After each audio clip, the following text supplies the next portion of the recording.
Jacksonville's home for ESPN Radio.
And we're live here outside the Perez family home, just waiting for the... And there they go, almost on time this morning. Mom is coming out the front door strong with a double-arm kid carry. Looks like Dad has the bags. Daughter is bringing up the rear.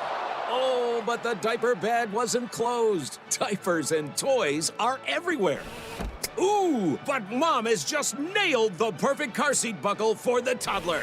And now the eldest daughter, who looks to be about 9 or 10, has secured herself in the booster seat. Dad zips the bag closed, and they're off. But looks like Mom doesn't realize her coffee cup is still on the roof of the car. And there it goes. Oh, that's a shame. That mug was a fam favorite. Don't sweat the small stuff. Just nail the big stuff, like making sure your kids are buckled correctly in the right seat for their age and size. Learn more at nhtsa.gov/the right seat. Visit nhtsa.gov/the right seat. Brought to you by NHTSA and the Ad Council. ESPN 690 and Action Sports Shacks presents Brent and Friends. Today is one of the worst days that I've had in a long time. We're getting a little punchy around here, people. It's been a lot in a row. I would love to punch you guys. Ow! It really hit me. Brent and Friends with Brent Martineau, Aaron Schachter, and Kasey Kuhrts. Jacksonville's home for ESPN Radio. ESPN 690.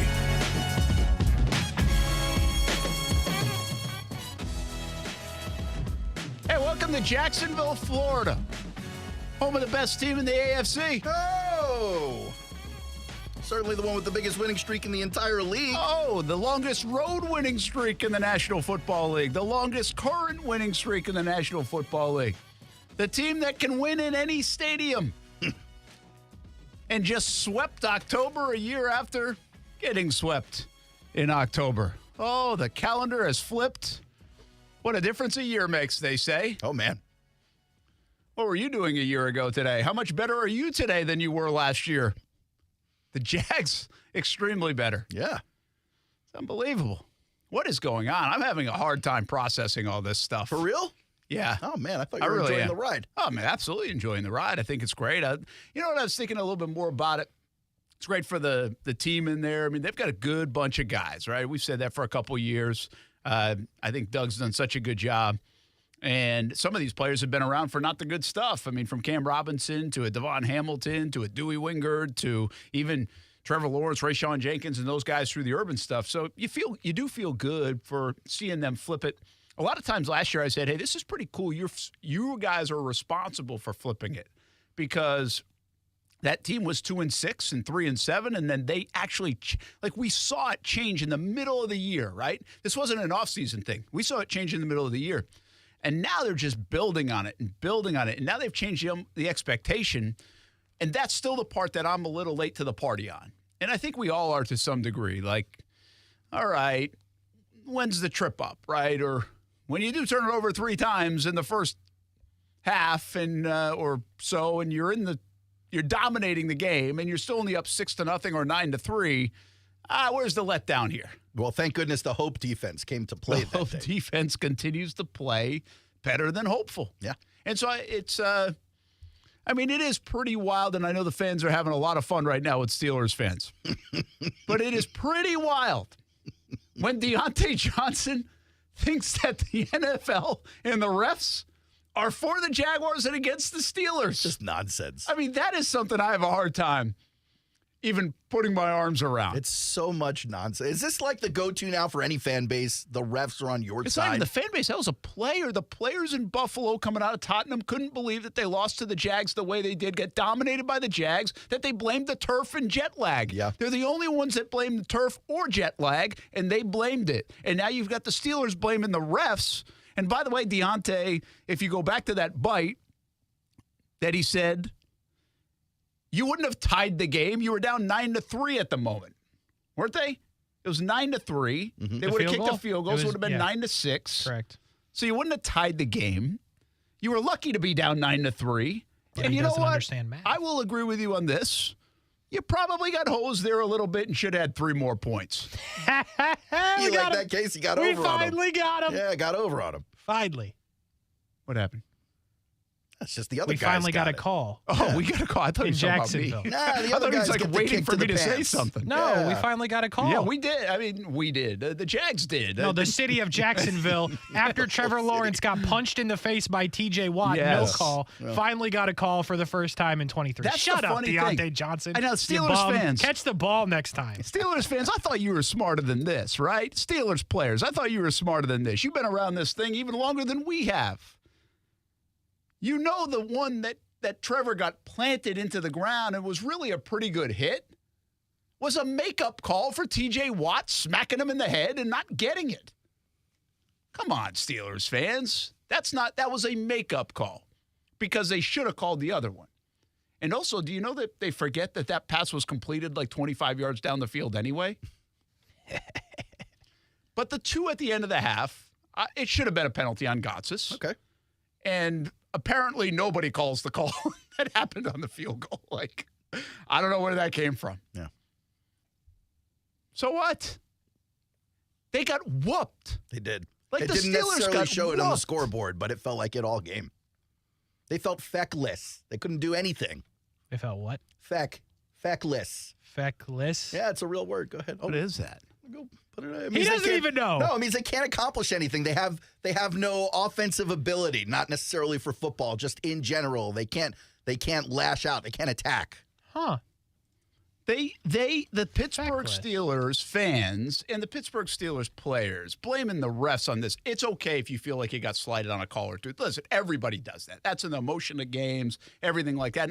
And I'll give you those couple of calls. I would also say this. They got the pool report on the Bigsby turnover. Did you guys see that? Did you see the explanation on it? Because what happens is the refs, sometimes they'll talk to the refs after the game about some of the calls. Well, they asked them about 3 different calls, like the review at the end of the half. Then, is this the call that they called just so that they could review it? Yeah, Was that what I'm thinking of? Or is well, that a that was the different one game? they got asked about, right? Okay. And then there's a 10-second runoff. That was a little quirky and weird. And then the play on the field goal where they asked them about that. And they said, well, it's a judgment call, and there really wasn't much more to it. But the Bigsby one was really interesting to me because they called that down on the field by contact at first. They reverse it on the field. And so the pool report, talking to the official explains it by saying we initially called it down by contact, but the back official was adamant that he fumbled. So they changed the call to a fumble. Then review showed that we couldn't tell if it was a fumble or not. It was inconclusive either way. Okay, so that back official thought it was adamant, but we watched it in slow-mo replay for 5 minutes and couldn't tell. So that's a huge break for the Steelers that they fumbled there. True. Because the back official was making stuff up. Like he didn't see it right. Oh. Well, he didn't see adamantly that he fumbled if we couldn't see it on a big 75-inch TV in slow-mo replay that he fumbled. So it should have been a no fumble down by contact if they had called that. So there's the break for the Steelers, too. So I really don't know what the Steelers, outside of the field goal 3 points, they did get cost 3 points, are complaining about. But you're better than this, Pittsburgh. Yeah. I mean, you've won so many Super Bowls. You've got a great fan base. You've got a great stadium. It's a fun place. You've got a great organization. No, they are. They really are. They do things first class up there. It's really terrific. But the players and the fans sitting here on the officials, you got your ass kicked. Like, the Jags are way better than you. They're way better, and you knew it going in. See, that's the other thing. We knew you were a fraudulent 4-2 to begin with. Like, you're not that good of a 4-2 team. The Jags are just better than you, and they kind of showcased it the entire day outside of a couple of plays. And then on top of that, George Pickens yapped and then did nothing about it. One catch. One catch, one nice play. Shouldn't have even been a touchdown. They had him dead to right. He did a little hop, skip, and a catch. jump. If you're going to yap, you better catch more than one ball, man. Or not be the reason why you cost your team an opportunity to have extra plays at the end of the game. And Deontay Johnson, if you're going to yap after, you might want to catch the first ball of the game. That's what I'm saying, bro. Just catch it.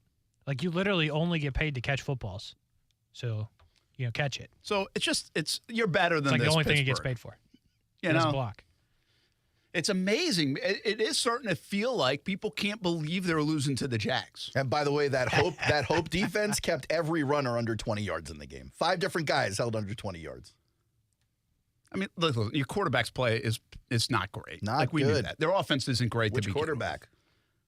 With. Both. Not good. But they got dominated in the football game, and the Jags should have blown them out. I remember sharing at one time, like the Jags, if they held on to the football in the red zone on those 2 occasions, would have already been on their bye week. They would have been kneeling midway through the second quarter. It would have felt like Georgia, Florida. True. I mean, it would have. True. It's unbelievable. Yeah. I mean, it's not unbelievable. It's kind of fun. I'm not saying it's unbelievable. It's predictable. It's not even unbelievable. It's unbelievable that we're in the position as people who have looked at this team for the last 2 decades going, wow, this is really where it's at. It is where it's at. That's unbelievable. And honestly, I think the people around here are like, they should be even better. Should be more. Come on, offense, get in there. Score 40. We got a request from Delphonic early on in the show. He goes, since you're also streaming on social media platforms, would you mind playing the uncensored version of the Dewey interview, please? Yeah, we will play the we play the censored version later on. Dewey's pretty wild. We'll talk a little bit about his performance was fantastic. The Jaguars continue to fill in. I'm impressed with their depth. That's what my takeaway is after these first 8 games. Their depth has shown up and done a great job. The Jags are not a perfect football team by any means. They still have a lot of work on offense, but they're good. They are good. They're a good football. Like 8 games is enough, guys. 6-2, the way they did it. And I know, like, by now we're used to the numbers because we spit them out a lot. But I think this will be if this turns into a special season, the Jags will have done something that I'm not sure another team will ever be asked to do in the NFL and never has been asked to do, is win 5 games in 5 different stadiums in a month. I mean, think about that. That's ridiculous. That's a crazy thing that they won in 5 different stadiums. The circumstances are very few to even get that opportunity, and the Jags did it in 1 when things weren't going well at 1-2. I think the Jaguars are a really good football team and not even reaching where they can be. So I asked that question, like, outside of the Eagles, I think the Eagles are deservedly peg themselves as the best team in the league right now based on record and reputation and physicality and roster and been there, done that equity. San Francisco's out of that mix, right? Yeah, they're struggling. Kansas City certainly belongs in the conversation, but the problem with Kansas City is they've scored 20 points, 17 points, 9 points, 9 points. Like, this offense is a little shaky in the elite picture because they really don't have a ton of weapons for Mahomes. Okay, your point in a vacuum is valid, but until the Jags beat the Chiefs. That's fine. Okay. That's fine. But right now, as it sits, I think you can certainly make the case if they were to play again, the Jags would beat them. Yeah, you could certainly make that case rationally, sure. I mean, you can make the case they should have beat them back here, but sure. They didn't. They didn't, and they've lost 3 times. So where are they on the hierarchy of the AFC right now? A couple of other teams in that mix around the same seed, Dolphins. Do you think they could beat the Dolphins? High-powered offense on the Dolphins? You don't believe in their defense, though. No, I believe in their defense more. They got Jalen Ramsey back, too. I think they're a good team. I think their defense is better than, like, it's going to get better, and I'd buy their defense more. I still think if you punch them in the mouth, how are they going to react? Because that's where haven't shown up. Now, the schedule is what the schedule is. They've taken care of business. Their best win continues to be, I think, the Chargers, if I'm not mistaken, in the opener, 36-34. But that's okay. Like, hey, you can only do what you got to do. And it's not like they're beating up on UNC Charlotte. You know, I mean, they're playing NFL teams, and we see anybody can win, even Carolina. So random shot at UNC Charlotte. Sorry, UNC Charlotte. Beautiful campus, by the way, UNC. Yeah, way to recover it, buddy. Seahawks amazingly up there in the NFC as well. Over the Lions. I don't know why you guys don't believe in the Seahawks. Because there's just not much there to believe in. They like just the traded for defense Leonard isn't Williams. Outstanding outside of Tariq Woolen. The offense isn't necessarily outstanding, despite 2 or 3 great receiving options. We both like the running back as a player, but they're not necessarily using him in the way we saw him used last year. Like, I don't see the Seahawks as a dominant team, and that's what I would expect in the number 2 seed. I believe it's similar to a Jags-Cincinnati situation where, like, it didn't start right, and then by the end of the year, it's going to be cooking. I believe in Seattle. Yeah, I think the Jags could beat them. I believe in Seattle. I think there's plenty of reason to believe in Seattle, too. I don't think everything has gone right yet, that they could find even more with the receiving trio and their offense and everything else. And Geno can get the job done. I just think their coaching staff does a really good job, led by Pete Carroll. I think that's the difference in a lot of these teams is Geno I don't think anybody's going to peg him as like this elite guy, but I think he's a capable guy. Whereas on these other teams, like a Joe Burrow right now is playing at that elite level again. Jalen Hurts has played in an MVP conversation role. So I think that's the difference or disconnect. But hey, you look up and they've surpassed San Francisco now in the NFC West. So keep sleeping on them. Much like people, I think, overall are sleeping on the Jags from a national landscape. Much like they're sleeping, I think, on how good Detroit is. I think Detroit will bounce back in a big way today, and I think you can put them right back in the conversation. Had a bad game against Baltimore. I think Baltimore's right in that mix. I think Baltimore's playing really good football overall. And the Dolphins and Chiefs play each other next week. Yeah. So one of those teams you're going to back off a little bit. Now, buyer beware on backing off, but I'm just saying in the current landscape of this conversation, by next week, one of those teams has 3 losses. I think both those teams have a bye this weekend, just like the Jags. No, they're in Germany. Pretty sure. Yeah, they're in Germany. Okay. So, yeah, they're playing in Germany. And, it's really a great week in the NFL. I think the Eagles play the Cowboys, too. So here come Cincinnati, the Cowboys Buffalo. a little bit. Cincy, Buffalo. So you've got some really good matchups to see where everybody's at. And Cincinnati's coming. Now, Cincinnati might not have the best record, but I think if you're astute on the football side, you could easily put them above a lot of teams that are even 6-2 because they look like they found themselves offensively. That was a heck of a win in San Francisco, Kasey, for your guy, Joe Burrow. Shout out. Maybe let Joe Mixon score one time. That would be great. Need a little help, huh? I mean, like, yes and no. 4-0 in fantasy this week, boys. All 4 teams, all 4 Doves. Congrats, How about bro. it? Shout out fantasy. But, yeah, Joe Mixon, give him the ball a little bit. So I think what we're learning a little bit is, guys, it's starting to shake out the way people thought it was going to shake out in the AFC. Jags, Cincinnati, Miami, Buffalo will keep them in the mix right now, right? Kansas City. Baltimore with a healthy Lamar. And somebody else. No, that's about it. I mean, that's in terms of – now the rest, we'll see what happens like when the Chargers make a run. Well, I'm just saying there's got to be one more team. Oh, yeah, from a playoff standpoint. Mm-hmm. But those are we talked about how many teams could be good, and then there's going to be a battle for that last spot. It could be the Jets that are surviving. Well, they're the only advancing. team at the beginning that was thought to be – obviously Rodgers gets hurt, but they're alive. Yeah, they're still alive. Cleveland has done some things. Chargers have been disappointing, but a big win last night. And that's about where we think it is, right? And you guys out on the Texans now? Yeah, that was a huge loss. Well, they'll still finish second in the division. But that's fine. But that was a massive. We talked about this last week, guys, and I got you guys feeling a little nervous about that whole scenario, I think. No. Jags lose, go to 5-3. He's like, look what I did. Yeah, look what happens when you go to Houston. You can't beat them. Well, they just took a lot of the pressure off that game in Houston, I think. They got a 2.5-game lead now. And the Texans actually have a couple of tough games in a row, Tampa, and I think the Bengals. Well, when you lose to Carolina, unfortunately, every game becomes tough after that because Carolina stinks. Yeah. And that was bad yesterday. See, and that's what I wondered about the Texans. Would they come back to earth a little bit and show up at times, or maybe for a stretch of the season, and be a little bit of who we thought they were, which is a rebuilding football team. They overachieved in the first 6 weeks, quite frankly. Doesn't mean they won't win more games and end up on your bingo card second, Kasey. But they shouldn't be a threat to the Jags at this point, right? I mean, that wasn't the plan. And until yesterday about 1 o'clock or 4 o'clock, they kind of were a bit of a threat to the Jags. A little bit, but yeah, that was ugly yesterday for them. And now, like, I don't, it's early, but now I'm worried about that second place situation. You saw Will Levis, he was dealing, bro. He was dealing, although he was not necessarily an accuracy. He had D-Hop going out there and grabbing every ball. Well, yeah, he said, but that's the one thing Tennessee hasn't done in like years, throwing it really far away from where they start the play. They did it a bunch of times yesterday. They just see him throw more than 30 yards. Oh, it was great. So, yeah, it feels kind of like Jags. Like, if that would happen a couple years ago for Jags, we'd be like, cool, they're throwing it down the field. I mean, didn't complete it, but okay, cool. They tried. How much is left in the tank for the Jags is really my curiosity. Like, the defense, I don't know can play any better, guys. I mean, the defense is doing its job.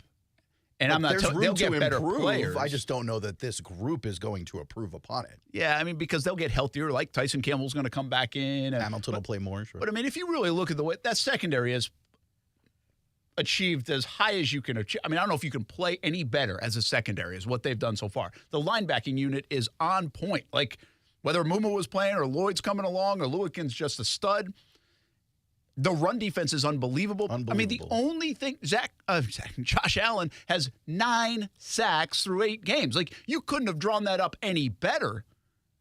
So Trayvon, who, by the way, is on pace to have about 8 at this stage, and while nobody wants to hear it and it doesn't look super impactful, he's played a lot of good football, everybody says, in other parts of the game, too, in terms of controlling the line of scrimmage and maybe letting Josh do his thing a little bit, depending on who you want to talk to. I'm not telling you the pass rush is enough, but now Devon Hamilton works back in. Smoot now getting right back in the middle of it. Trayvon coming along, hopefully.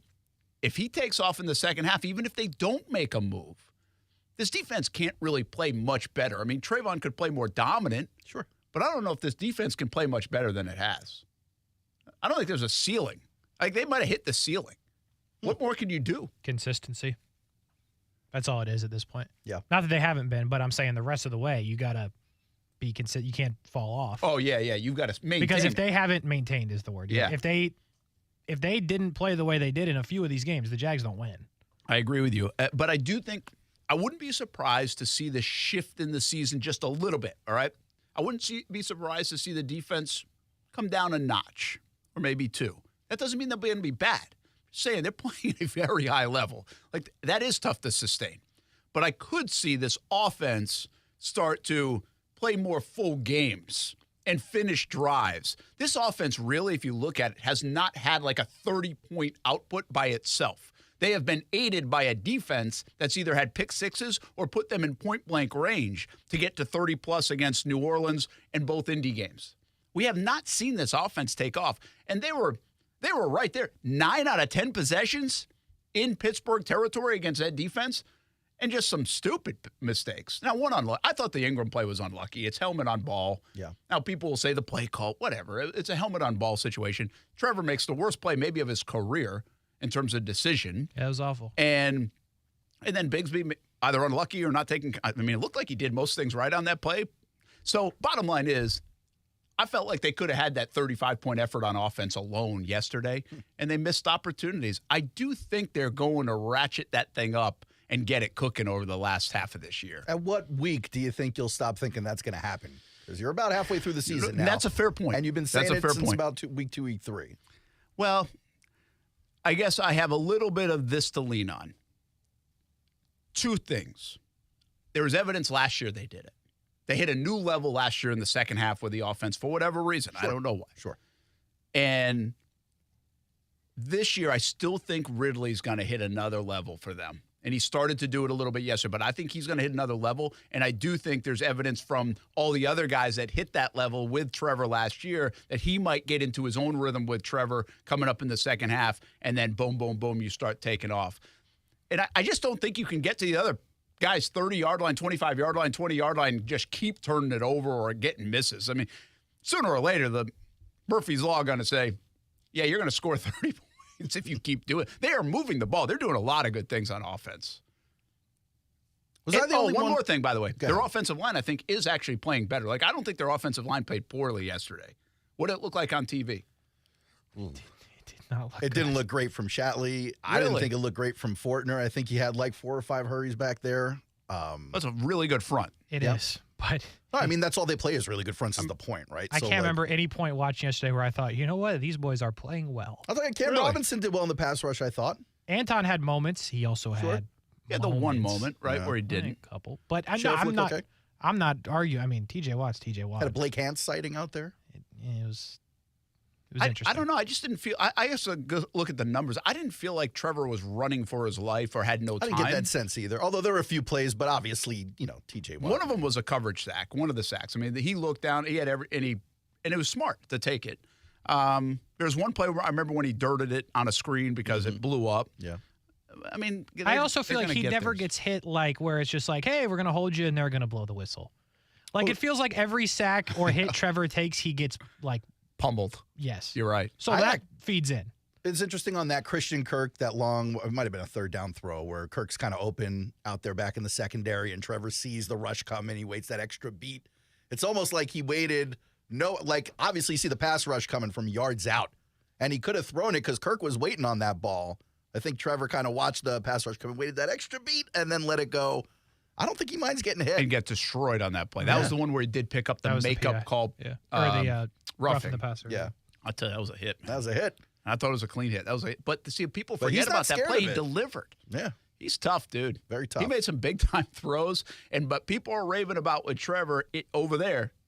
And Doug doesn't get super excited about Trevor making play. Like, he won't go over the top with it. He came close to going over the top last night and today about the play to ETN.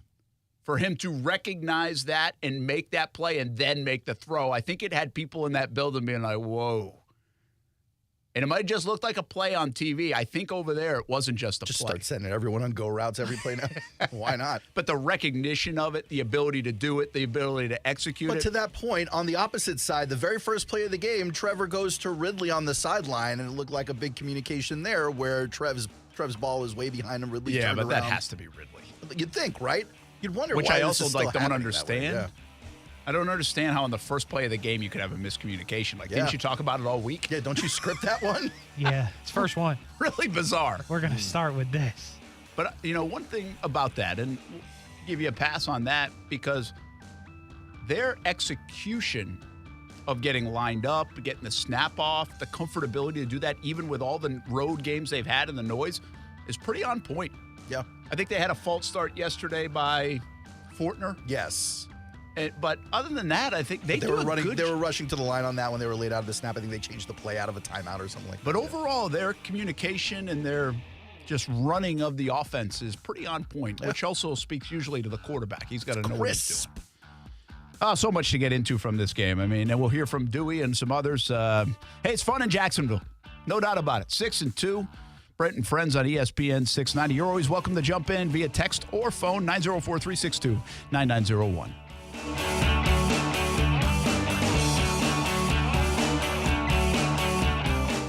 Now, the First Alert Forecast on ESPN 690. More sunshine today after the fog. It's going to be another warm day, too, with afternoon highs in the low to mid-80s. We'll be in the upper 70s to near 80 at the coast, with partly to mostly sunny skies. Tonight, the skies stay mainly fair, with temperatures down around 60, but there will be some more fog that develops. Watch out for that. And then Halloween is partly to mostly sunny and warm, with highs in the 80s. From the Action News Jax First Alert Weather Center, I'm meteorologist Corey Sima. The Weather Center is brought to you by Beards Diamonds. Don't miss Beards' incredible buy one, get one on wedding bands now through October 31st. I'm Mark Anajar. I'm Glenn Levine. I'm Ellie Anajar. And we're Anajar and Levine. Experience the Anajar and Levine difference by calling us with any of your legal needs. Call 1-800-747-FREE for a free consultation and take back control of your life. Main office, Jacksonville. As the seasons change, one thing remains the same.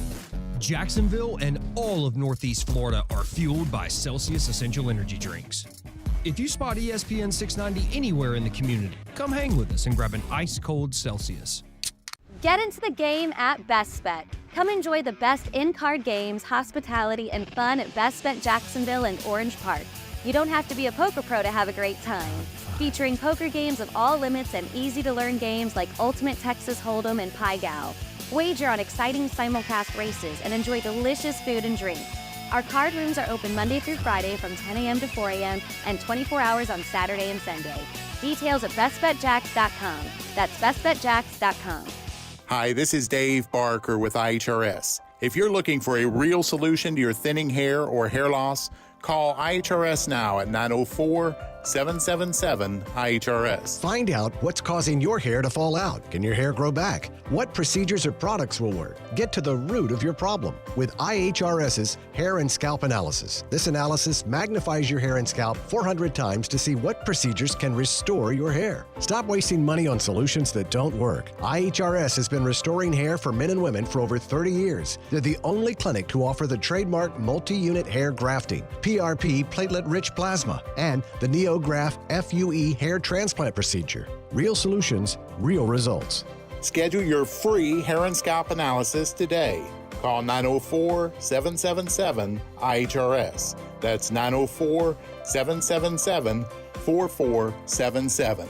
Or visit hair4me.com. Hairforme.com. Rich Jones here. If you're an investor who's interested in doing well while doing good, getting solid returns on your investments while making a positive impact, consider investment funds with DLP Capital. Here's Don Winter, CEO of DLP Real Estate Capital, to tell you more. With the current housing shortage in the U.S., investing in real estate, especially workforce housing, is one of the safest and most reliable places to invest. We invest in affordable housing for hardworking people and generate amazing returns for each of our investors. To get your investor's guide and find out more, dial **invest from your cell phone or visit highyieldreturns.net. Time to hoop it up and swoop it up with the Ospreys. Men's and women's basketball, the opening tip is almost here. UNFospreys.com for your season tickets. Plenty of options in the beautiful UNF Arena to watch a fun brand of basketball. Season tickets, flex plans, and premium seat and suite options are available. Matthew Driscoll and the men's team always play an exciting brand of basketball. And welcome new women's coach Erica Lambert to UNF Arena. It's the busiest home slate in the D1 era. More than 30 games at UNF Arena. See one and you'll want to see more. UNFospreys.com. Mom,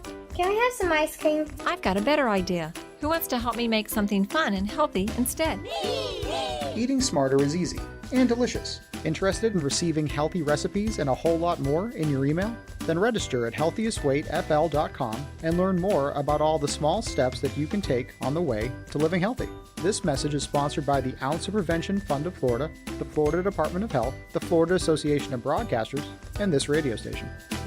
This is Brent and Friends with Brent Martineau. You don't even like your quarterback. Kasey Kuhrts. You don't even like your team. And Aaron Schachter. I don't even like myself, guys. Do you know me? On Jacksonville's home for ESPN Radio. ESPN 690.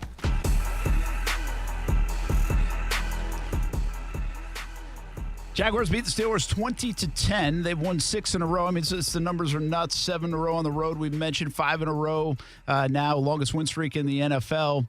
And really the best start since 1999. And there's some fun stuff going around social media, like how old were you and what were you doing when you were 1999 when the Jags were 7-1 that year. And that's also the year they won 7 in a row on the road. So that's how crazy it is right now in Jacksonville. They're doing stuff that a whole generation missed.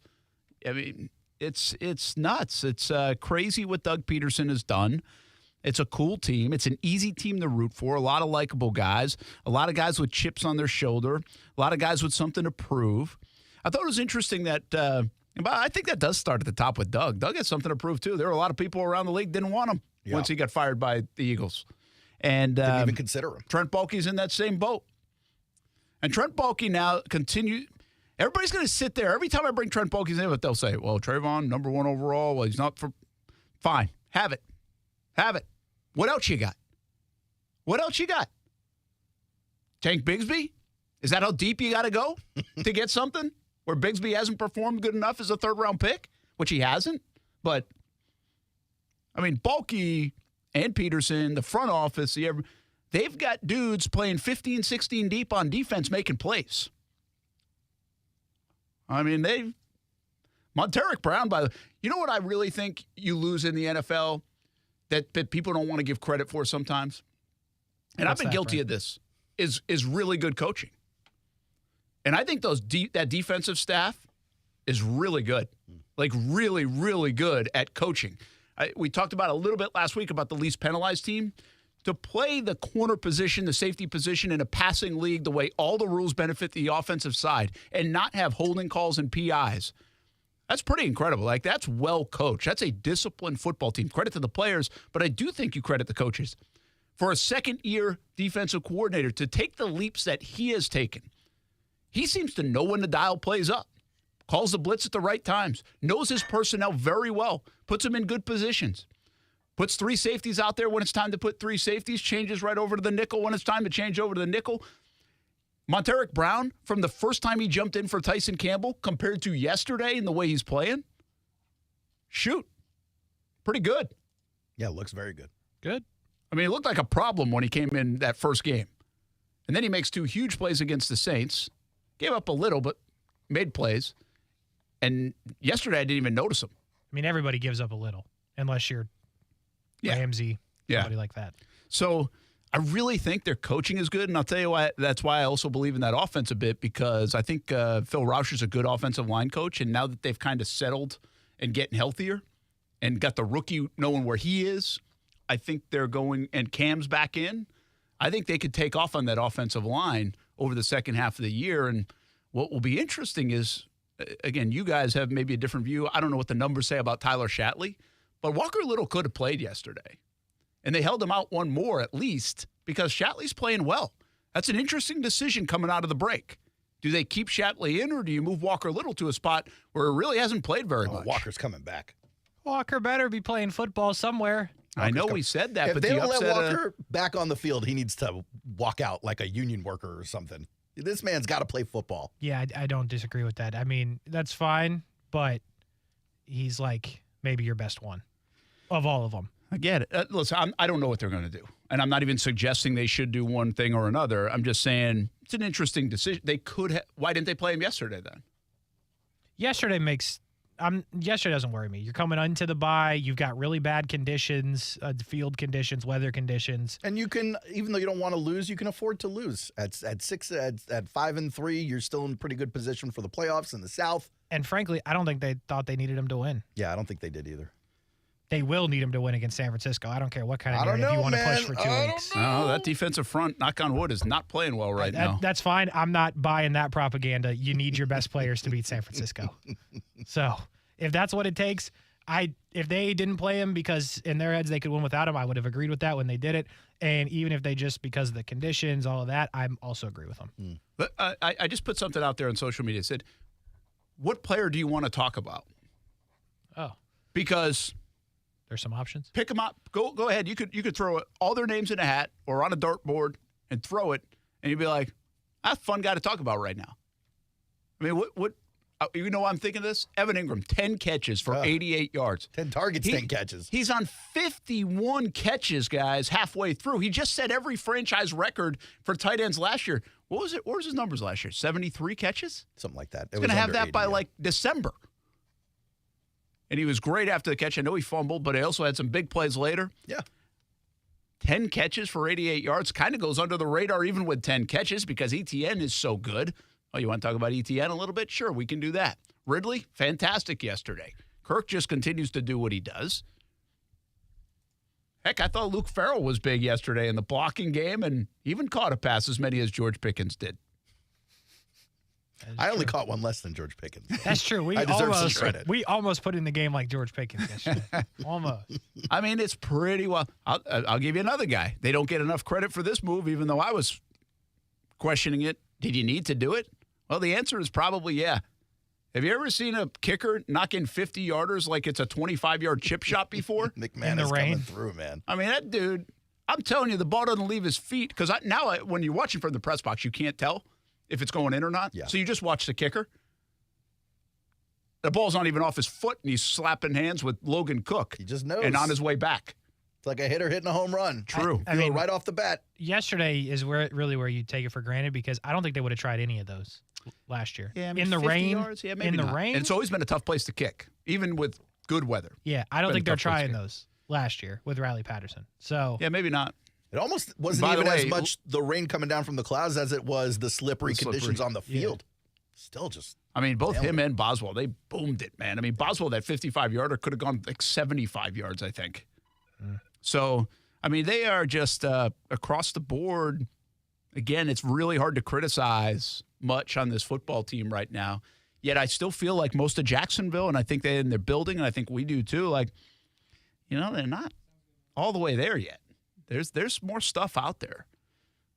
How do you think Trevor played overall outside of the one bonehead play? I thought Trevor played all right against a tough defense and a tough secondary, by the way. Joey Porter Jr. is no slouch back there, and he was all over the receivers throughout the day. But Trevor took the game that came to him, and that's the way he plays when the team wins, right? He doesn't force too much. When he sees the openings, he takes a shot. But otherwise, he's pretty much going to stay in the middle of the field. Yeah, I think Trevor, I warn this all the time, don't take it for granted. 24-32, almost 300 against that defense, and he had the awful play. I mean, it's just an awful play. But outside of that, I thought he was money, and he's tough, and they make some things just look so easy between him and Ridley's. The skill set of those guys, when they run that out, I really do question. I'm going to ask somebody down there. It's like, could you really run that play 15 times in a game? And they couldn't stop it? Doesn't it look like an unstoppable play? You sprint Trevor out a little bit to the right, he turns around at 8 yards, and you catch it and go out of bounds. Yeah. How do you stop it? That's a good question. Because you need someone in front of it, behind it, and to the side of it that's not the sideline. You need 3 guys defending that pass. I feel like we got the phones ringing. Casey, if you want to get to somebody, we could get to, once you figure it out and answer the phone. It's a hot day, Brent. That stat boy says Brenton Strange destroying guys in the run game. Foye, the guy's just always in the middle of it. Let me give you the story of Foye for me that stands out. He's the guy. While you have the Dewey stuff, which is great. He's that guy. He's WrestleMania coming off the field, man. Sure. Waving the nasty napkin at everybody. Awesome. Like, I think you need some of that stuff. Some people be like, it's too much. It's like, oh, stop it. This is all you've got on this team doing it. It's not too much. I know. And see, that's what I like. I was talking about that when I was down the building today. And I said, hey, it's sure some of the things, like, you're just so amped up and pumped up. And Dewey's that guy, but he's a great story. And that's why he plays. And he's fun. And you have a couple of guys with personalities like that. But then you have the other side of it. And you have Foye, who every time we talk to him in the locker room, I'm not trying to bait him. I'm just trying to ask him, like, hey, 6-2 at the break, man, it's awesome. And he will not go there. He's like, not yet. He will not go there. Not yet. And you know who's got convinced not to go there now is Josh Allen. Yeah. And Josh, like, he will point to Foye. He's like, yeah, he won't let us do it. Like, we got, like he said it. Yeah. And so just the leadership. Remember last week it was Ingram who said, I've never seen a leader like him. Yeah. And so Trevor said same thing up on the podium. Hey, 6-2 is great, but we're not done. Like, so there is this cool mentality where they've got the emotional, fun personality guy, the Deweys. I think Rayshawn shows some of this off as well, and they've got some swagger when they need swagger, right? Yeah. I think Ingram actually showcases it sometimes when he really feels good. But then they can bounce right back down to that very mature working man. Yeah, working man mentality. This is halfway home. This isn't where we're going. We're not done. Still stuff to do. And I think that's pretty cool that they have that in that locker room. It's a nice little balance, and I think that's what Foye brings along with just terrific play. I mean, the guys, we've seen some good linebackers here in Jacksonville. Oh, yeah. Like, even when the Jags are bad, we've seen some good linebackers. Maybe the linebackers most and running consistent backs, position. Right? And right now, the Jags have 2 really good linebackers. They have 2 really good linebackers. I think Boom is okay, too, but they have 1 exceptional linebacker and 1 exceptional running back in a franchise that's had a bunch of them. These 2 guys are really good. Casey, where do you want to go? We'll start with Steven. All right, Steven, let's get you in real quick here on Brent Friends on ESPN 690. Happy Monday. That means Casey likes you the most, Steven. Oh, yeah. It's a very happy Monday, guys. I enjoyed watching the game.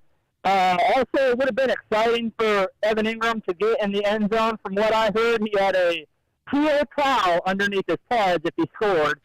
But, no, overall, I like the game. George Pickens, I hope you find an offense.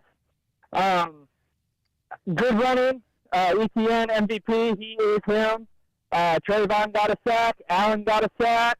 He got an interception. Antonio Johnson on a Hail Mary got an interception for his birthday. That's awesome. So, like, just for people to think about this, even the national media, we're winning games, and we're not even playing a full game yet, and that's scary. Once we start playing a full game, you're gonna see a very, very terrifying team. And you're playing about Brandon McManus. Yeah, he just nails them. But if you see him on kickoffs, he doesn't even get a full windup. He takes 3 steps and knocks in the end zone. He's got a huge leg. I mean, that's a huge leg.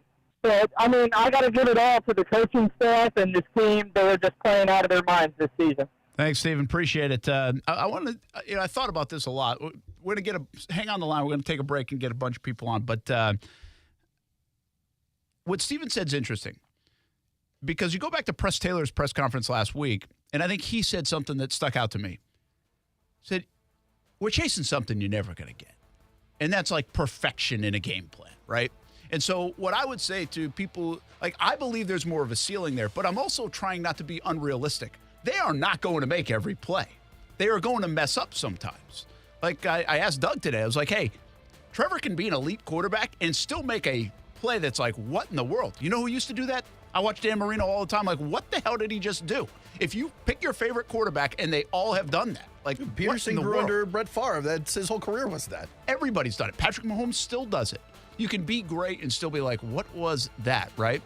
So my point is, the reason I think there's so much left is if you take every game where the offense hasn't fully done its thing, I'm not asking them to do everything that you think they can do. Take half of it. Just even operate on a 50% level of your failures, and the Jags would be off and running maybe to historic proportions. They've led, I think the stat J.P. Schachter had, they've trailed for 7 minutes the last month. Wow. They've almost blown everybody out. They've had double-digit leads in every one of those games. Like, that's a good football team. It's impressive. That still has a ceiling to hit. We'll be back. Brent and Friends on ESPN 690. Brent and Friends is sponsored by Best Bet, now open in St. Augustine. Kevin Harlan here from Monday Night Football on Westwood One. Join me and Hall of Fame quarterback Kurt Warner this week when the 5-2 Lions take on the 3-4 Raiders. Las Vegas hopes the expected return of Jimmy Garoppolo can get them back in the win column. Jared Goff and the first-place Detroit Lions are looking to bounce back. Don't miss any of the action on Monday Night Football. Coverage begins Monday night at 7:30 on ESPN 690. The mustache is calling. This Movember, come together, grow together, change the face of men's health. Sign up at Movember.com. Discover how good your water can be with the new Kinetico softener and drinking water system. Kinetico's Twin Tank non-electric softeners are the most efficient softeners available. We have one in our home. We absolutely love it, have had it for over 5 years. Their drinking water systems remove up to 99% of contaminants. Right now, you can save up to $1,000 on a Kinetico K5 drinking water system when you purchase a Kinetico Premier softener. If you're not filtering your water, you are the filter.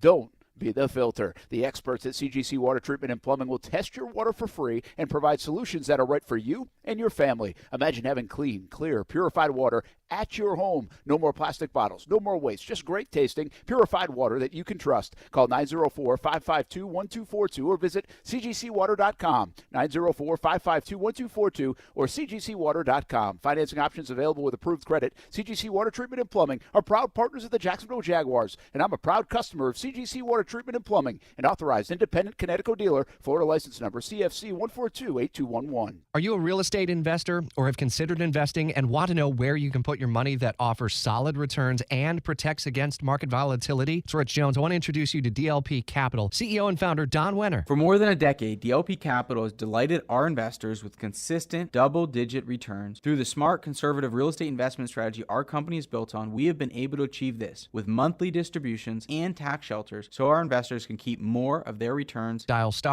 **invest on your cell phone or visit highyieldreturns.net. Happy kids heal faster.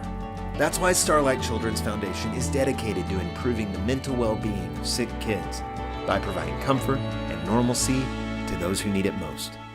Learn how at starlight.org.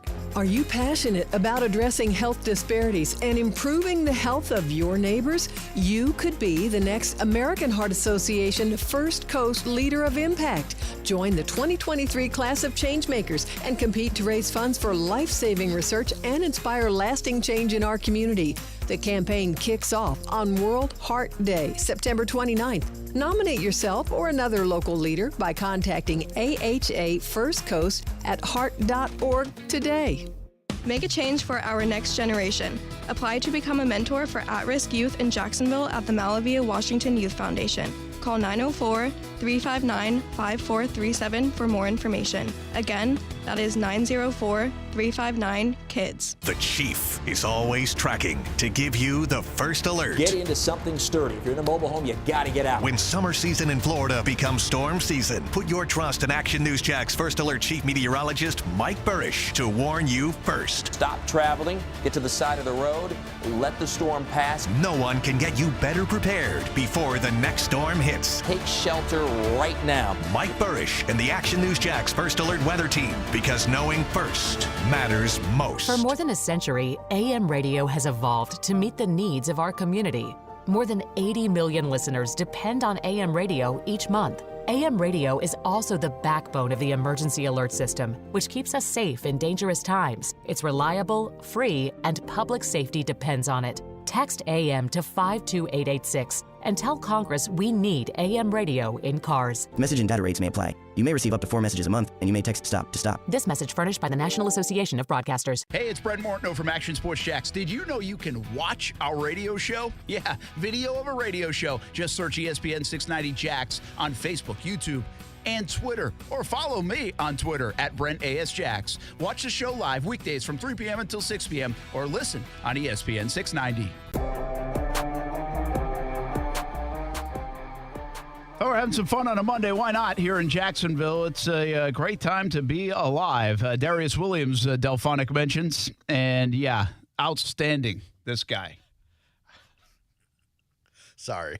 All right, man. I thought it was funny. It is a great time to be alive. It's just a wild thing I just didn't see you saying that, Brent. Darius Williams. He's balling. He is balling. All right. He's unbelievable. He's been pretty good. It's great. You know, Baldinger does these video things. You ever Baldy seen on those? tape, yeah. I think it was him, or maybe somebody else. Say he might be the best corner in the game right now, the way he's playing. Now, nobody's going to list him as that, right, reputation-wise, but he's playing that way from a deflection standpoint, obviously a reception standpoint, and he made a couple of terrific ones again. It probably could have. That is one thing. The Jags could have had about 5 interceptions yesterday. Yeah, I know Darius Williams dropped at least 2 of them. They dropped a couple. It's pretty nuts. They're right there. I mean, part of the thing is you got to be there to make the play. I thought that Darius Williams was tough, though. He went way up to get it. When you're coming down, it kind of slips out as you hit the ground. Just goes to show you spend so much time hoping to stop the run defense. You also got to hope to catch some interceptions as well. Well, they certainly did that. Let's get to the phone. Joe, I think from North Carolina on the line. What's happening, Joe? What's going on, gentlemen? Happy Victory Monday. Joey! Again. Yeah, and 5 weeks in a row I get to wear my Victory Monday shirt. So they're definitely spoiling us with all these W's. I love it. May want to watch that on a Wednesday or something. Or don't. I'll keep that in mind. See, that's a baseball guy talking right there. Superstition. I hear you. Right? All right. What you got? So I just had a couple thoughts from the game yesterday. I don't know what broadcast I was actually watching because it was on a Sunday Ticket. So whichever one that one was, at 117 in the first half, just showing you how intently I watch and listen to the games. At 117 in the first half, they were saying this is the best start the Jags had since 2007. And in 2007, we lost to the Steelers in the wild card round. And I had to rewind that. I said, hang on a second. No, we didn't. We beat Pittsburgh in Pittsburgh. We beat them twice on their home field in 2007, and we won 31-29. So I had to go back. I posted that all over X, but I haven't got a formal apology from CBS yet. I believe you heard it from one Iron Eagle. Well, listen, you're not the only one looking for an apology from CBS this weekend, okay? I believe you heard it from Holy Iron smokes. Eagle. I'm glad we're going to do that. I didn't see any of the game, hardly. Shout out to CBS Work one time. Yeah, right? And then one of the hot things to remember last year and then leading up to this year was how the NFL is scripted. So I do like the plot twist with them actually flipping the script for us on the Jags, with us having 0 wins last October and now having 0 losses this October has been pretty awesome. Yeah, the focus groups wanted to see some more wins in October, so that's what we're getting. And hey, y'all were talking about the offense and how many Aaron, I believe you were asking how much longer Brent's going to keep wondering how long's if the we're going leash? to reach that next level. Yeah. So in my mind, I think we're kind of underestimating the value of Zay Jones. I mean, the one game that he was back, we really kind of clicked. I think he opens it up a little bit more, gives Trev a couple more, at least one more option, and someone else the defense has to shade to.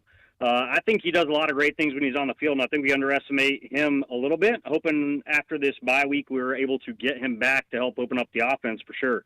Yeah, I agree, Joe. Nice. You were making that point last week. I think Zay is an important part of it, too. I just don't know when he's coming back and how extensive this injury is because he still hasn't come back. Joe, appreciate it, man. Have a great week, and wear that shirt next Monday, even though it's a bye.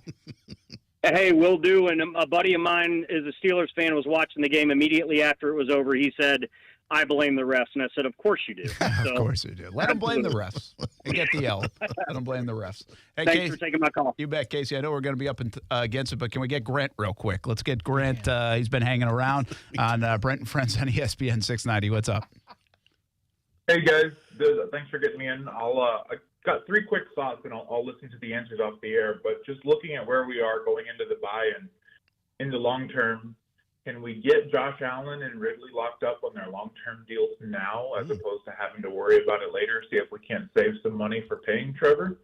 That's thought number 1. And then number 2, I'm curious who you guys think is like the one position coach or coordinator or assistant coach that you would hate to lose. Like, it's, that's what happens to winning teams. They find ways to overcome those things. But could we be in a better spot to have a guy in-house like Bob Sutton potentially to take over on the defensive side if we lose Caldwell? Curious on your thoughts there. And then the last thing is I know I had called in a couple months back about what a new deal for Trevor would look like. And since then, the NFL, it got out that Rodgers wanted a piece of the Jets organization in taking his deal in free agency, and the NFL stepped in and said no. So given that, if we're looking at a deal for Trevor, does that increase the odds that maybe he gets the Kismet or decrease the odds? Very good, Grant. Grant, we're going to hit the top of the hour, and then we'll answer all your questions. Great thoughts and some interesting discussion around all of those topics when we come back. Brent and Friends on ESPN 690. Really like which coach could you lose? That's a good one because right now I feel like there's a lot of good ones on that staff for the Jacksonville Jaguars. 4 o'clock hour next, 904-362-9901. You can use the text line with the same number, 904-362-9901. Of course, we're all over social media, so interact that way if you wish. More Jags talk right after this.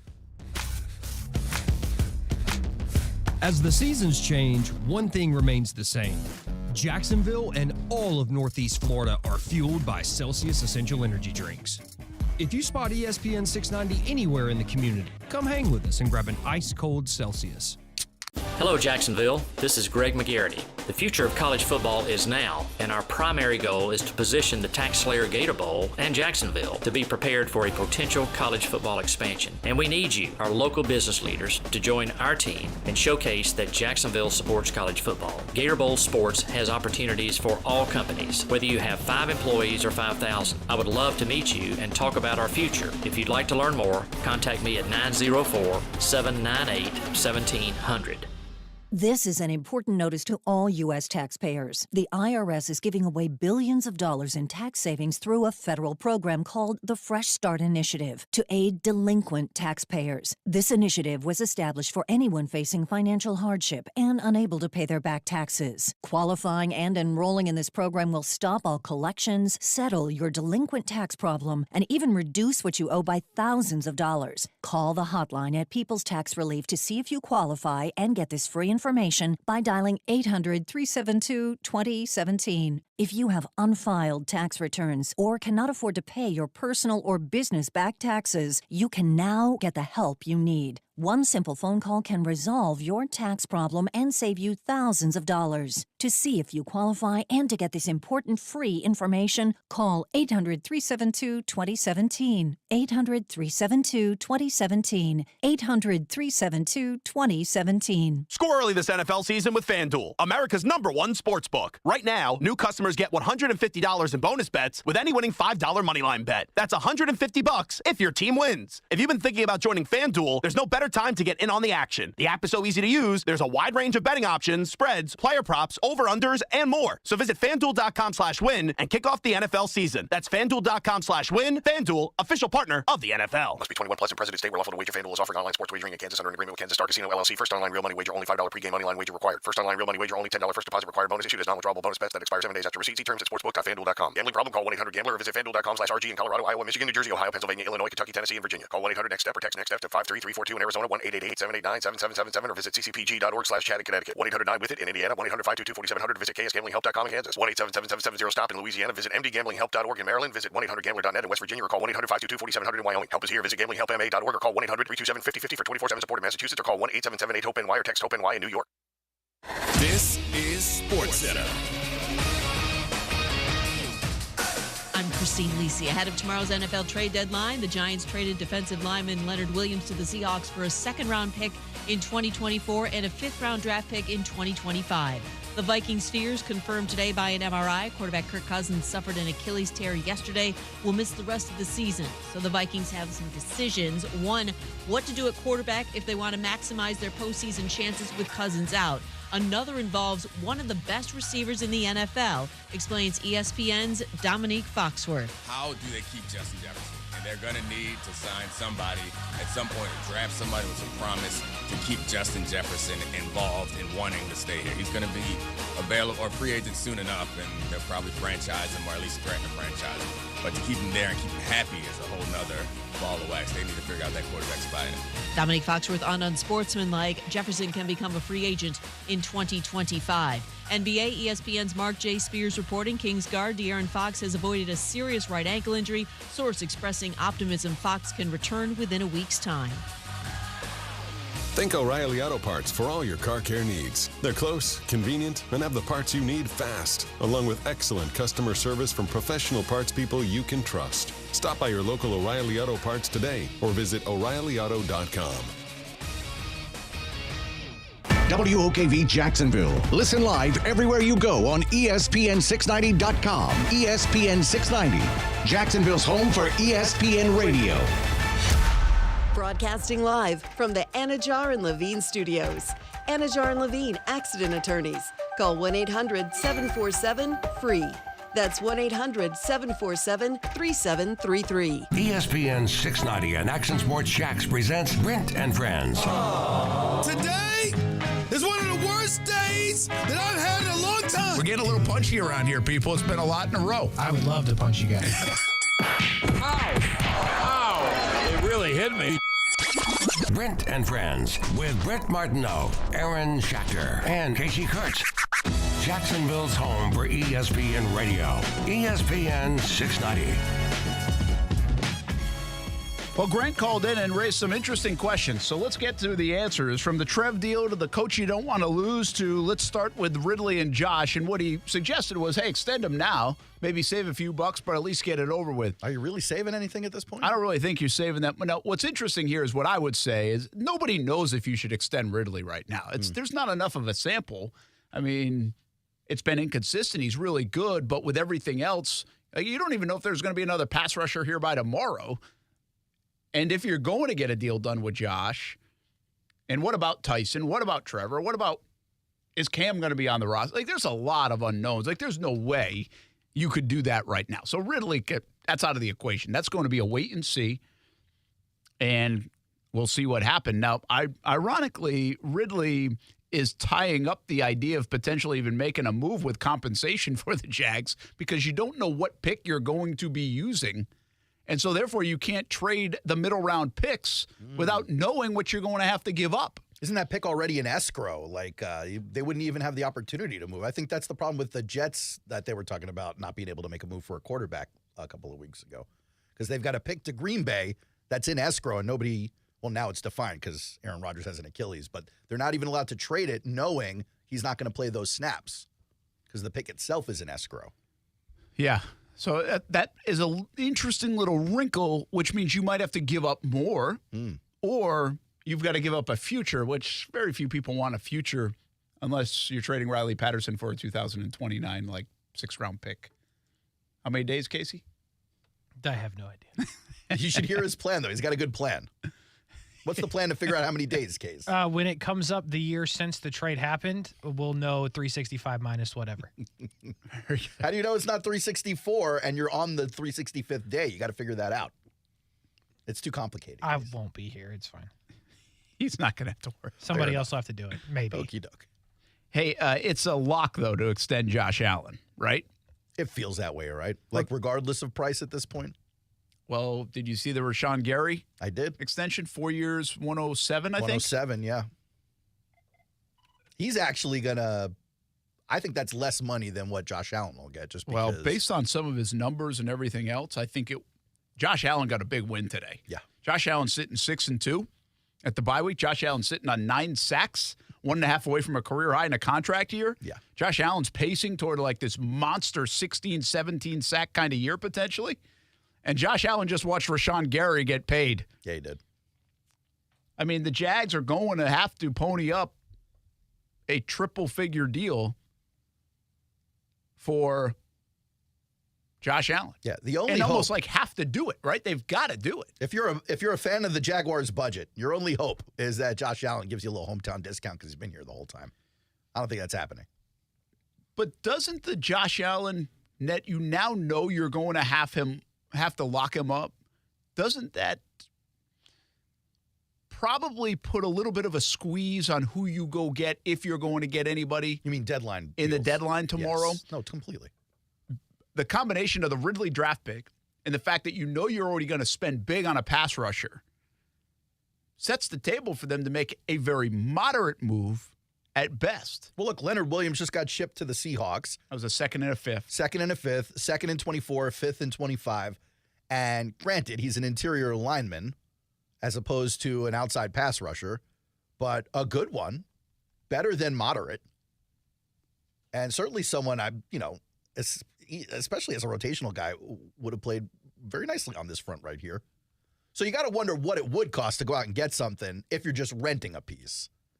I think the question really comes when you're talking about a guy like Chase Young or some of these other guys who you don't necessarily, a Donnell Hunter, you don't want them to be a rental. You want to kind of lock them in once you get them here.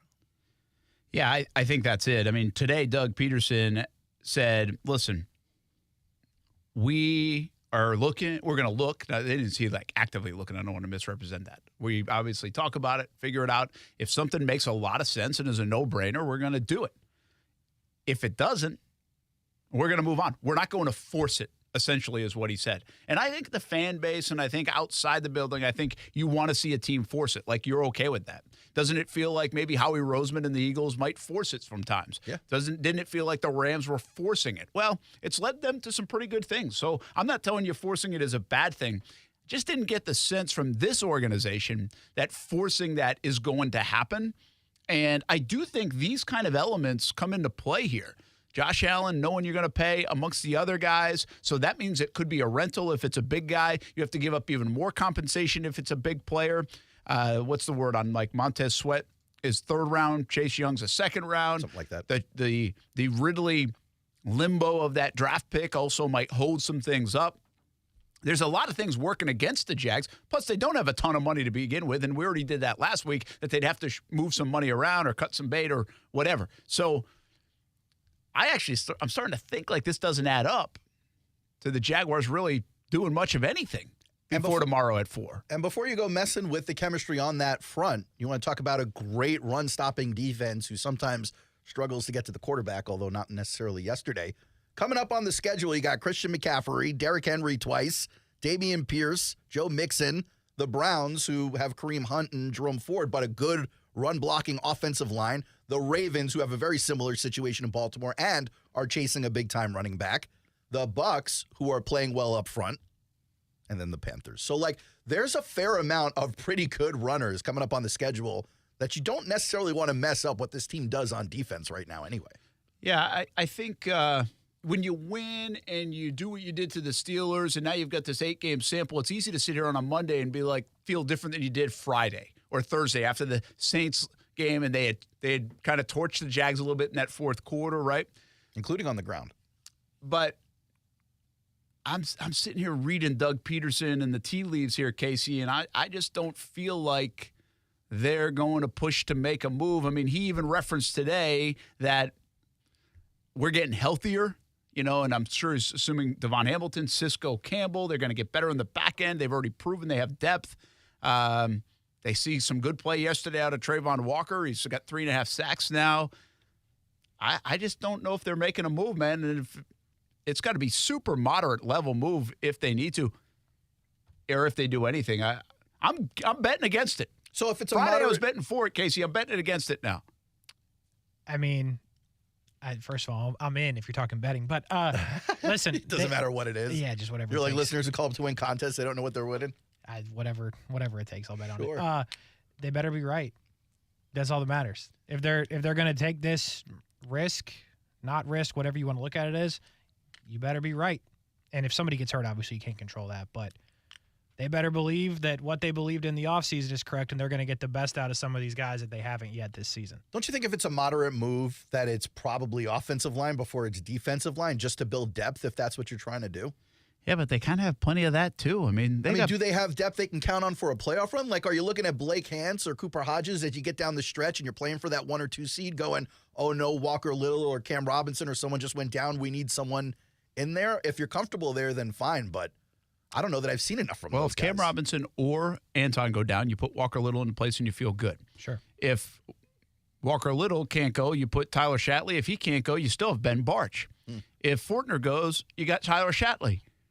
And a lot of Sheriff's on the other side, same. Yeah. Sheriff's a big one. And Hance has actually played like 3 different positions, and I think you kind of feel okay about it. And Cooper Hodges maybe even comes back later. So, and I wouldn't feel great about Cooper Hodges. He's a great story, but I'm not sure I'd plug him in and feel good about it. Okay. You haven't seen him play a real game in the NFL. But, so yeah, I wouldn't say that. I don't know. The one thing I don't fully understand is like, well, we got to make sure it's a fit too. But do you? Like, do you have to make sure it's a fit in the locker room? They've got a hell of a locker room. Like, one guy's not coming in and changing the nature of the locker room. I feel like that's what Doug had said it was. We got enough good guys in there to keep them in line. I think so. They've said that in the past, but then you also hear, it's got to be a good mix, got to be a good mix. No, it doesn't really have to be a good mix. Like, you have a good locker room. In my opinion, one player can't come in and change the whole dynamic of your locker room after what you've built for the last year and a half. So if they wanted to take a chance, they could take a chance. And if they didn't see it working, then you get them out of there. But I don't think they need the perfect fit if they want to build some depth. Kasey, they can take a chance here. I would agree with that. They can take like a plus 610 chance here. Really? That's a lot of points. On the Brent. Jets money line. That's Brent. Like, where are you putting the extra player, I guess? The Jets live. What are you concerned about? Hurting feelings that maybe you're taking somebody off the field, they're not going to play as Not much? necessarily at all, no. Do you think he cares about anybody's feelings?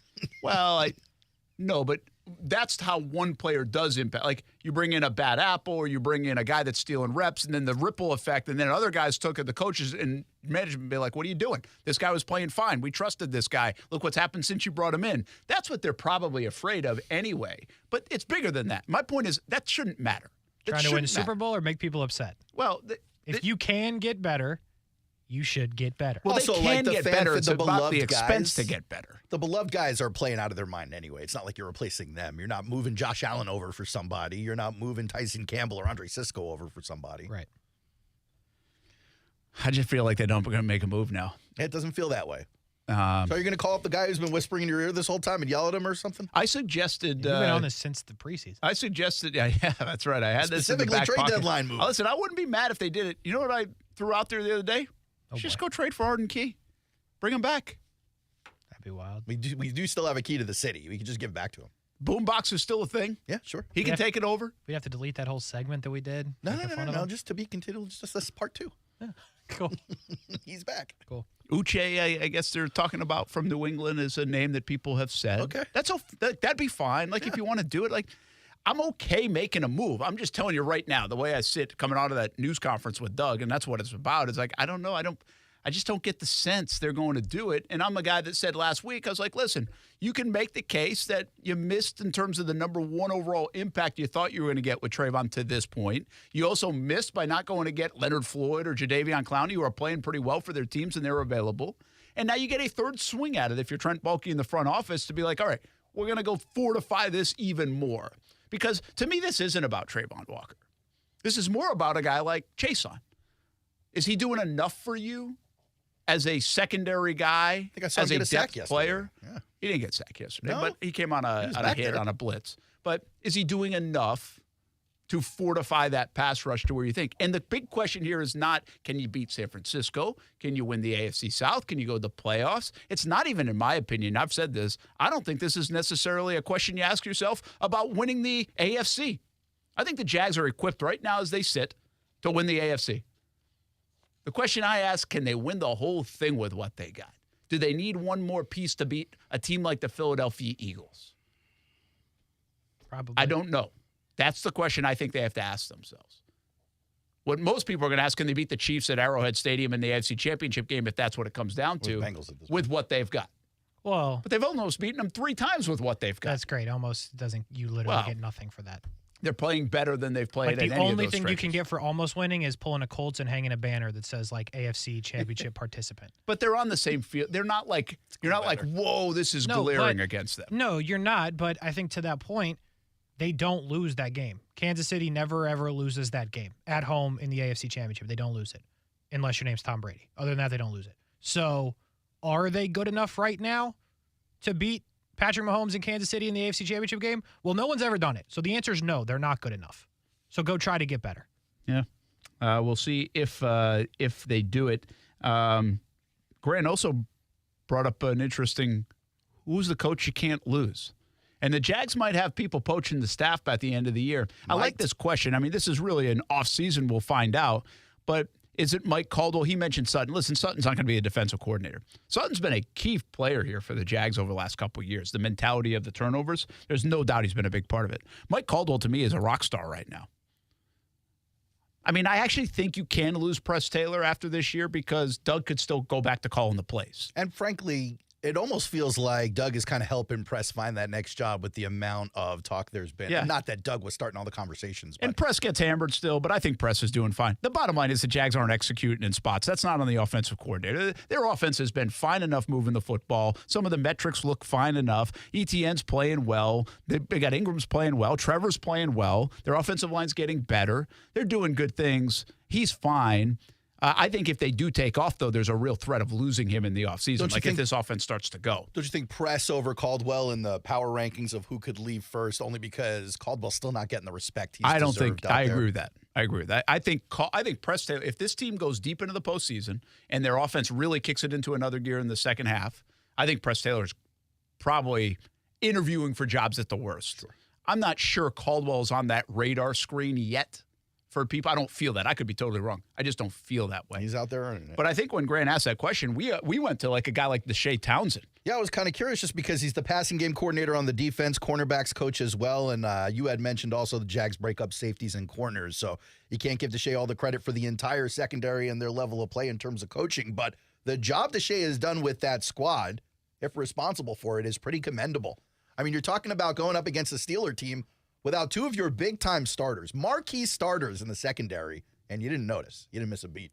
Let's phrase it a different way. Is he the MVP of the coaching staff outside of coordinators and Doug Peterson? So you take the big 3 out, right? Really, special teams 2 here. I'd say 4? Him, McCoy, and Rauscher are like in contention, all 3. Yeah, but I don't think people would give Rauscher this yet. Well, only because people like to take it out on the offensive line. But the reality is it was kind of hodgepodge together for a little bit to start the season.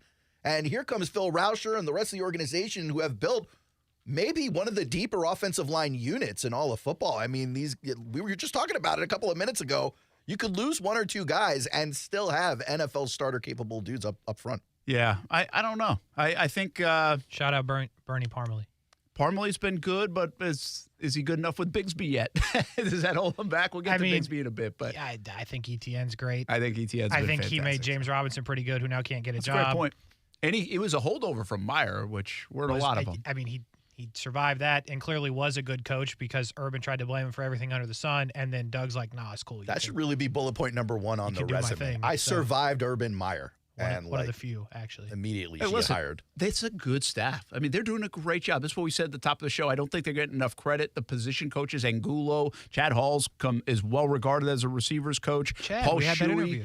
Shuey is. You were talking about Muma and Foye, Tony Gilbert, inside linebackers coach. I mean, go up and down. Brenson Buckner, we just left him. I mean, you can really go up. But I would say right now that secondary is playing at an elite level, and they've rotated different guys in, and they continue to play at elite level. And Monteric Brown has gotten better each time out. That's a coaching thing to me. So I would give the nod to a guy like Deshae Townsend right now. Is like the MVP of the coaching staff outside of coordinators and Doug Peterson. Last thought from Grant that he had on our list that's made it into a 20-minute topic. Shout out Grant. Is Trevor Lawrence in the deal.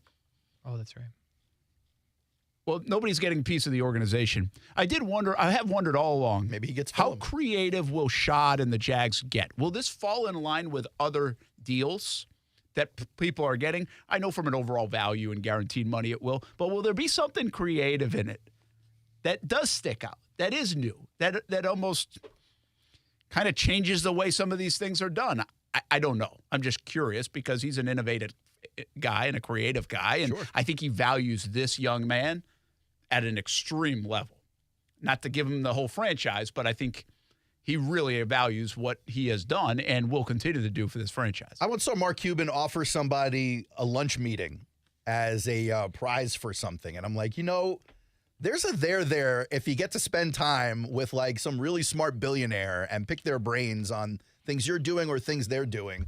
And a guy like Trevor is going to have 2 or 3 of these 9-figure contracts most likely over the course of his career. But to the question you like to always ask, I always look at you cross-eyed when you ask it. I mean, how much money do you really need before you take something else of value? And if I'm Trevor, I'm looking at Schad going, look at this amazing life that this man built, right? He didn't just step into wealth. He built it from the ground up over multiple countries with multiple industries. If I'm Trev, I'm looking for exactly that. I'm looking for something that goes past the dollars and cents in that contract. And I'm not talking about a piece of a franchise like some of these people, like something else. But Grant wanted to give him the kismet. Yeah, I take it. I mean, I would take it. Take it and sell it, but I take it. It's going to be fascinating. It's got to be hard see. to sell something like that, though, huh? I'll sell them. I feel like there's got to be something that's just that stands out. It's a little different in this deal, and I have no idea. Maybe it just falls in line. But I just feel like there's going to be something there. Did you guys notice this quick about Trevor? He's not only last week saying, I've got receipts, obviously a month ago with the notepad on Twitter. But did I see this correctly that he came out with like a hype video on Instagram? Was that real? Was that from his account?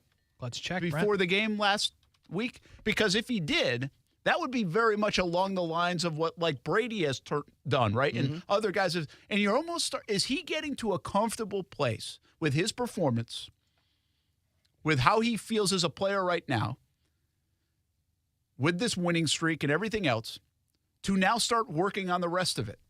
He did, yes. Right? 4 days ago, he put out a video. Because that's like a branding thing. So are we going to now see Instagram hype videos every week? Depends how good his team is. Trev, if you need a new team, shout out, bro.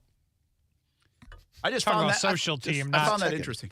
Do all the quarterbacks do that, or was it just a Brady thing? Didn't it seem like Brady Brady did it a lot. All the quarterbacks don't. Okay, but Brady does.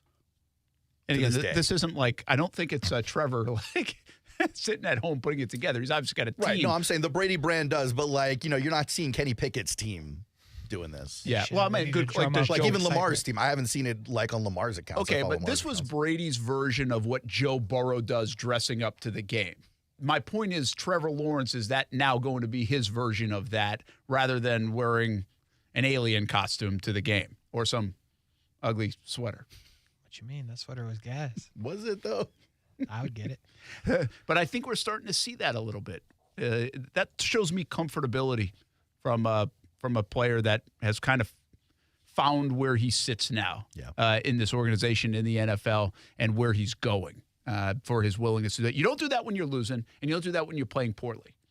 You do that when you got something to talk about. Let's get South Beach Gary on. He's been hanging a lot today and took us this long to get to Jalen Ramsey and the Miami Dolphins. That's why we were holding you off, South Beach Gary. Yeah, I know what you were doing, Brent. But we're getting healthy now. We got Connor Williams back, as you said, Jalen Ramsey back, a pick in his first game. And you guys are talking about this hopeful Kansas City. Well, when Miami beats Kansas City on Sunday, the AFC Championship game is going to go through Miami. Well, it could, and I think everybody would hope for that to happen rather than Kansas City. Like, I think everyone would sign that up right now. If it can't be Jacksonville, please make it not Kansas City. But you were talking about them not going after Montez Sweat.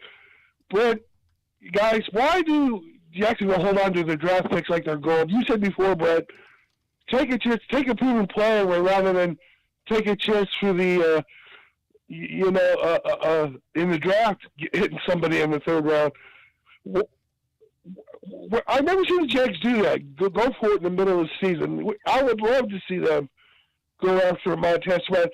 And you know how the salary cap, guys, you can always make it work somehow. Why don't they do that? But you said yourself how the Jags hold on to those picks like they're gold. Yeah, thanks, South Beach Gary. Here's the deal.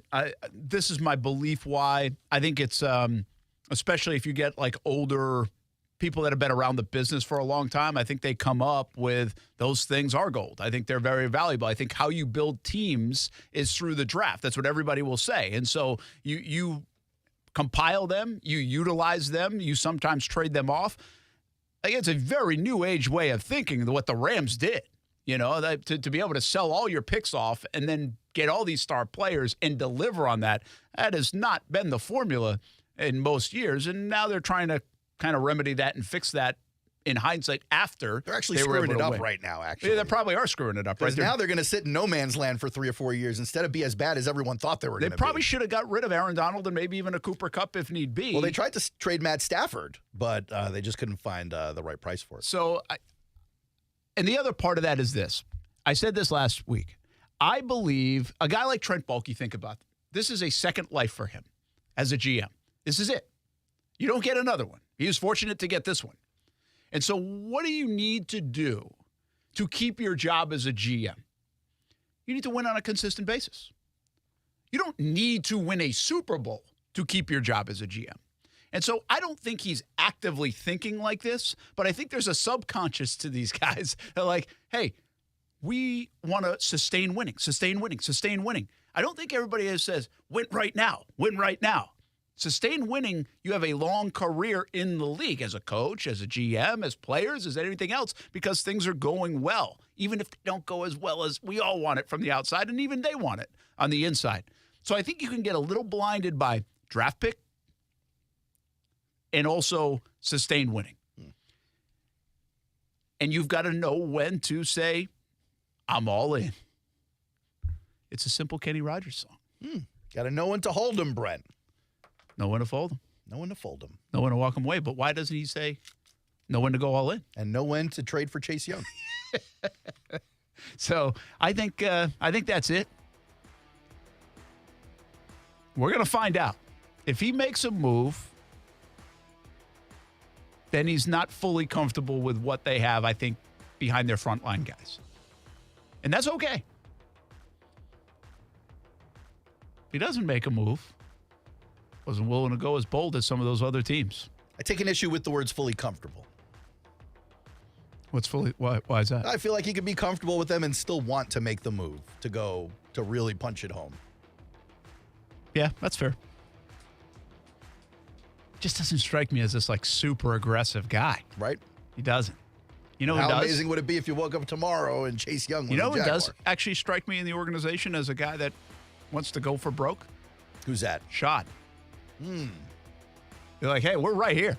That's a winner who's What's tired going of to losing get us right to there. boom? Yeah. Right? That's a man who doesn't mind taking a shot.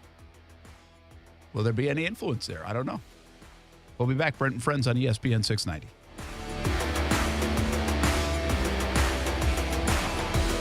Now, the First Alert Forecast on ESPN 690. After fog this morning, it'll be another mostly to partly sunny and warm afternoon with temperatures in the mid-80s. Tonight stays pleasant again, but watch out for some more fog developing late tonight and early tomorrow morning with temperatures down around 60. From the Action News Jax First Alert Weather Center, I'm meteorologist Corey Sima. The Weather Center is brought to you by Beards Diamonds. Don't miss Beards' incredible buy one, get one on wedding bands now through October 31st. As the seasons change, one thing remains the same. Jacksonville and all of Northeast Florida are fueled by Celsius Essential Energy Drinks. If you spot ESPN 690 anywhere in the community, come hang with us and grab an ice-cold Celsius. I'm Mark Anajar. I'm Glenn Levine. I'm Ellie Anajar. Together, we're Anajar and Levine. If you've been hurt in a car crash, we'll fight to get you the maximum compensation you deserve. Call Anajar and Levine for your free consultation. 1-800-747-FREE. Main office, Jacksonville. Every year in Florida, 200 children and teens die due to firearm-related injuries. Know the basics of firearm safety and talk to your children about the risks. Learn more at go.baptistjacks.com/gunsafety. Are you a business owner in need of financing? Then you need Swish Funding, the better way to get the funding you need. Our simple application process takes just minutes, with funding as soon as one business day. At Swish Funding, we focus on your business cash flow, not your personal credit score. And we're ready to help with funding from $5,000 to $5 million. If you've been in business for 1 year and have monthly revenue of at least $25,000, you could get the affordable funding you need with no collateral. At swishfunding.com. That's SWISH funding.com. Discover how good your water can be with the new Connecticut softener and drinking water system. Connecticut's Twin Tank non-electric softeners are the most efficient softeners available. We have one in our home. We absolutely love it, have had it for over 5 years. Their drinking water systems remove up to 99% of contaminants. Right now, you can save up to $1,000 on a Connecticut K5 drinking water system when you purchase a Connecticut Premier softener. If you're not filtering your water, you are the filter. Don't be the filter. The experts at CGC Water Treatment and Plumbing will test your water for free and provide solutions that are right for you and your family. Imagine having clean, clear, purified water at your home. No more plastic bottles, no more waste, just great tasting, purified water that you can trust. Call 904-552-1242 or visit cgcwater.com, 904-552-1242 or cgcwater.com. Financing options available with approved credit. CGC Water Treatment and Plumbing are proud partners of the Jacksonville Jaguars, and I'm a proud customer of CGC Water Treatment and Plumbing, an authorized independent Connecticut dealer. Florida license number CFC 1428211. The World Poker Tour is here at Best Bet Jacksonville through November 14th. Don't miss your opportunity to become a World Poker Tour champion with 14 poker tournaments, including the Best Bet Scramble, the $5,000 no-limit hold'em main event with a $1 million guarantee, going on now through November 14th. There are still lots of great satellite opportunities to play. Visit bestbetjacks.com for the full World Poker Tour schedule and for more information. That's bestbetjacks.com. What? They did not tell me they were going to do that. I need a new bank. Well, actually, One-to-One Financial doesn't do the usual bank surprises because we're not a bank. We're a credit union. And that means lower loan interest, things like free checking and member rewards, and of course, total investment back into our community. I'm sold. Find a better way to bank than big banks with One-to-One Financial, Jacksonville's hometown credit union. Visit 121fcu.org for more information on opening an account today. Federally insured by NCUA. Imagine getting ahead of your irritable bowel syndrome with constipation or IBS-C by treating it with Linzess. Then you could start proactively managing your constipation with belly pain and get ahead of your symptoms. Talk to your doctor about Linzess, linaclotide. Linzess is a prescription medicine that treats IBS-C in adults. It's not a laxative. It's a once-daily pill that helps you get ahead of your symptoms. It's proven to help you have more frequent and complete bowel movements and helps relieve overall abdominal symptoms, belly pain, discomfort, and bloating. These symptoms were studied in combination, not individually. Do not give Linzess to children less than 2. It may harm them. Do not take Linzess if you have a bowel blockage. Get immediate help if you develop unusual or severe stomach pain, especially with bloody or black stools. The most common side effect is diarrhea, sometimes severe. If it's severe, stop taking Linzess and call your doctor right away. Other side effects include gas, stomach area pain, and swelling. Imagine, what could relief from IBS-C mean for you? Talk to your doctor and say yes to Linzess. Learn more at linzess.com or call 1-800-LINZESS.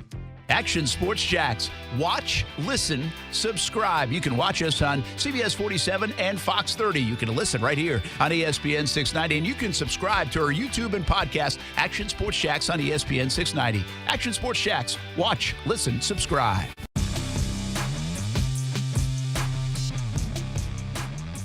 4:30 we go here on a Monday. Brent Martineau, Aaron Schachter, Kasey Kuhrts. We'll hear from Andrew Wingard and some others coming up still on the show.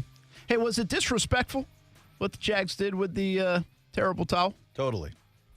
No. Absolutely. Not even a little bit. Absolutely disrespectful. It's a freaking towel. Purposely It's not just the towel. It symbolizes the fan base, and it symbolizes the Steelers. That's fine. They're bums for making their rallying cry something you clean up spills with. Like if they had made teal posters that said Duval instead of Duval, DUH-VAL, we'd be insulted. Sure we would. That's All different. right. That's a county. Theirs is something you clean up messes with. The nasty napkin. Think about all the disgusting stuff that you've wiped up with towels. And I've wiped up some pretty disgusting I stuff. bet you have. Yeah. So, like... Just this weekend. Piles and puddles. I bet. Oh, you're Your cleaning up dog. after the dog? Oh, yeah, that's me. So did you win? Did you really win? Everybody thought you won? I mean, I'm still coming out on top in percentages case. It's not always about a shutout victory. This is a big loss, though, huh? I don't know about that. He's losing. This was me. a take all your flip coins loss right here. Well, this was a few of those, after didn't I? the Florida Gators scored and took the lead in that game, throwing all your flip coins on the Gators. It wasn't just that it was the very first score of the game. Yeah. That convinced. That's They all I dominated needed. for that first drive. They were really did. They looked unbelievable great. before Georgia got the ball. Great Gator game. I turned it off right after that.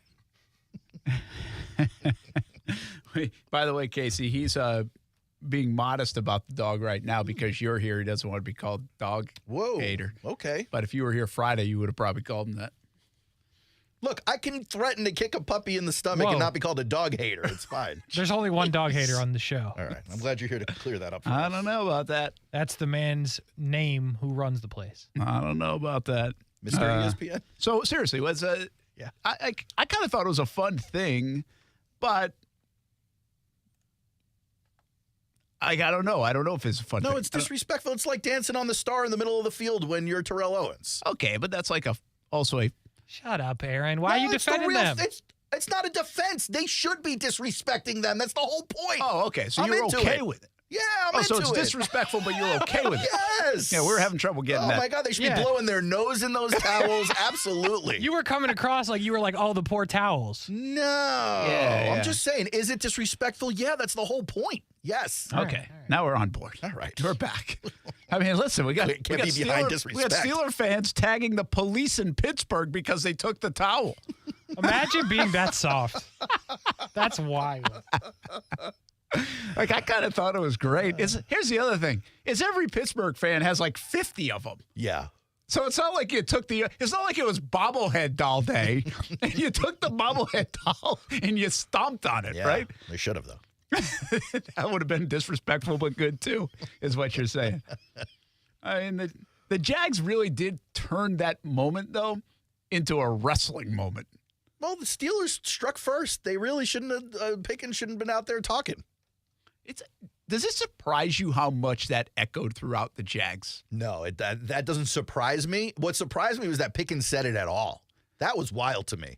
That part doesn't surprise me. That Pickens said it with his team being who they are, not being able to do what they're supposed to be doing, that offensive line looking as bad as it's looked all season. Yeah, Pickens is kind of out there. Man. I mean, is he? Yeah. I mean, yeah. Has he said some other things? No, he's just different. Like, there's no other way to put it. He's different. Like, he's just a different dude. And like, you know, he said he is that dude. He just didn't realize the rest of his teammates were not that dude. He thought it was like, you know, 12 George Pickens, 11 George Pickens out there, and a lot no, of Carl Pickens. It's just one George and then some mediocre fellas. The rest. So, Here's the deal, Kasey. How about you? You surprised that they took this on as absolutely such a not. mantra? Of course not. Really? Absolutely not. I wouldn't be shocked if Doug played it for him on like Oh, Friday. I think Doug plays into that so much, and I've said this in the past. Like he plays into these things, and this is where I go with it. It's very. This is not a knock, but this stuff you often see more referred to in high school and in college.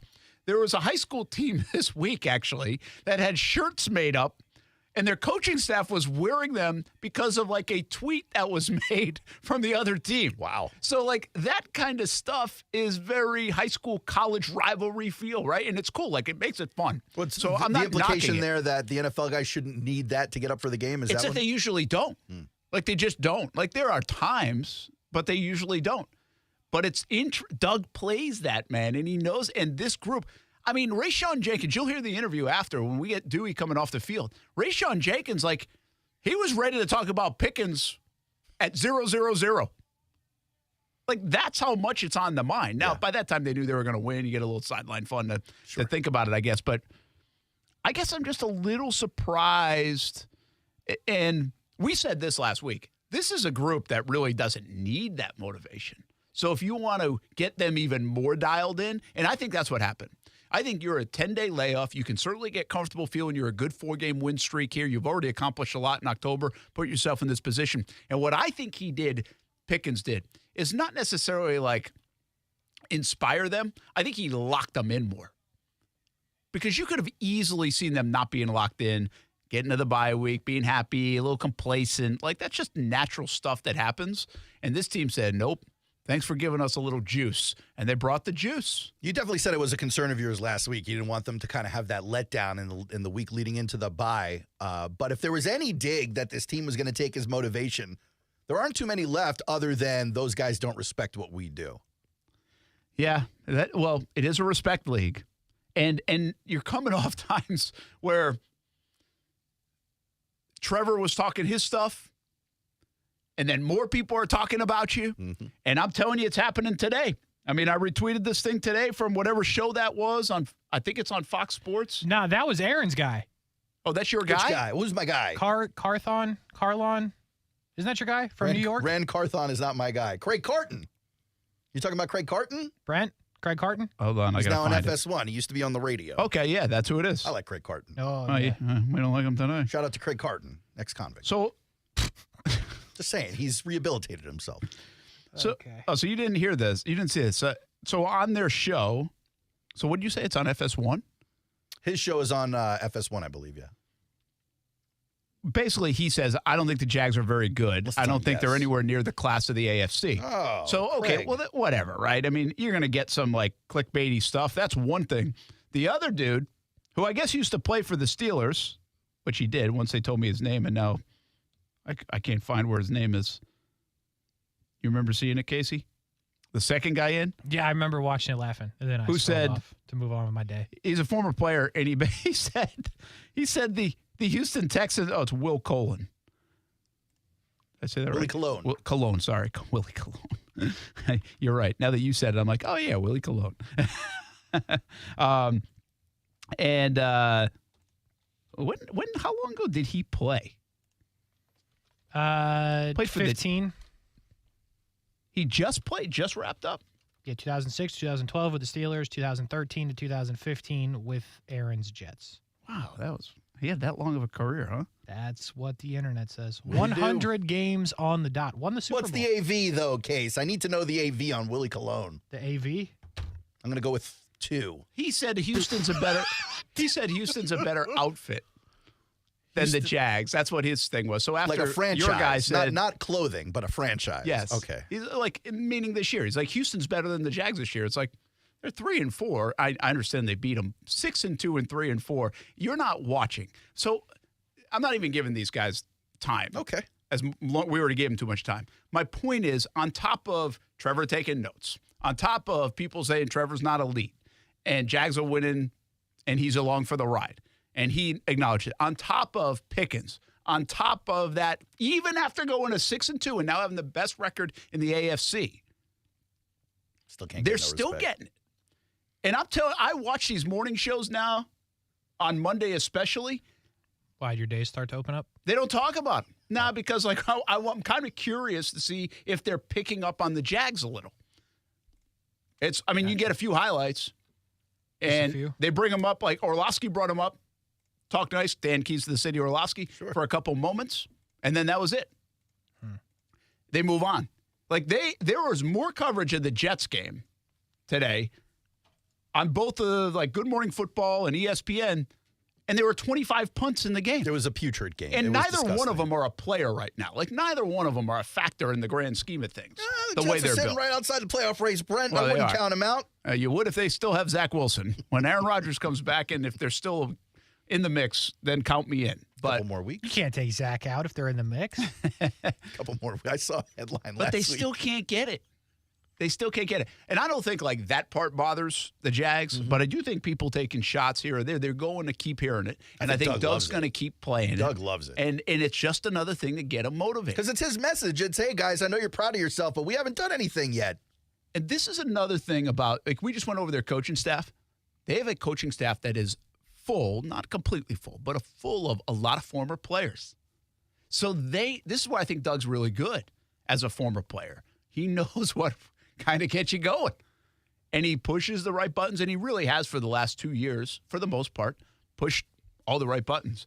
And I think he sees a defense that's overlooked. I think still not getting the credit they deserve. And I think he's going to probably turn this into the offensive side soon enough. Like, hey, people think like we're a defensive football team and you guys aren't any good. Like, watch for, like, I mean, he's not going to say that message in the public. I get what you're saying. But They think the defense is carrying the day. Where are you at, offense? And partly he's kind of good, kind of right. Partly. But he could also use some of this slight stuff that's going on around the country to fuel their fire, so to speak. And we'll see if it does. Pretty wild. Kind of fun. AV of 46. Whoa. No, he's a good player. Cologne. He's a good player. Get it, I mean, 46. We're not going to. No, he played 10 years in the league. He's a good player. I mean, he didn't say he started for 10 years.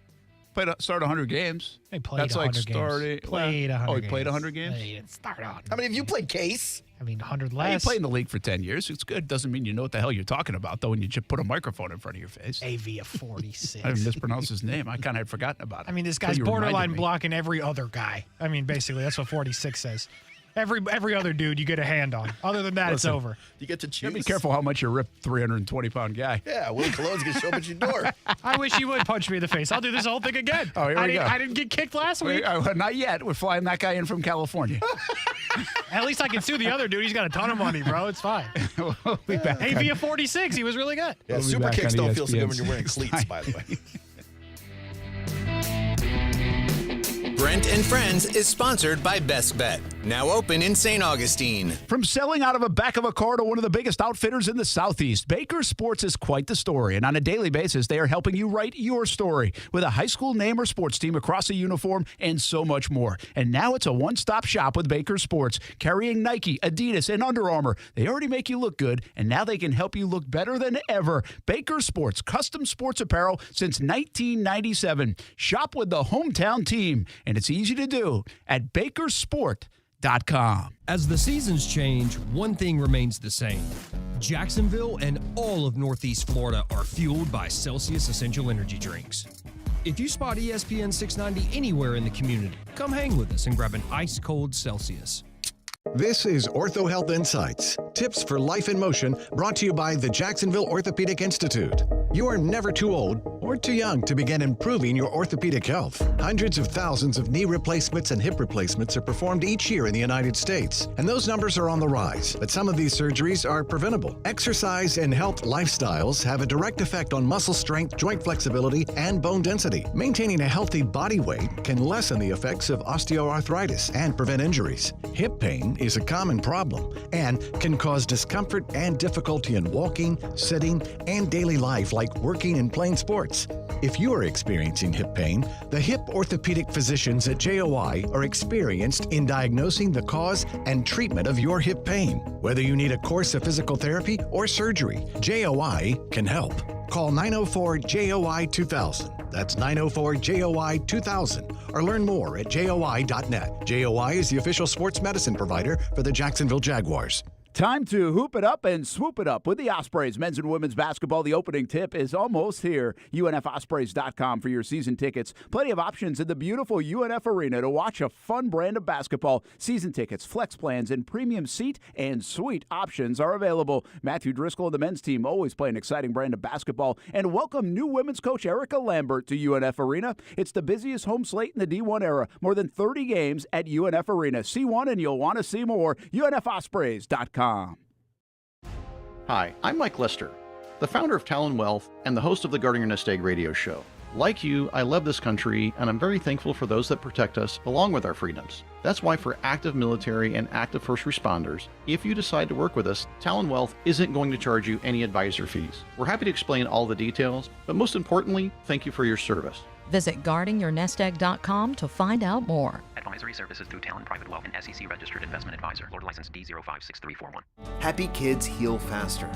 That's why Starlight Children's Foundation is dedicated to improving the mental well-being of sick kids by providing comfort and normalcy to those who need it most. Learn how at starlight.org. We're going abroad for the first time in years. To Spain. So we started using Babbel. And started learning Spanish fast. With Babbel, you can start having conversations in another language in just 3 weeks. ¿Cómo te llamas? ¿Cómo te llamas? When you learn a language, you want to actually use it. Babbel is designed with that goal in mind. In just 3 weeks, we're starting to have conversations in Spanish. Gracias, Babbel. Babbel, language for life. Now try Babbel for free at Babbel.com. That's BABBEL.com. The Chase Ink Business Premier Card is made for people who make things happen, like me. I'm Sam, founder and CEO of Manifest, a product design company that makes everyday products designed smarter. I get 2.5% cash back on purchases of $5,000 or more, plus unlimited 2% cash back on all other purchases, which helps us make more smart ideas into a brilliant reality. The Ink Business Premier Card. Learn more at chase.com/business premier. Chase for business. Make more of what's yours. Real business owner compensated for their participation. Account subject to credit approval. Restrictions and limitations apply. Cards are issued by JPMorgan Chase Bank. Any member FDIC. At the Home Depot, Saturdays are about two things: getting projects done right with Behr Premium Plus interior paint and football. That's right, Kirk Herbstreit. And with Behr's wall-to-wall coverage and long-lasting durable finish, you'll spend less time worrying about your walls, which means more time for football. For football. Upgrade your Saturday with Behr and the Home Depot. How doers get more done. Stay with ESPN 690 for your chance to see and hear our special events in the Farah and Farah Performance Studio throughout 2023. Powered by Farah and Farah and ESPN 690, Jacksonville's home for ESPN Radio. Hey, we were talking about Evan Ingram a little bit earlier. It just continues to pile up the big numbers in terms of catches. It's not really big numbers by yard standpoint, but 51 catches so far this season. Seems like so many of them are on 3rd down and 5. Right. 3rd down and 4. Him and Kirk. And they got some big plays. It was good to see him get big plays. The only thing we want to see is get in the end zone. Still can't get him in the end zone. I tell you what, I keep going back to this will. Anytime touchdown. You are doing it. Well, I should say. Anytime touchdown. What's it like? What's that at? It's not really juiced. Oh, it isn't? No. It is a bit surprising when you catch it 51 times that he hasn't had a touchdown. But what does Trevor have? 9 touchdowns? 10? Is he in the double digits yet? Is that it? He does not have a lot. He doesn't have a lot. So, I mean. Trevor's at 9 touchdowns, 4 interceptions. 9? 9 is not a lot. 9 in 8 games.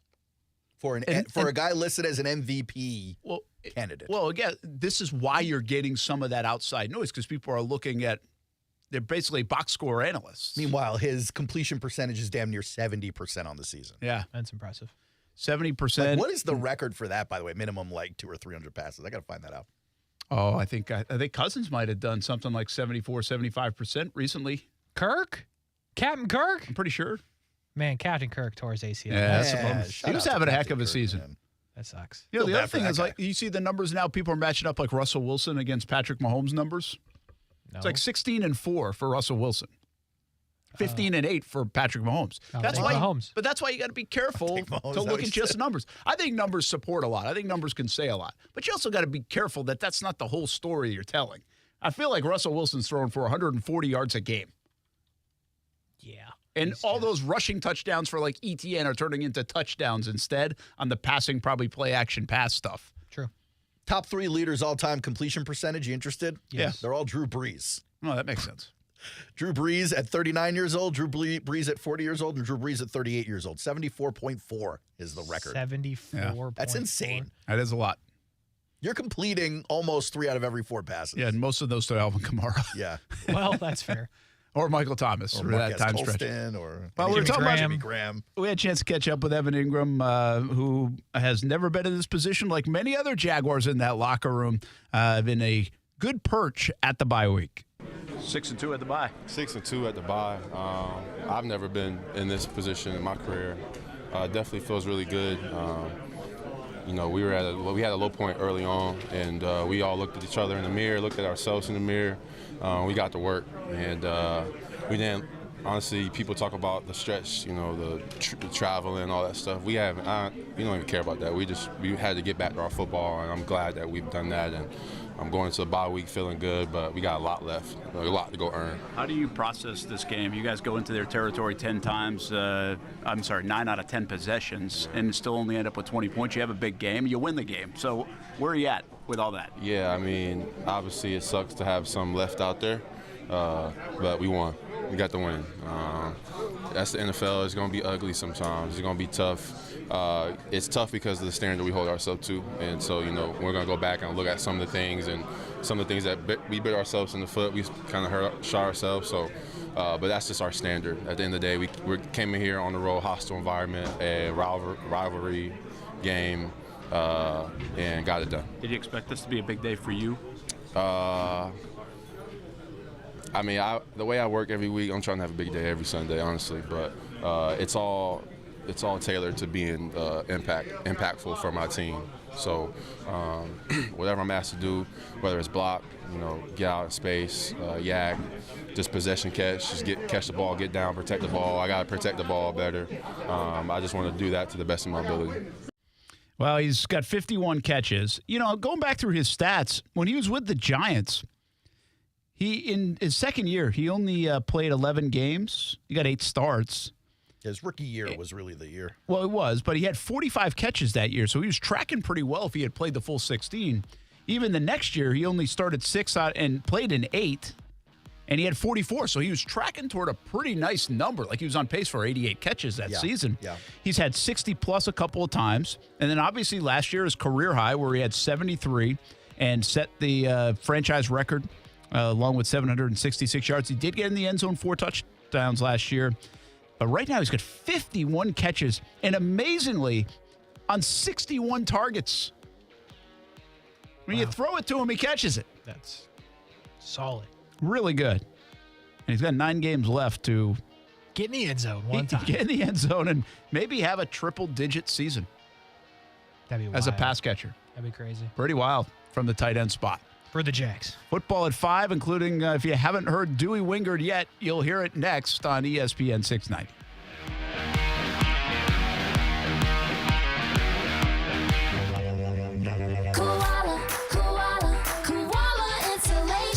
Hey, this is Bruce. And I'm Carrie. We're the owners of Koala Insulation. It's a great time of year to invest in energy-efficient improvements to your home. With our competitive rates and new tax credits for insulation upgrades, you can get huge savings to improve your insulation today and see long-term savings every month going forward. Give us a call and set up your free evaluation at 679-6282 or find us online at koalainsulation.com. This is the time of year when you walk outside and you say, this is why we live in Florida. You can go walk or bike, golf, pickleball, play with the kids. That's what you do this time of year in Florida. Well, are you sick and tired of living with constant pain while you're trying to do those things and live your life, maybe in the knees and the back and the hips?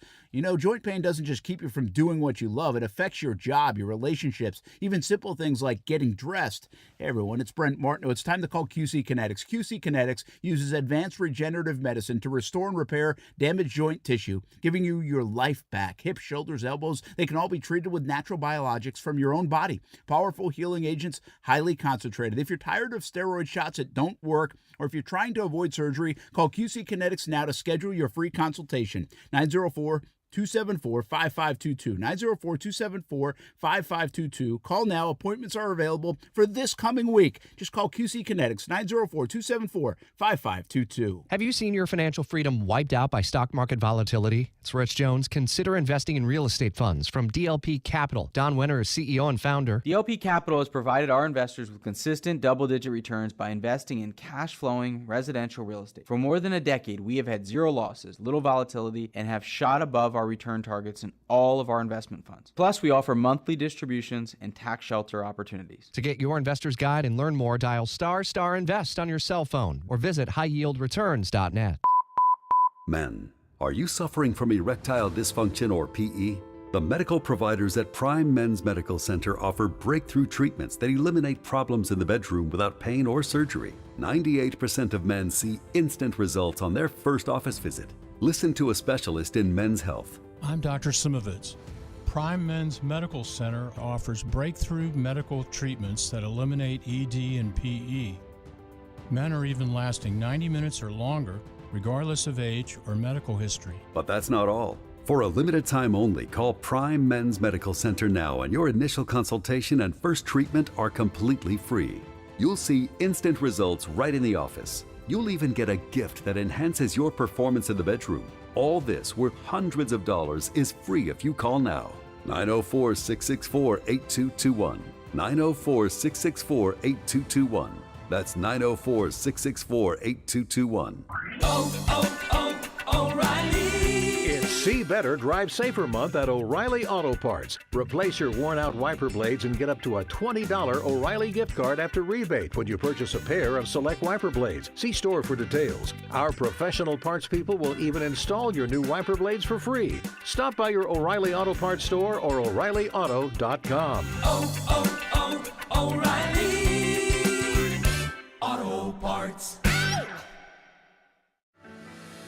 At Grainger, we're for the ones who specialize in saving the day and for the ones who've mastered the art of keeping business moving. We offer industrial-grade supplies for every industry with same-day pickup and next-day delivery on most orders, all backed by real people ready to help. So you can get the right answers and products right when you need them. Call, clickgrainger.com, or just stop by. Grainger, for the ones who get it done. WOKV Jacksonville. Listen live everywhere you go on ESPN690.com. ESPN 690, Jacksonville's home for ESPN Radio. This is SportsCenter. I'm Christine Lisi. Ahead of tomorrow's NFL trade deadline, the Giants traded defensive lineman Leonard Williams to the Seahawks for 2 draft picks, Seattle adding a difference maker up front. A devastating injury for the Vikings and their starting quarterback. An MRI confirmed Kirk Cousins has a season-ending Achilles tear. That injury impacts both the short and long-term future of the organization. Unsportsmanlike co-host Chris Canty. The production and what he was able to do in terms of moving that offense up and down the field will be sorely missed. And that's a team that has to win because of their offense. Their defense is the complement to it. So this is going to be a struggle for Minnesota. I'm not quite sure where they go from here when it comes to stabilizing the most important position in all of team sports. Coach Kevin O'Connell said today they do plan to add a QB in the next day or so. Lions receiver Amon-Ra St. Brown plans to play against the Raiders on Monday Night Football, 8 Eastern, ESPN and ABC. He had been questionable with an illness. NBA, ESPN's Mark J. Spears is reporting Kings guard De'Aaron Fox has avoided a serious right ankle injury. The hope is that he can return within a week's time. Brought to you by the Capital One Venture X card. Earn unlimited 2x miles on everything you buy. Plus, get access to over 1,300 airport lounges and a $300 annual credit for bookings through Capital One Travel. What's in your wallet? Terms apply. Lounge access is subject to change. See CapitalOne.com for details. Broadcasting live from the Anajar and Levine studios. Anajar and Levine Accident Attorneys. Call 1-800-747-FREE. That's 1-800-747-3733. ESPN 690 and Action Sports Shacks presents Brent and Friends. Today is one of the worst days that I've had in a long time. We're getting a little punchy around here, people. It's been a lot in a row. I would love to punch you guys. Ow! It really hit me. Brent and Friends with Brent Martineau, Aaron Schachter, and Kasey Kuhrts. Jacksonville's home for ESPN Radio. ESPN 690. One-word reviews were kind of fun. That was the best. That was the conversation in the break there, at least the last 20 seconds of it. Whoa. Settle down, partner. He said Casey's like, one-word reviews were awesome. Would that last like a day? That was supposed to do that on a weekly basis. I did 2 reviews in one show. A full-throated review and a one-word review. I was still stunned by the one-word review. I'll never forget. It's like, that was it? I pulled the audio. One word. I pulled the audio from that to make a promo, but I couldn't do it justice in 30 seconds because you needed the build-up. Also, like the punchline was Brent going, that was it? Yes, exactly. Totally caught me off guard. It's like, we did all that for what? I know it. We teased this for 2 hours and how do you probably think the 2 company weeks? feels? They paid me hundreds of dollars to do nothing all day. That's the gig of a lifetime. Your job is to do a one-word review on a daily basis. Oh, my boss. What did you do today? I did a one-word review. Don't get paid by the amount of words. What about the other 7 hours and 59 seconds you were here? That's funny. Are the food tasting people, like, is that every time I think of, like, the good jobs, people would say, like movie critics or food critic or. Yeah, you say that until you go to the food tasting and it's awful. I was going to say, you know how much bad food they eat all the time? But is that still like a thing? Like, do people actually do food that? Critics, oh, yeah, those are still a thing. No, those are still a thing. Now, where Everyone they just write goes on is Yelp. not a thing. It's like the papers don't get read anymore, right? But there are famous food critics around the country who still have their audiences. So they for sure. seriously did food reviews in the newspaper? Where do you think Dave Portnoy got his pizza reviews from? I don't know. Yeah, man. It used to be a big deal back when papers were a thing. Shout out to Gene. Where like if you got a bad restaurant review, it's like Gene owns the paper. Well, I'm not trying to make him feel bad. And everybody else who works. But back when that gig meant something, it could ruin your restaurant. Yeah. Really? Oh yeah. Here's the other one. Like they would just go to random spots? It'd be like an undercover boss situation. You wouldn't tell anybody. Yeah. Well, it's kind of like the restaurant report. Yeah, just in like a different way. Which, Well, they know Becker when he strolls up. They're like, uh-oh, we got rats. But the restaurant report is like some of the most popular stuff online. That's why everyone does it now. Absolutely. Yeah. It's like, oh, I go there. What's the deal there? Yeah, it does well. That's why people try to I copy check it every time. Yeah. Nobody can rip off the original restaurant report. That's why. That's how you know it's the real one. They named it the original restaurant. Kind of had to. Not to be People were confused ripping with it off. the restaurant report. Has he ever heard of Siskel and Ebert? Never. He's never heard of Siskel and Ebert. Who, me? Yes. Siskel and Ebert? Who are they? Of course I've never heard of them. Are you kidding? They were a Pistons guard duo from the 1980s. What? They led the league in scoring and assists one year. You should have said the Bulls. They were from Chicago, Bulls, right?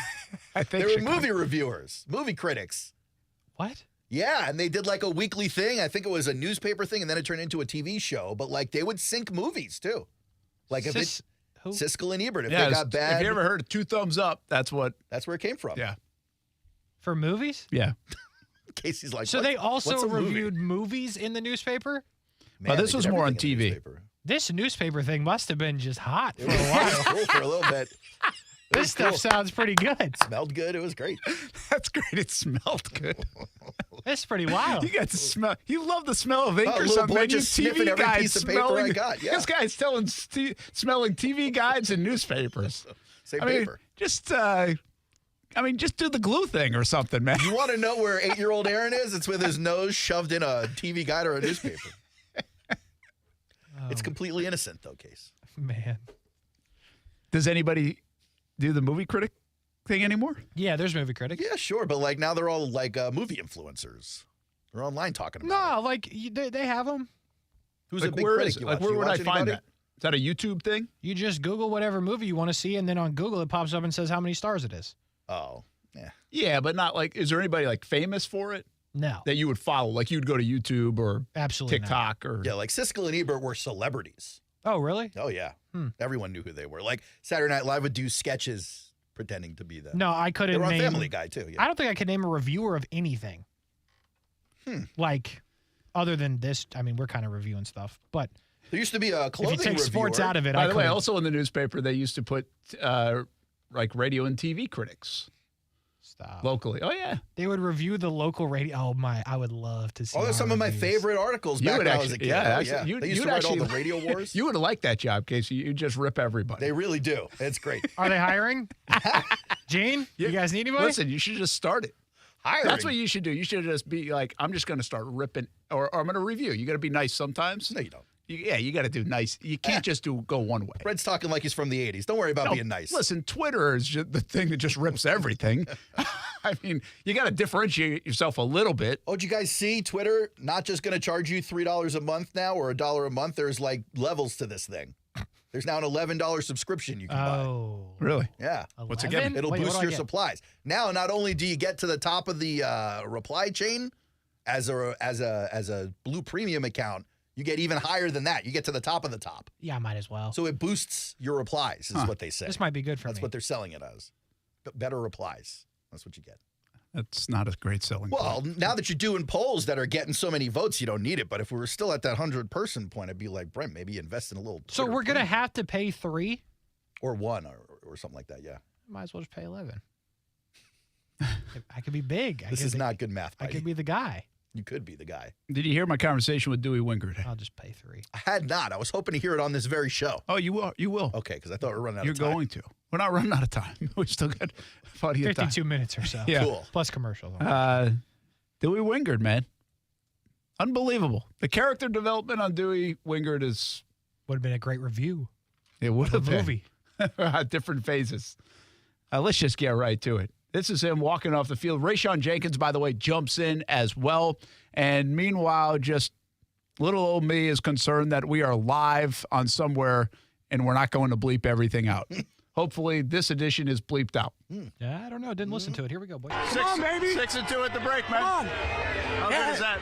I don't want to hear no one complaining. I don't want to hear no one complaining in the comments about the Jags. We're 6-2. Let's go. So it's a dog right here. Hey. Absolute dog right here, bro. We don't listen to nobody. Nobody. We us. Nobody. Hey. Let's go. All that by Hope defense. We was hoping they would have came in here and put up a better fight. Hey, how about filling in the depth that you guys continue to show when guys are around? Glory to God, first off. God is great. He's working in Jacksonville. And I'm just a dog. I'm a dog. I'm a dog. Tell us what happened on the pick. Big one in that spot. Just saw number 1 go under, knew they were trying to attack the middle of the field, broke, made the play. How good does this position feel right now, knowing there's still more out there in the second half? Isn't this fun? Is this not fun? I've been here 15 years, man. This is fun. This is freaking awesome, man. These fans, look at these fans. We need to be selling out the bank every damn week. We need to win all our home games, and we're going to go to the Super Bowl. Hey, one more thing here real quick. Pickens was talking a little bit this week. Yeah. He had the one play, but you guys did a good job on him. I'm still salty about that. He hurdled me. That's on me. But, if this is hope, hope is a dub. So, and I'm a big believer in not talking. When you talk, you put expectation on yourself. So I need all the Jags fans to flame him. No, that's a dub. Let's go. Thanks, Brent. Thanks, Brent. Dewey Wingert, man, he's one of a kind. There's just a lot when you talk to Dewey in that setting. There's a lot in it for him, right? Where he's been, how far he's come. He also has been he was re-signed this year. He's on the field sometimes in their 3 safety sets, but when they need him to come in this situation for Andre Cisco, he balls out. Played well. I thought the tackle that he made on the was it a reverse? I think it was reverse. I mean, just textbook stuff, man. He's flying around. How about the tackle on the shovel pass around the 5-yard line? He was all over yesterday. He was just everywhere. And then comes down with the pick to boot. And really the epic stealing of the terrible towel. And that's what you got. You really start thinking about the impact he's going to have in the psyche of Jags fans over this last couple of years stretch. And he's going to live in the history of this organization for a very long time. And for 3 years, it felt like he was going to live in the history of this organization from a negative standpoint. Yeah. And he's totally flipped it. And what we said last year while we were talking about this kind of character development thing and the relationship with the fans and how they view him, everybody else is, he never was probably playing even remotely closely as bad as everybody said he was. It just became kind of a little bit of a punching bag for the fans. And for everybody else, even the media. And he's really a good player and a great story and gives this team, I think, just a ton of personality, which offsets the other stuff that they have in the room, and it's a nice blend and balance. He played terrific. Like, outside of the words, which was just a fun interview, he played fantastic in place of a guy who's playing really good ball in Andre Cisco. Yeah, you're not wrong. And, in terms of the personality, it's interesting because you got a room full of muted personalities, and that's not necessarily a knock on anybody. But like Dewey says, no one wants to be up there talking and then putting themselves out there and putting all this pressure on themselves. Just quiet, do your job, get the win. But there's a personality right there the whole fan base can wrap their arms around. Just as it can be hard sometimes with a guy like Evan Ingram or even Trevor Lawrence who won't go over the line with some of the statements they make. They're kind of a little bit muted is probably the wrong word for subdued might be a better word for it when they're talking in the press conferences or even in their interviews, you're never going to find a subdued Dewey Wingard out there post-game or in the locker room. That man is always on 10. Well, we always say this too, like if you lined up jerseys, there's a lot of jerseys to buy for the Jags. But people would be picking up the number 42 jersey. That's the point. Like, that's how much he's kind of part of the – well, I said this morning when I shared the interview again, it was just like the heartbeat. Like, there are some guys that have the heartbeat of the team, the franchise, the fan base. And he's just one of them. Like, he's that guy. And I think you have to have some of those guys. I think Josh Allen has the heartbeat of the fan base too, but I think he does it in a different way. Sometimes, though, you get a player on the team that's just more than the play they have on the field. I thought for a while Brad Meester was this for the franchise, at least not necessarily early on because he didn't play in the 90s, but around his career, sometimes his importance was a little more outstretched than his position. And I feel like that can happen with Dewey sometimes as well. He ends up being a lightning rod, much more so than like an integral part to the gameplay. Yeah, that's probably a good call. I hear what you're saying there, too. I think there are different when you have winning teams and you have things that people remember, you have these different characters. Yes. They're cast in different ways, right? Yes. And they kind of develop. I mean, they seriously do develop, and we're just seeing that. We're seeing it on a bunch of different levels, from coaches to players to and man, he's just been a lot of fun, and it's cool, and he holds nothing back. He holds nothing back when he plays. He holds nothing back in front of a microphone, which next time we got to be a little careful. Maybe I have to tell him we might be live. I said let him let it rip. Well, it wouldn't be nearly as much fun. But I can't lie to you. I was thinking that in the thing. I'm like, if we're on right now. Facebook, though, right? Yeah. I think you can get away with it. Totally fine. We could just turn our mics to off air and just start going. Just letting it rip. Company wouldn't be thrilled. But we could do it. I mean, laws still exist. Just you're allowed. It's not illegal to curse. I want you guys to hear this interview with Calvin Ridley as well. We caught up with Calvin. He had a good game, of course, made some nice plays, and I think you started to see some of this now. I think it's going to brew. I think he's going to turn it on in the second half. I think we're going to see a more consistent and dynamic Calvin Ridley. Week in, week out, gets more comfortable with the offense and Trevor and everything else. I'm predicting that happens. We'll see if it happens. But I also thought he was really cool in some of the things that he said, because this is a team that's feeling really good. He, too, is another player that hasn't been in this kind of position before, and he's had to join the party, you know? He comes from a different standpoint where so many of these guys played with each other last year. Now he has to join that party and blend in. And it seems like he's having fun doing it as well. Here's my conversation with Calvin Ridley. We got playmakers. We can move the ball. I mean, we just got to, be good when we need to be good and help this offense score a ton of points and put ourselves in, just give ourselves the advantage over, the other team. Just beat them. What's it like playing with this football team right now? You guys are just finding ways to get W's and been doing it really since last October, but you just joined them, and is it something special? Yeah, it's very special. This is the best I've ever been. This is the best team I've ever been on. This is one of the most funnest teams I've ever been on, and just want to continue to win. Obviously, me personally, I think that we can be so much better.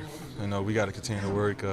It's been a long season so far. We got the bye week coming up, but I think we're gonna continue to get better, and it's gonna be good. You guys have the best record in the AFC by a team not named the Kansas City Chiefs. Do you feel like the sample size now is big enough where the Jaguars should be considered a Super Bowl contender? For us, I think we should look at it as just we won today. Go to practice, keep continuing to get better, because when we start getting into the Super Bowl and all this and all that, I think we should just look at it as just win 1 week at a time, win each game as we can, and if we get there, we get there. But right now, we beat the Steelers today and going home today. Got a bye week, and we got to come back and work.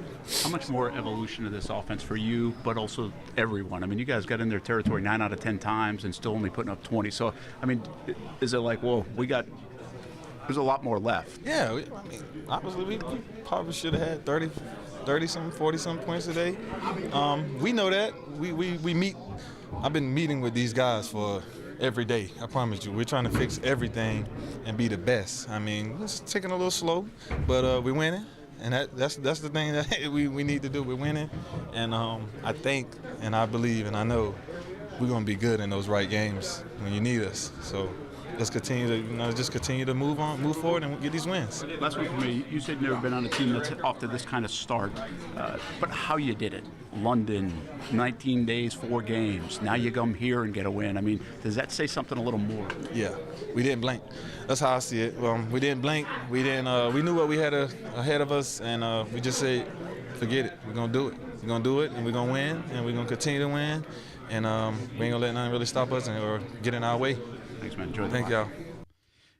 Okay, so there's a soundbite, 2 answers earlier, right, that I really like, where he says he was talking about how they're meeting, trying to figure it out, right? They're not, which shows me this. He didn't say this, but it shows me they're not happy with what they're doing completely. Yeah, they don't think they're winning there. Games. Yeah, they're like, what do we? I mean, we should be scoring 40 a game. Like that's probably how they feel, right? They should feel that. They're offensive players. But then he goes on to say, he's like, it's all right. We're taking it slow. It's like when the time comes and you need us, in those games that you really need us, we're going to be there. I thought it was a pretty cool answer, right? Not to say they haven't needed them at times, but if you take the last 2 weeks, for example, they stalled out in the second half against New Orleans. But when it got to 24-24 and you needed them, they came up with a play. The Jags were disappointing at 9-3 yesterday. It felt like they were up by 30. And when you needed the separator, Trevor to Etienne, you make the play. And I think that's what he's talking about. They've already shown a little sign of it. And I guess there's a confidence there now that they will make the play. They've been able to make the play over the last year in the fourth quarters on offense and defense. They just did it the last couple of weeks, even though everything wasn't clicking the way they think and feel it should, nor we feel that. I thought it was just a cool answer. Like, don't worry. Like, we know how to win, and when the time comes, we'll get it done. Okay, and when it comes to one play, I think you feel real comfortable that can happen in any situation against any team. But Case, if the defense didn't show up yesterday and it's not 9-6, you don't need the offense on one play towards the end to separate. You need them for the whole game. Yeah, that's fair. Or if you don't have the kicker that you have to be able to make 50-plus yard field goals with extreme ease, then yeah, it's a different outcome. We'll see what kind of outcomes they have in the second half of the year. They get San Francisco right off the rip. Is San Francisco just not good anymore? God, I'm not doing that. I'm not doing this. I will not do this with you guys. Why? Why are you so afraid of San Francisco? What's the matter? Why are you so scared? Because they're good. It's been a bad couple weeks. They're good. Who are they good against? Huh? Who are they good against? Don't do that. There's plenty of evidence that they're a good team. Okay. Is Purdy a good quarterback? Well, the evidence is going the opposite way. Because the writers out in San Francisco are starting to jump ship. Well, it's interesting. Like that thing's got a leak. I didn't see it, the game. So Orlovsky was like, he played a fine football game yesterday. He made a couple mistakes. Kurt Warner supporting him as well. Yeah. So I don't know what that means. I don't know what it looks like. But there are a couple of guys like that. Who else have they been on? Like there are some people who said that about Desmond Ridder. That he has played better. Yeah, I think Desmond Ritter's done. And it looks like they're about to give up on him, right? Heineke came in, right? Yes. Yeah, they put and Arthur Smith said after the game, he said Dez wasn't benched for his play, and he expects him back next week. So okay, I don't know why you benched him then. He's not hurt. Speaking of San Francisco, where do you guys fall on this? And we've had the conversation quite a bit, but it's a big topic today in Jacksonville. We'll know tomorrow if the game gets flexed. It won't. Do you think the game should get flexed? Bless you, Brent. I think you coughed on the mic. It'd be cool to flex it, but I'm kind of hoping they don't. You mentioned this last week. It benefits the Jags to keep it at 1 o'clock. Yeah. Love to do that. I mean, I like the idea of them playing at 10 a.m. their time, but if I have to keep watching the damn Giants and the Bears, like these primetime games suck. And what is the one supposed to be? Oakland Jets or Vegas Jets? Vegas Jets is a good game. Vegas Jets is the worst game they've played this year in the NFL. It's a good game. No, it's not. It's actually an awful game. So for that argument, I mean, you're definitely going to get a better game. Did you not see Zach Wilson at the end of this last game? I did. All right. Did you see the first 3.5 quarters? Actually, the first 3 every minute but the last one. 3 quarters, 14 minutes and 50 seconds. Yes, Yeah, he completed 2 passes at the end. Thank you, Jets Moneyline Live. But, I mean, it's a disgusting game, Brent. Yeah, I've made it crystal clear for weeks. Everybody's been asking about this game. I just don't see it bumping out a Raiders fan base and organization in Las Vegas and the Jets market. That comes into play. Now, it's funny, Ty was asking me, it's like, does it matter? It's like everybody's watching football. And I'm like, that's not a bad point. Like, you're going to get people to watch it no matter what you put on. But I will say this. Last week, at least in my world, maybe it was because Florida, Georgia, high school football, the rest, I had no clue, like, the Bucs and Bills were on. You know, it's a like, poor game, yeah. I don't think everybody's tuned in and locked in. And you're not worried about this from like a P1 radio listener, right? You're not worried about that person as much as you want the other folks jumping on board. So what's going to get other folks jumping on board? Good Raiders, football. Jets, and the storylines of players only meeting in the Raiders and Josh McDaniels stinks, or Raiders fans everywhere, and the Jets, Zach Wilson, Aaron Rodgers, all the rest of it, or Jags playing the Niners. The bottom line is, yeah, I'd rather watch the Jags play the Niners. But the storylines and the prime timers, they want the other thing. Yeah. That's just the reality of it. And Great. then the dollars and all that come into play. Great storylines in the Jags game. You got the number 1 pick against the last pick. You got Shanahan and Peterson. There's got to be something there. I mean, Niners good and reeling. Jags finally good for the first time. It all makes sense, Brent, other than Jimmy G's cute. That's what we're going to get in the Raiders game. But the storylines you just mentioned are storylines for football fans. The Whatever. storyline about Jimmy G being so good looking, that's for everybody else, right? Like, that's who you're going to get who That's Brent's a Taylor talking Swift about. crowd. No, Yes. you rally around. You throw the Trevor package up. There's number 1 overall pick, and then people that are casuals are like, "Oh, cool," and then they're like, "But then Urban Meyer," and then you get like a little scary I emoji. just don't think they care about that. And then you're like, "He was awful, and now he's good." And Doug Peterson and Sunshine and Rainbows. There's Brent. It'll be great. Brent, you're in the package. Very good. And then there's If I make Purdy it. and his hot tub selling parents in Arizona. That still makes no sense. Like, there's plenty of stories here. What do you got? Zach Wilson, bad, kind of good, bad. Jimmy G was on the Niners, a game we should have had in prime time, but we didn't flex it. And then just good-looking dude. That's all we got. That's all I got. I can tell you this, too. I just don't think 3 times in 30-plus days for the Jags in prime time is going to – they're already That's got a cool, Sunday but we nighter can see and a the Monday Giants. nighter. Great. We can see the Giants 6 times a month. Well, they'll know tomorrow. There was protection, by the way, from some of the networks anyway, Fox, CBS. They all protect certain games, so that could be in play and might not even be able to move it. I'll give you one other thing. I can guarantee you from the point you were talking about, a 10 a.m. game really for San Francisco, the football people don't care about being on prime time.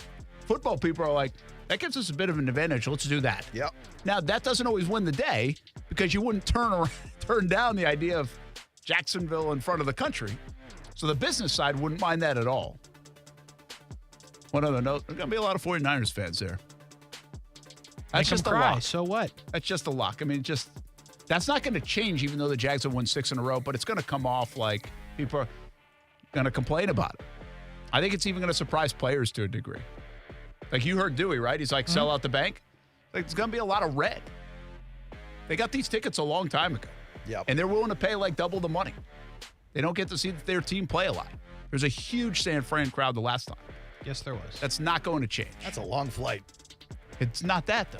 They're all from right around here. Orlando, Tampa, Miami. They're not coming from San Francisco. I hope not. We'll be back. Brent and Friends on ESPN at 690.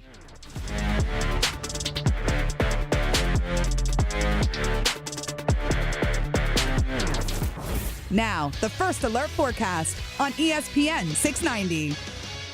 Mostly clear this evening. Some fog later on. Temperatures dropping into the low 60s. It'll be partly to mostly sunny and breezy for your Tuesday. Still warm. Highs in the low 80s and a mild evening for trick-or-treaters. From the CBS 47 and Fox 30 Action News Jax First Alert Weather Center, I'm Chief Meteorologist Mike Burrish. The Weather Center is brought to you by Beards Diamonds. Don't miss Beards' incredible buy one, get one on wedding bands now through October 31st. Hey, poker fans, you're in for a treat this October at Best Bet. With over $690,000 in poker promotions paid out this month, this is no time to be on the sidelines. Highlights include the $400 GoPo 400 with $40,000 guarantee at Best Bet Orange Park, the $100,000 guarantee St. Augustine Championship, and the return of the World Poker Tour $1 million guarantee at Best Bet Jacksonville. For all the details, visit bestbetjax.com. That's bestbetjax.com. It's old school card collecting with new school breaks. Davoli's House of Cards does it all. Missing a card from an old 1987 baseball top set? They probably have it. Want to join in on a live TikTok break with the hottest new cards? You can do it with Davoli's House of Cards. Stop on by, talk some sports, find your favorite cards for your kids or for you, like when you were a kid. From Trevor Lawrence rookies to Pokemon and more, Davoli's House of Cards on 210. And join their live breaks on TikTok at Davoli's House of Breaks. Are you passionate about addressing health disparities and improving the health of your neighbors? You could be the next American Heart Association First Coast Leader of Impact. Join the 2023 class of changemakers and compete to raise funds for life-saving research and inspire lasting change in our community. The campaign kicks off on World Heart Day, September 29th. Nominate yourself or another local leader by contacting AHA First Coast at heart.org today. The mustache is calling. This Movember, come together, grow together, change the face of men's health. Sign up at Movember.com. Discover how good your water can be with the new Connecticut softener and drinking water system. Connecticut's Twin Tank non-electric softeners are the most efficient softeners available.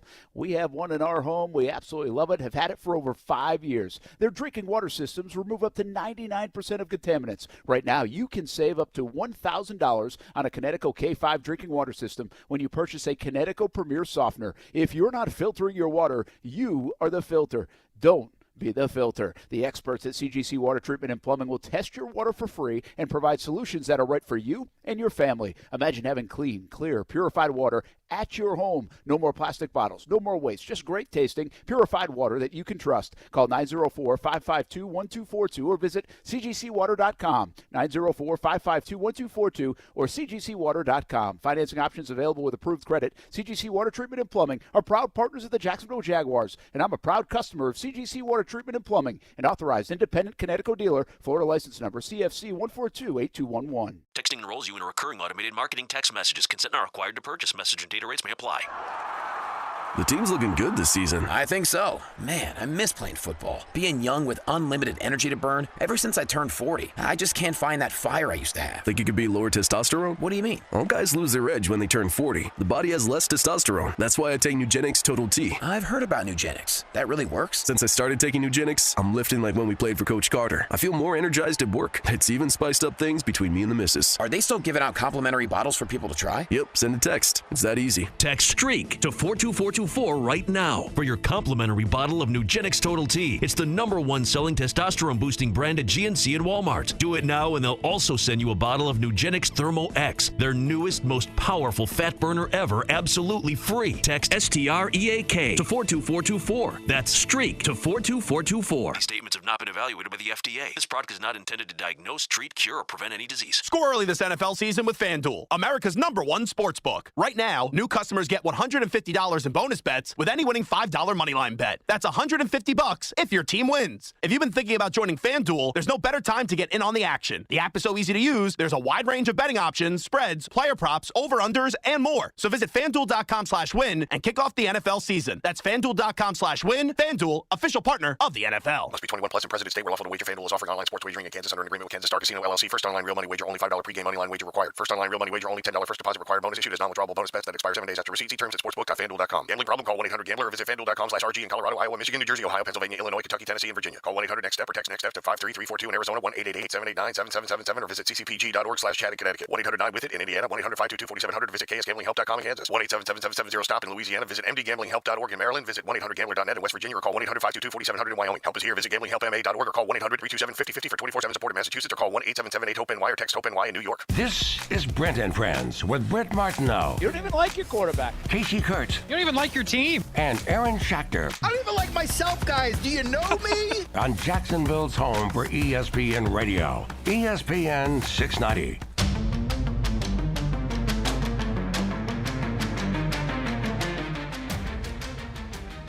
Hey, real quick, went 2.5 hours, didn't even mention Florida-Georgia game.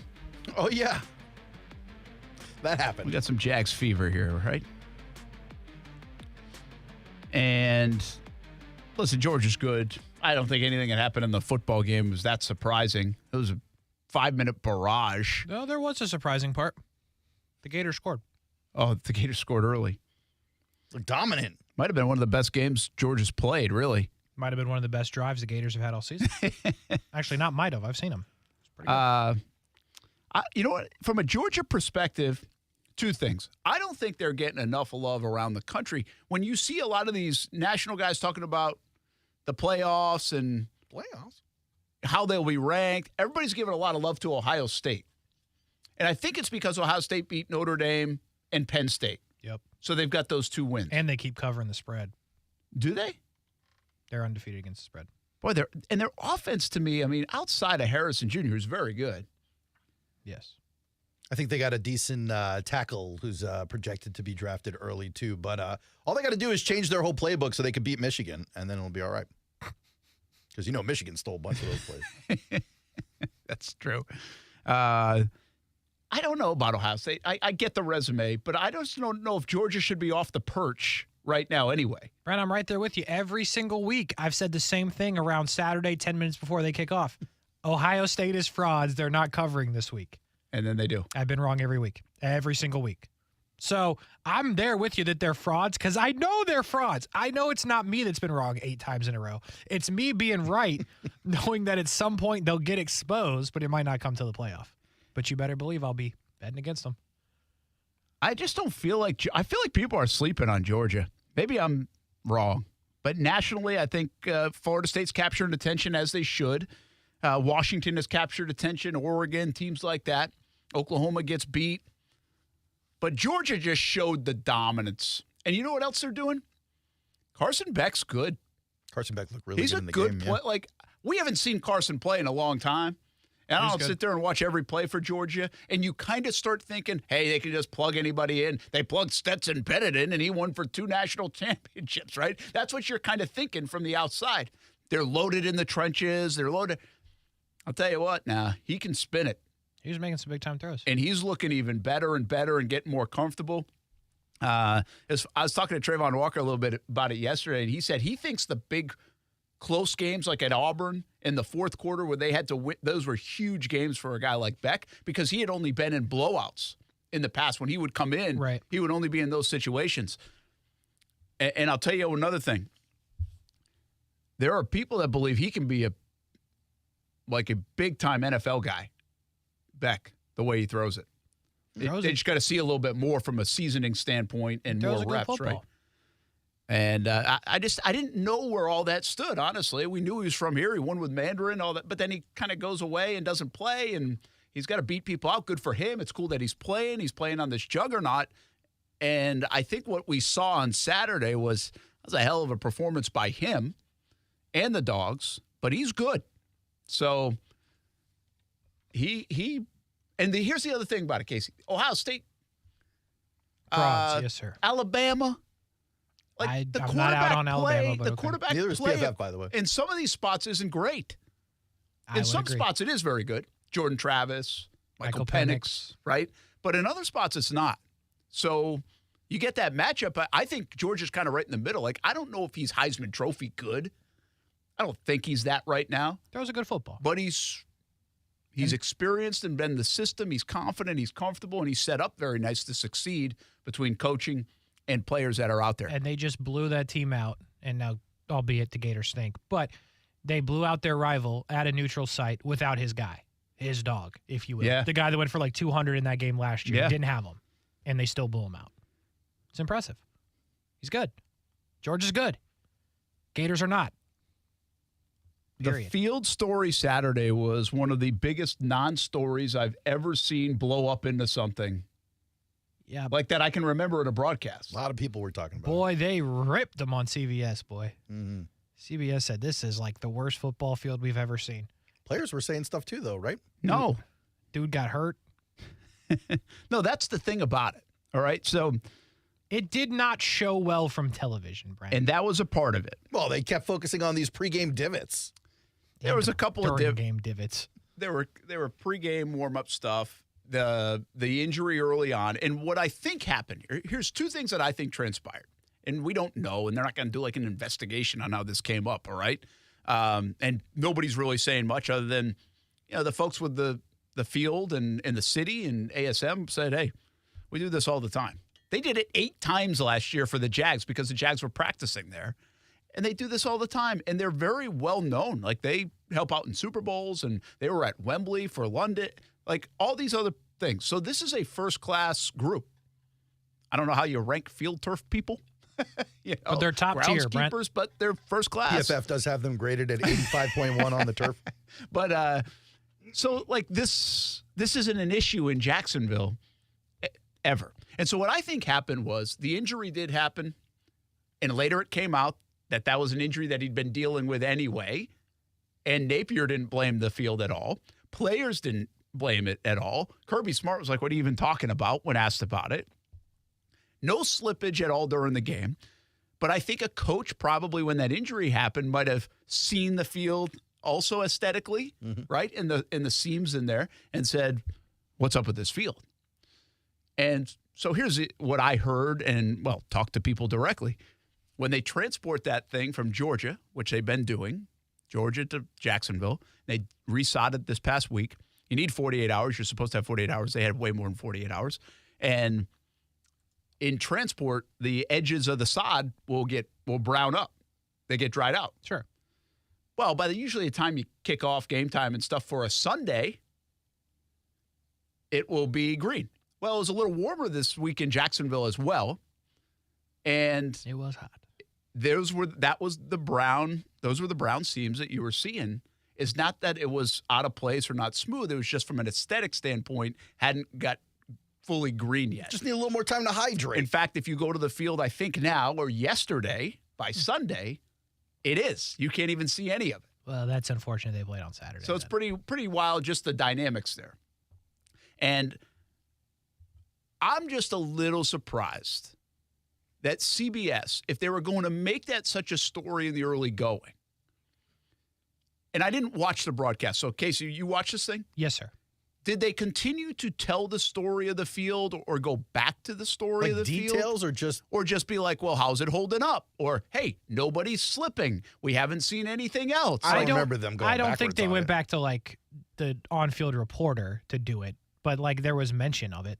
There was mention that the field is okay. I don't remember them ever saying, hey, forget what we said earlier. No. They never said the field is okay. They mentioned the conditions a couple of times. Yeah, throughout the game. Because I just think if you're going to tell that story at the beginning, you got to also showcase how it is more toward the end, right? That's You develop the not what story. they did, yeah. But they never went back to her and she was like, yeah, this sucks down here. They never did that. Yeah. They did in the open. I'll tell you what they did in the open. I know. Because it didn't. I mean, the bottom line is we watched that game. We didn't see a player slip.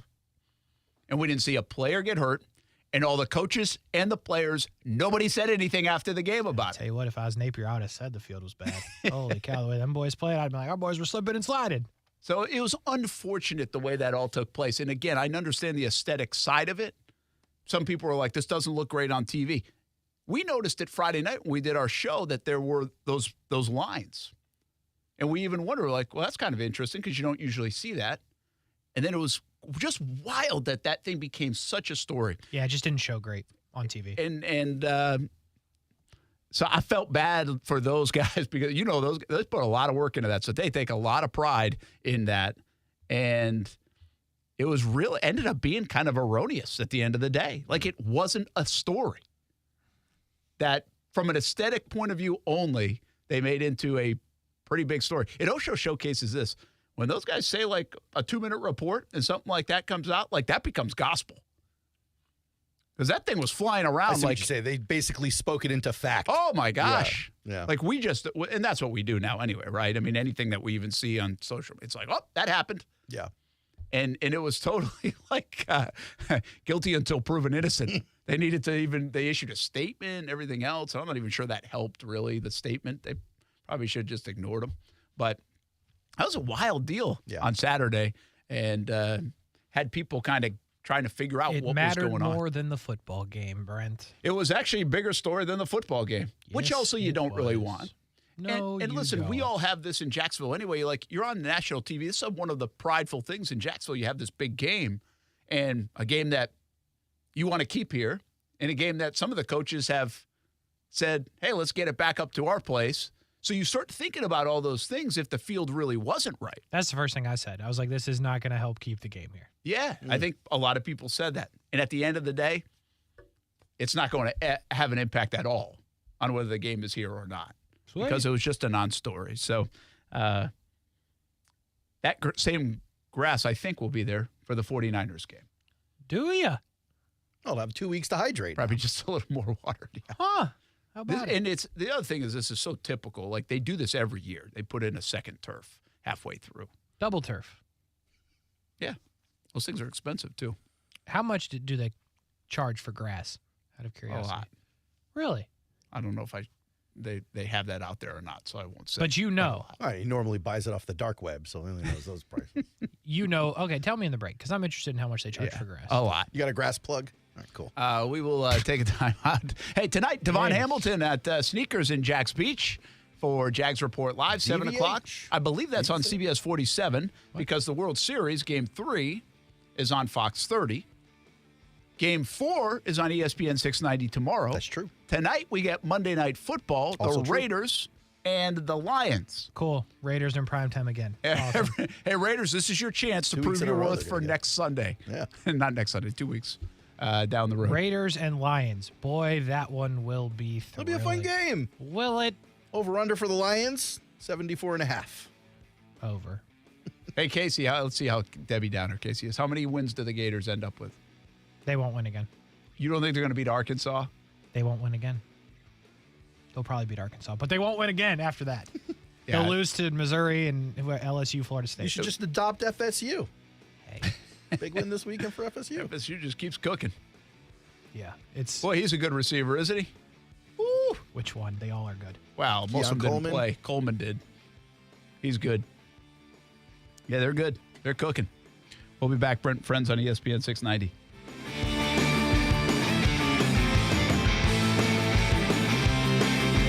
Brent and Friends is sponsored by Best Bet, now open in St. Augustine. Kevin Harlan here from Monday Night Football on Westwood One. Join me and Hall of Fame quarterback Kurt Warner this week when the 5-2 Lions take on the 3-4 Raiders. Las Vegas hopes the expected return of Jimmy Garoppolo can get them back in the win column. Jared Goff and the first-place Detroit Lions are looking to bounce back. Don't miss any of the action on Monday Night Football. Coverage begins Monday night at 7:30 on ESPN 690. Make a change for our next generation. Apply to become a mentor for at-risk youth in Jacksonville at the Malavia Washington Youth Foundation. Call 904-359-5437 for more information. Again, that is 904-359-KIDS.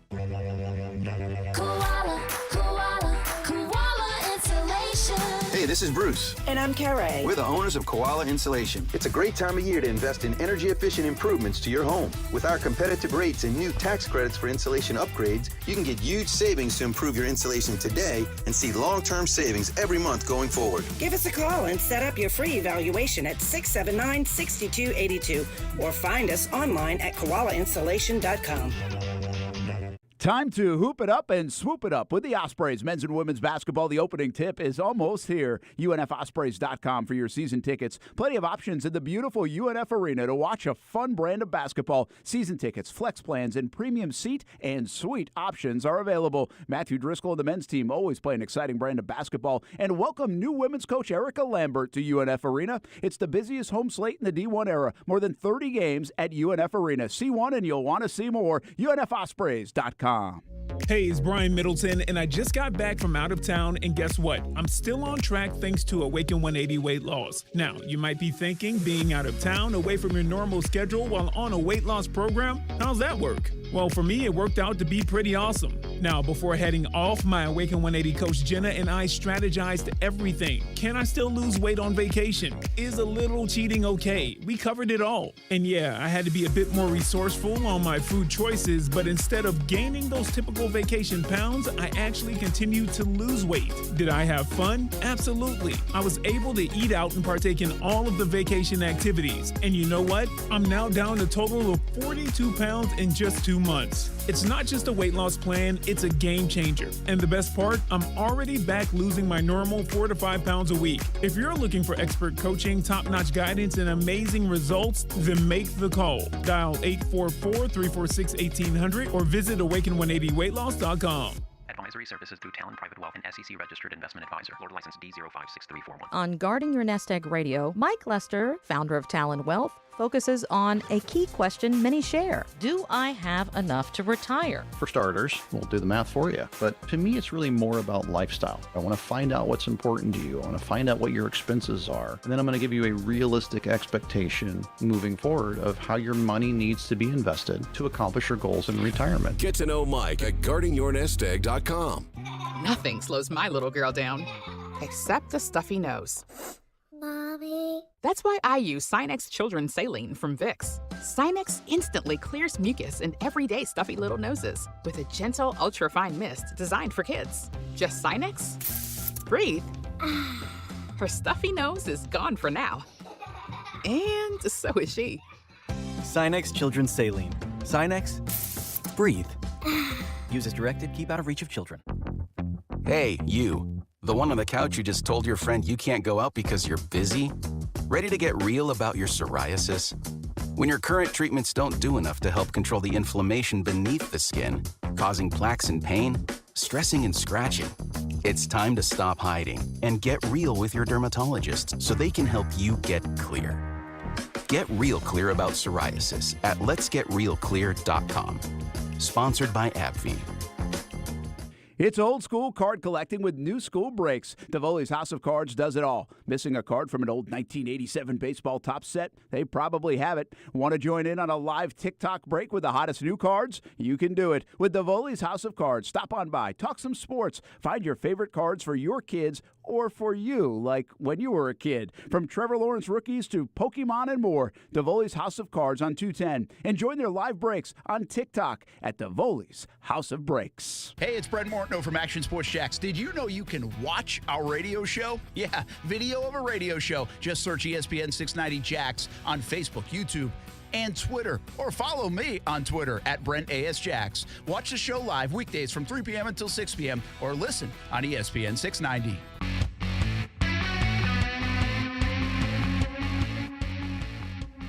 A few minutes to go. I know you pulled some X's. What do you got? Anything good? Oh, we're going right to it. Okay, well, I was going to tell you guys a little bit about Leonard Williams, but we can skip that. Giants deal him to the Seahawks for it's a good move by the Seahawks, right? 2024 second-round pick, 2025 fifth-round pick. And by the way, even better move by the Seahawks because the Giants are eating all the money. Seahawks are going to pay roughly $600,000 for Leonard Williams this year, who, by the way, is a pretty good defensive interior lineman. Quick thought on the Giants. Kasey, Coach of the Year, Daboll last year, 32 in offense in every category basically right now. So does that tell you that he really did do a hell of a job last year? Or does that tell you that he's not as good as a coach? Might be a fluke. No, I think he did a great job with bad players, and they made a bad decision to re-sign bad players. Yeah, but he kept the same guys, so what's the difference this year? They're bad. And he did a great coaching job last year. So it only works for 9 games? I mean, maybe he's doing a bad coaching job this year. I don't think he's a bad coach. I think the players I think Daniel Jones is bad. Not good. Another post on X I wanted to bring to you guys. Lombardi Lenny is reportedly about to sign with the Bills. Lombardi Lenny. Do you guys feel that this changes the temperature a little bit in the AFC if they pick up Leonard Fournette to run in the backfield in Buffalo? No, and here's why. Because they don't try to run. But maybe they will now. Do you think so? Oh, no, I dropped Lenny in Dynasty. Crap. Go pick him up. I'll tell you, it's one thing that surprises me about Fournette, because he's a funny dude.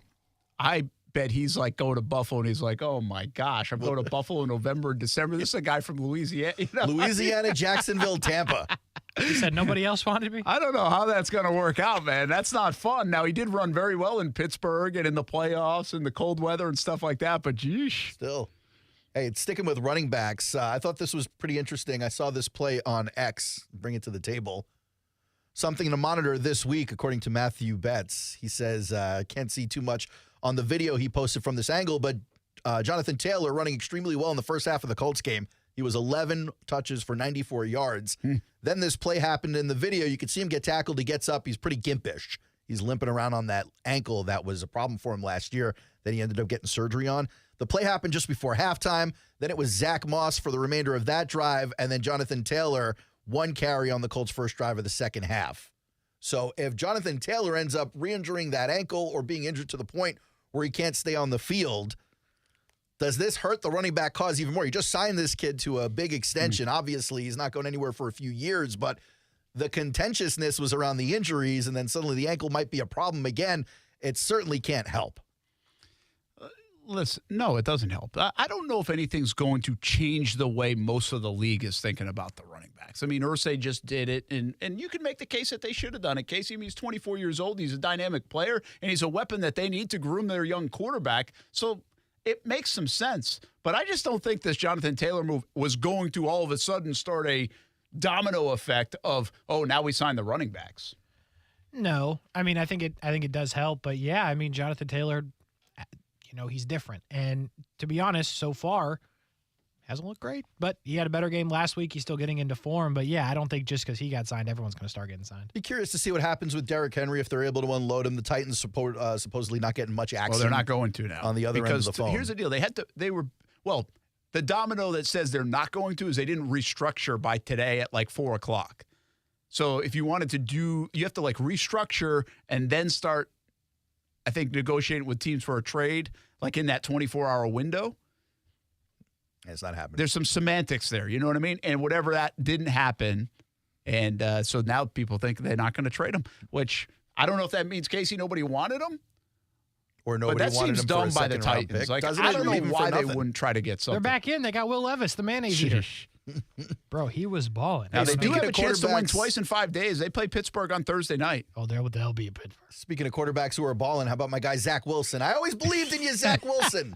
Always believed in you. This is from NFL on CBS. Zach Wilson, the first quarterback since 2000 to win a game with multiple 25-plus yard completions within the final 30 seconds of the fourth quarter. Brent, if I asked you, out of all the quarterbacks selected in 2021, Trevor Lawrence, Justin Fields, Mac Jones, Zach Wilson, and a few other guys.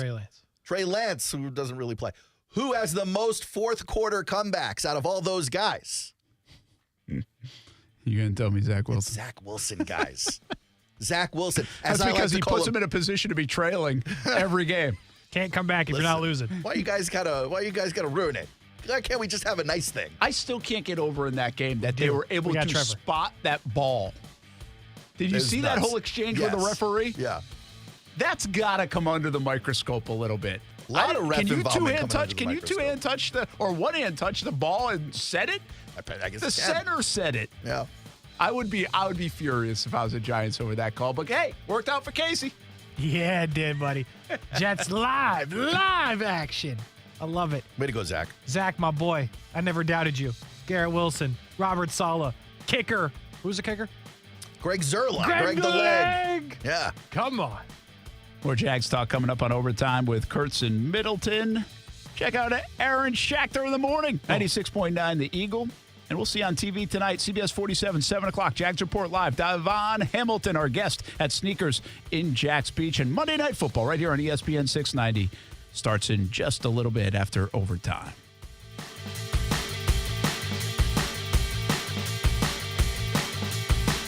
Let's do it. Ready? 1, 2, 3.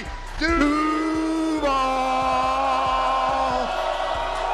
Have a good night, everybody. Get into the game at Best Bet. Come enjoy the best in-card games, hospitality, and fun at Best Bet Jacksonville and Orange Park. You don't have to be a poker pro to have a great time. Featuring poker games of all limits and easy-to-learn games like Ultimate Texas Hold'em and Pai Gow. Wager on exciting simulcast races and enjoy delicious food and drink. Our card rooms are open Monday through Friday from 10 a.m. to 4 a.m. and 24 hours on Saturday and Sunday. Details at bestbetjax.com. That's bestbetjax.com. This is Ortho Health Insights, tips for life in motion, brought to you by the Jacksonville Orthopedic Institute.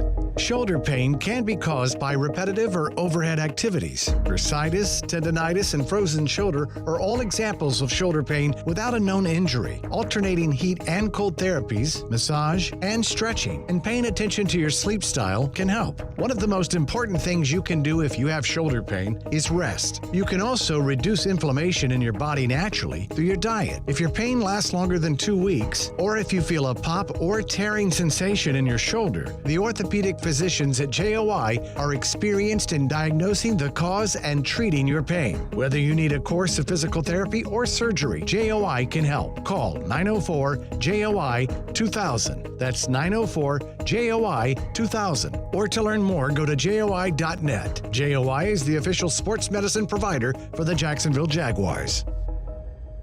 Discover how good your water can be with the new Connecticut softener and drinking water system. Connecticut's Twin Tank non-electric softeners are the most efficient softeners available.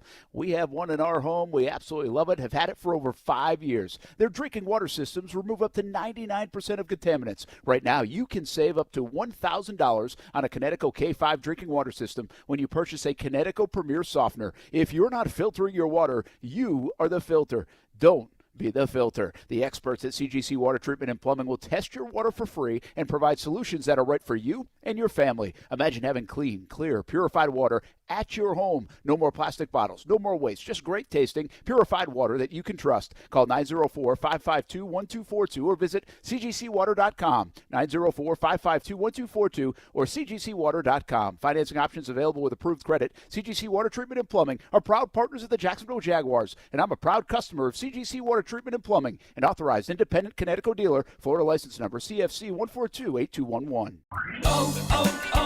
O'Reilly. Protect your engine better with Syntec Full Synthetic High Mileage Motor Oil, only at O'Reilly Auto Parts. Syntec High Mileage is formulated for today's engines with over 75,000 miles. Now get 5 quarts of Syntec High Mileage and a MicroGuard Select oil filter for just $34.99. Limit supply. Visit O'Reilly Auto Parts for details. O'Reilly Auto Parts. Every weeknight at 6 p.m., it's Overtime with Kuhrts and Middleton, and check us out right here on ESPN 690. Broadcasting live from the Anajar and Levine studios. Anajar and Levine Accident Attorneys. Call 1-800-747-FREE. That's 1-800-747-3733. WOKV Jacksonville. Listen live everywhere you go on ESPN690.com. ESPN 690, Jacksonville's home for ESPN Radio. Is Sports Center. I'm Christine Lisi. Ahead of tomorrow's NFL trade deadline, the Giants traded defensive lineman Leonard Williams to the Seahawks for 2 draft picks. Seattle adding a difference maker up front. ESPN NFL analyst Marcus Spears. This is really for a playoff push. I think Seattle now is starting to move some chips more and more into the center of the table. And now you look up in the NFC West where their positioning are, and you guys know interior pressure in the NFL is much more relevant and critical today and the way the game is played than it was in the past. And Leonard Williams is one of those guys that can win those one-on-ones on the interior. An MRI confirmed today Vikings quarterback Kirk Cousins has a season-ending torn Achilles. Coach Kevin O'Connell did not name a starter for Sunday's game in Atlanta. He did, though, indicate the team will add a quarterback in the next day or two. Lions receiver Amon-Ra St. Brown plans to play against the Raiders on Monday Night Football, 8 Eastern, ESPN and ABC. He had been questionable with an illness. NBA, ESPN's Mark J. Spears reporting Kings guard De'Aaron Fox has avoided a serious right ankle injury. A source expressed optimism Fox can return within a week's time. ESPN Radio is presented by Progressive Insurance. Progressive makes bundling easy and affordable. Get a multi-policy discount by combining your motorcycle, RV, boat, ATV, and more. All your protection in one place. Bundle and save at Progressive.com. This is a special alert to all Americans who own a vehicle with less than 200,000 miles with an auto warranty about to expire or with no warranty coverage at all. Due to a decline in the economy, CarShield is announcing a low-cost month-to-month vehicle protection plan that is now available to the public to save any driver out-of-pocket expenses on future auto repairs. Call now to find out how you can pay almost nothing for covered auto repairs. Yes, you heard that correctly. Pay almost nothing for covered auto repairs. An open phone line has been established for all drivers to call for a free quick quote. Call 800-749-4779 now. Drivers who are covered will not have to pay for covered repairs again. This protection plan is at an all-time low. Additionally, drivers who activate this vehicle protection today will also receive free roadside assistance, free towing, and car rental options at no additional cost. Call us for your free quick quote today. 800-749-4779. That's 800-749-4779. What do you have to lose? Call 800-749-4779. Again, 800-749-4779.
How y'all doing?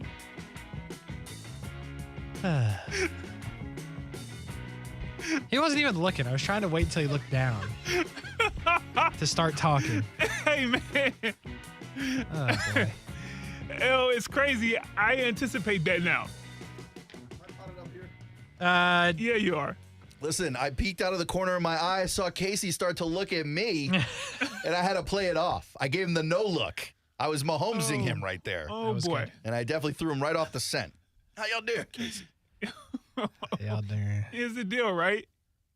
I now am always expecting, number one, 75 seconds of our intro music. If it's anything less than that, I get a little nervous, right? Are we warmed up? Are we really ready, right? If we just get right into it? That's a good point. And then the first voice we're going to hear 98% of the time, Kasey Kuhrts. Second voice, not me. At this point, I'm expecting an Aaron Schachter to be chasing Kasey Kuhrts' voice with that, how you doing, man? It's great, man. I love it. Well, that's what we do around here. Professionalism, at the bare minimum. Overtime with Kurtz and Middleton. We take you up until 7 o'clock.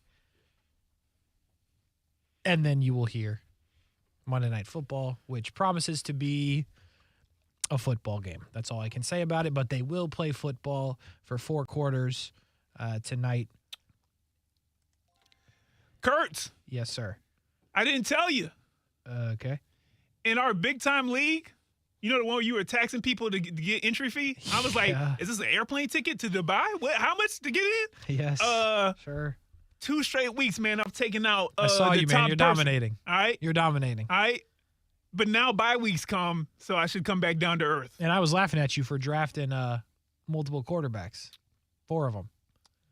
Yeah, that really still hasn't worked out yet, especially with the Brock Purdy thing. Yep. But, boy, that Etienne and Eckler thing really worked yesterday. Holy smoke. I bet it did. Shout out to you, Brian.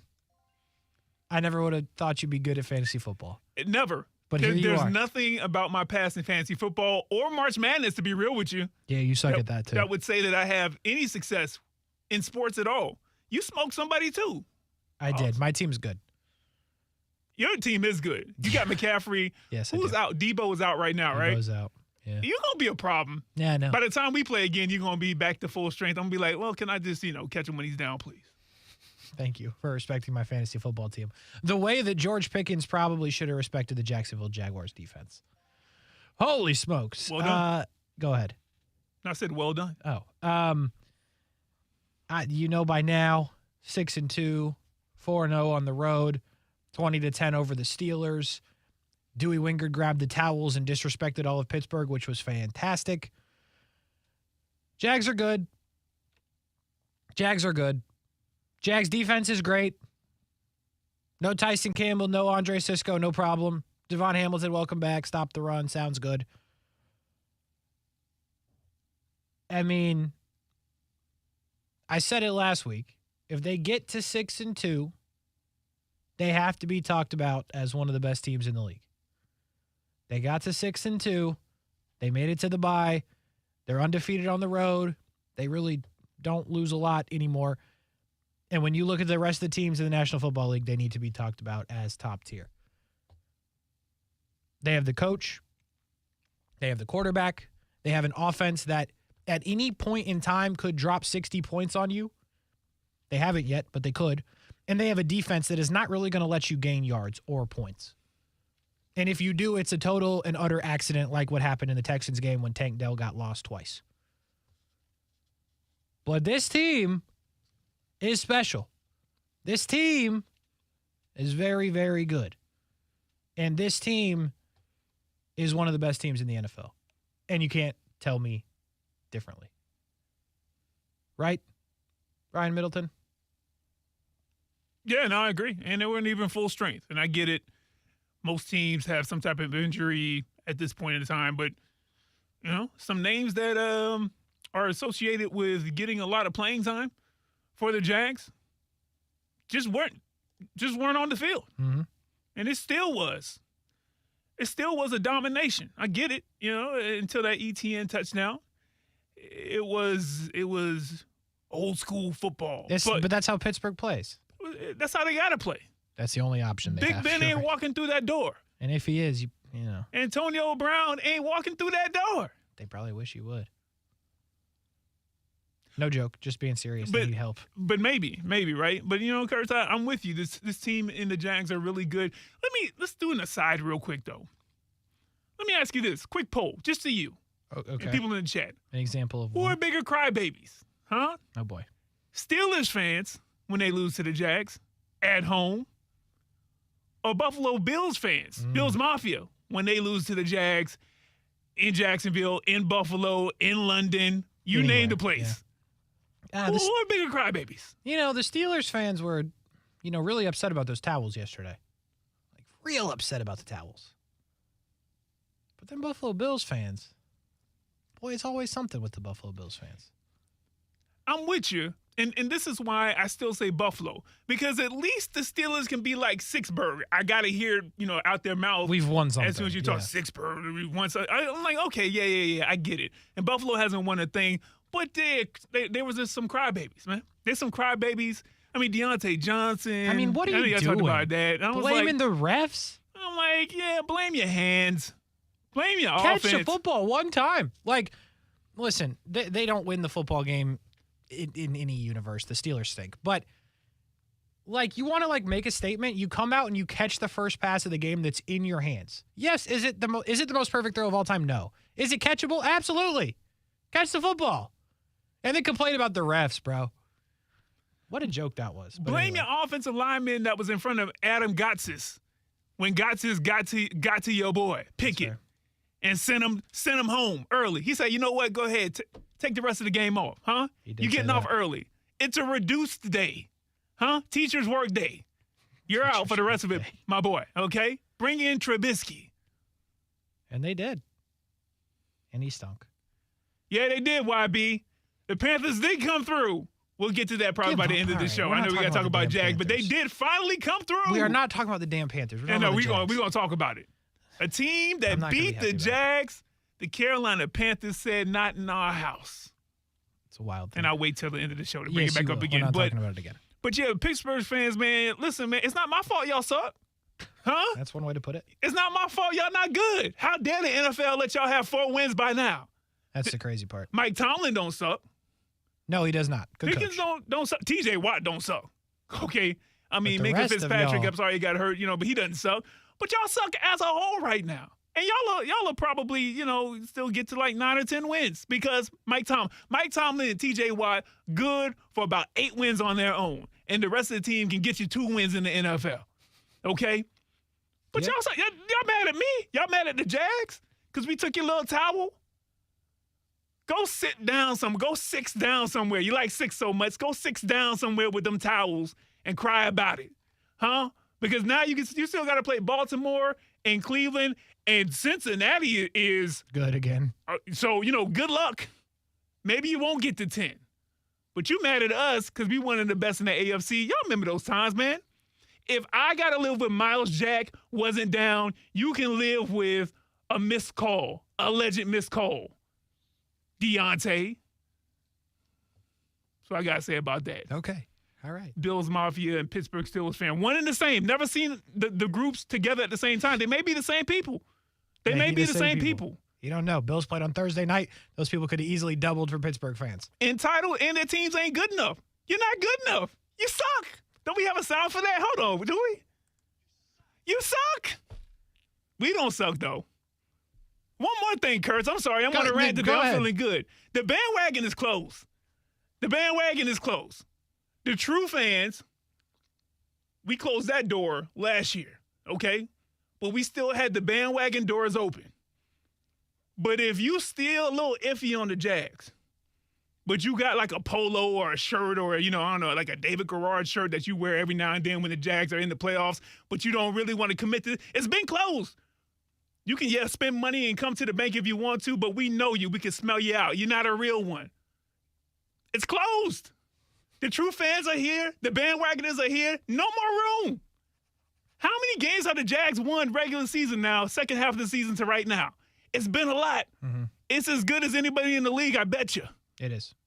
Longest winning streak in the NFL. I think I'm good now. I'll probably, spout back out again, but please, off the rails. No, it's okay. He gets back on. No, that's the point. Get a little energetic. 6-2. 6-2 at the bye. The Jacksonville Jaguars. Not to confuse anybody. If you happen to stumble in here because you're a Steelers fan, you saw the title. I think we put Steelers in the title today. As Brian said, y'all stink. But the Jags are good, like real good. Top tier of the NFL. Right? Talk about the AFC and what that looks like, because the NFC, we'll talk about that in a second. Talk about the AFC and what that looks like. Here in the South, the Jags are the class. It's not close. Titans, the Mayo Eater had a good game in his debut. Will Levis, sure. The Texans lose to the Panthers. If it wasn't done already, it's definitely done. The AFC South is closed. Okay? The Jags win it. Look at the rest of the AFC. Kansas City is obviously the tier, the bar. It's what you're chasing. Baltimore, they look pretty good. You mentioned the Bengals. Here they come. And then the Miami Dolphins. Jags can beat all those teams. We've talked about Miami a lot because the power rankings and where I've had them in the power rankings. Jags can score on Miami. That's not a problem. The Jags can punch the Miami Dolphins in the face if they have to, and I don't know if they're getting up. Baltimore, they beat Baltimore last year. They can do it again. Cincinnati's going to be tough when it's all said and done, and we'll see what it looks like when they come here later in the season. And then Kansas City is the team that everybody is chasing. But the Jags are firmly in that conversation and firmly in a situation where they can beat the Kansas City Chiefs. They haven't yet. They're due. But they can. They're due. They are talented enough to do so. Their defense is good enough to slow down the Chiefs' offense, which has been bad this year, and I believe that their offense, in the Jags' offense, if it comes to it with Kansas City again, can score on them. And I believe in Kansas City's defense. And if Denver can beat you, we can beat you. That's fair. I get it. There's an off game for Kansas City. They're not going to be like that all the time. What's this in the – I say 12-3 or 13-3, Kasey? 13-3. 13-3 in the last 16. 2 to Kansas City, 1 to Houston. Appreciate you, Jim. By the way, Jim, right? Yeah, that's Jim, right? Yep. Is that Jim? I'm yes. sorry. I can't kind of see. I'm trying to make it out. Jim, I checked out the podcast, Inside the Walls podcast. I'm not mad at the last episode, man. Keep it up. Look at you. It was legit. It was pretty good. In the NFC, the Eagles are very good. The other division leaders are the Falcons, who the Jags beat. The Seahawks, because now the Niners have fallen out of that. Watch your mouth about Geno now. And the Detroit Lions. Well, legit team. None of that scares me. The Jags are as good, if not better, than all of those teams, except Philadelphia. Philadelphia's in a different class.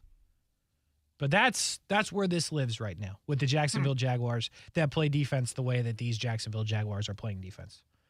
This Jacksonville Jaguars team where you're, not statistically, but the guy that you think is a guy in Tyson Campbell is not in the football game. The guy at the safety spot in Andre Sisco, who just continues to take footballs away from the other team and absolutely lay the boom on people, is not in the football game. Yeah. And you go, let me get Wingard and let me get Buster Brown, and we are going to shut down George Pickens. No problem. It's all good. It's wild. Whatever it takes. Brian, you're talking about guys who, I don't mean this in a disrespectful way, but guys that you're not talking about. Guys that you barely know their name, and they come in and the coaching staff has them ready to play. Wingard's obviously a different story. I get that, but you get the point I'm making. Yeah. This is how deep this team is. And you go to George Pickens, who is talking all that talk, but is a good football player, a guy that we all wanted here in Jacksonville when that draft cycle was happening, and they shut him down. And then on the other side of that, you've got Darius Williams, who continues to be an all-pro in the NFL. Darius Williams should have had another one because he dropped a pick in the football game. But Darius Williams continues to be absolutely incredible for the Jacksonville Jaguars. And I just can't get over the fact that they're without maybe their two best players in the secondary, and it was a no-fly zone in Pittsburgh. Granted, they don't throw it well anyway, but still. You can't say enough about the linebackers. Devin Lloyd, as you talked about in the offseason, in the preseason, that's the guy. What is it going to look like? It's looked great for Devin Lloyd. Oluwakin, he's going to tackle everybody in sight. Josh Allen. Enjoy it while we can. That's all I can say. Josh Allen is going to be so rich. You think about like rich, and then you talk about like so rich, that's going to be Josh Allen. Like re-up contract rich. He is unblockable right now. And it's not just against the Steelers, who offensive line is atrocious, by the way. I think we could both be on their offensive line tomorrow if we just tried out. He's unblockable by anybody that plays in the NFL this year. And he will have to continue that because they're going to need him because that's where they're getting that from. But Josh Allen, incredible. Trayvon Walker, hello. Thanks for making a play. We appreciate it greatly. Devon Hamilton, welcome back. I mean, you can't understate it, but you all watched it. They're great on defense. They are an elite defensive team right now. They'll have to carry it over past the bye, which will be tough because you're going to lose that momentum because you're going to have to get up to play San Francisco. Because I'm not buying into what the rest of y'all are selling about San Francisco sucks now. I'm not in on that. I will not buy that. Just, it's like a national thing. No, I hear you. I'm not in on that. San Francisco's not bad. You will need your defense to beat San Francisco. But this defense now, man, these boys are good. Because, and I know we'll talk about it more as, game week for San Francisco, they still got sacks and they still got turnovers, even though they lost that game. And Trevor was still getting hit yesterday. This is correct. So, as long as the reigning defensive player of the year is on the other side, as well as multiple other Pro Bowlers, San Francisco going to be all right. But not yet, not yet. Let me just piggyback this real quick, Kasey. Sure. Defensively, I think that this is the most impressive performance because of what you said as far as you don't have some of your big guys on the field. If anybody was going to take advantage of a secondary that was grading out number one according to PFF going into this week, and they were meeting all the hype and then some, and then the defense as a whole as well, but especially that secondary, if anybody was going to be able to expose it and be like, all right, this is the time we can get them when they're down, it should have been this week. Pittsburgh at home, the conditions weren't great. You know what I mean? Like this is the time to do it. And granted, Kenny Pickett, you like him. Jury's still out. But you start talking about Pickens and Deontay Johnson. You're like, okay, they have receivers out here. Let's see what they're really about. And the fact that Mike Caldwell had that defense prepared and the players executed, that is the most impressive performance by the defense, in my opinion, because of the context of everything that was happening around going into that game, Kasey. Absolutely. I truly think that when you start having the ability to have guys plug in, not for a 4-game stretch, not for a half a season, but you have people go down and you have enough players who are competent enough and their ability is good enough, even if the drop-off happens because you're not Tyson Campbell, you're not Andre Sisco, but you can still fill in and perform admirably. It reminds me, just hear me out, of like that Patriots run, that Patriots way, that next man up. Yeah. And most good teams have that. Most good teams, not just New England, they're the biggest example. You look at most teams when they have some type of devastating injury, they can pull somebody up and either coach it and scheme it in a way where if that person or that player isn't up to snuff or the drop-off in ability is kind of great, they can still kind of just, cobblestone everything together, and it still works and they still win. It's the mark of a great team, not a good team. And you're right, this defense is really starting to, really be the issue when you're looking at the schedule if you're an opposing team and you're just like, man, I got to go out here. If I get the pass off, let me make sure it doesn't get picked off. If I get the pass off, because the way that they were able to add some real high, pass rush on a lot of those plays, everything was clicking. The defensive linemen were taking up multiple blocks at times. When you look at a couple of those sacks, like I can think of one where Smoot was taking up a couple of blockers on one of those Josh Allen sacks. Yes. I mean, everything is working together, and it's coming together slowly. They're way better than they were when you first, started off the season, even though there were some performances there. Allen had, the 3-sack game, a couple of them. But you look at how things are just coming together slowly, and this is also what you kind of want to see from your team. You want to be great. Yeah, 6-2, 8-0's better, right? But what's that saying? You don't want to peak too soon early, or something like that. But this doesn't feel like a peak, even though they're on a 5-game win streak. It definitely doesn't feel like the peak. It feels like they're growing. And I'm going to hand it back to you. I know we're going to get back to the offense some more, but offensively, this is what I meant by pick your poison. Zay Jones wasn't even on there.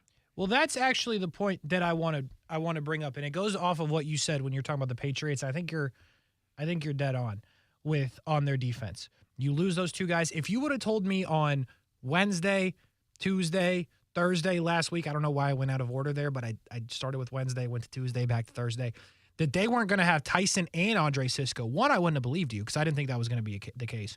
And two, I would have felt worse about the football game. And to your point, Buster Brown, Andrew Wingard, who played his butt off in that game, didn't miss a beat. And that does go to the coaching staff. That does go to the preparation and being prepared to step in and make plays against George Pickens, who's damn good. Like, he's good. Did nothing. Not one thing. He caught one football. And at most, they give you 6 points for that. If you catch it and end up in the end zone, which he did, he got 6 points for it. You're not going to lose that way. So they did an unbelievable job. But to the point you just made, in talking about the same thing, guys stepping up, next man up. They've been without Zay Jones since the Buffalo game. So what has happened in that time? I know they've won all the football games. But to the point that you're making, okay, so you don't have Zay Jones against the Indianapolis Colts. How do you win that game? Here's Brenton Strange. I'll give you first NFL touchdown. That's how you not replace Zay Jones, but that's how you make up for his absence. Then you go play the Saints. No Zay Jones. What are we going to do? I give you Jamal Agnew with 4 catches and a couple of carries. I give you Tim Jones making a couple plays for the Jacksonville Jaguars. It's exactly what you're talking about. It's next man up. You're talking about the defense. Same thing on the offense when you're missing a guy like Zay Jones. And then yesterday, I give you Travis Etienne in the passing game, taking the place of Zay Jones. I also give you Evan Ingram with 10 catches. I also give you Calvin Ridley showing up and making plays. But you're exactly right. They have dealt with significantly more injuries this year than they did last year. Yeah, that's true. Cam's the big one down the line, which hadn't happened yet at this point in the season. But they have the guys to step up and make plays. And when you talk about that as well, Tyler Shatley, his whole Jags career has been this guy, and he's doing it again. Walker Little doesn't play again. They hold him out. I believe that's probably the right decision in terms of what this now projects towards the rest of the season. And there's Tyler Shatley playing a role on the offensive line. I can't really say making plays for an offensive lineman, but you get the idea. Okay, I got you. But you're exactly right. Talking about the Patriots and how they did it, that's what the Jags have done this year. There's been a fair amount of next man up. Multiple positions, multiple important pieces, and they're doing it. And that's what's so impressive about it. A Jags team that not so long ago, you couldn't lose a player because you really only had like 3 dogs. Now, not only do they have 2 sides of the football and special teams, the kicker's incredible, by the way. McManus. I give him a shout out, you know what I mean? They wouldn't have tried those kicks with Riley Patterson. No one can convince me differently. There was no need for that line right there. You just had to. I said it earlier. Shoot at the boy Riley I said it Patterson. earlier.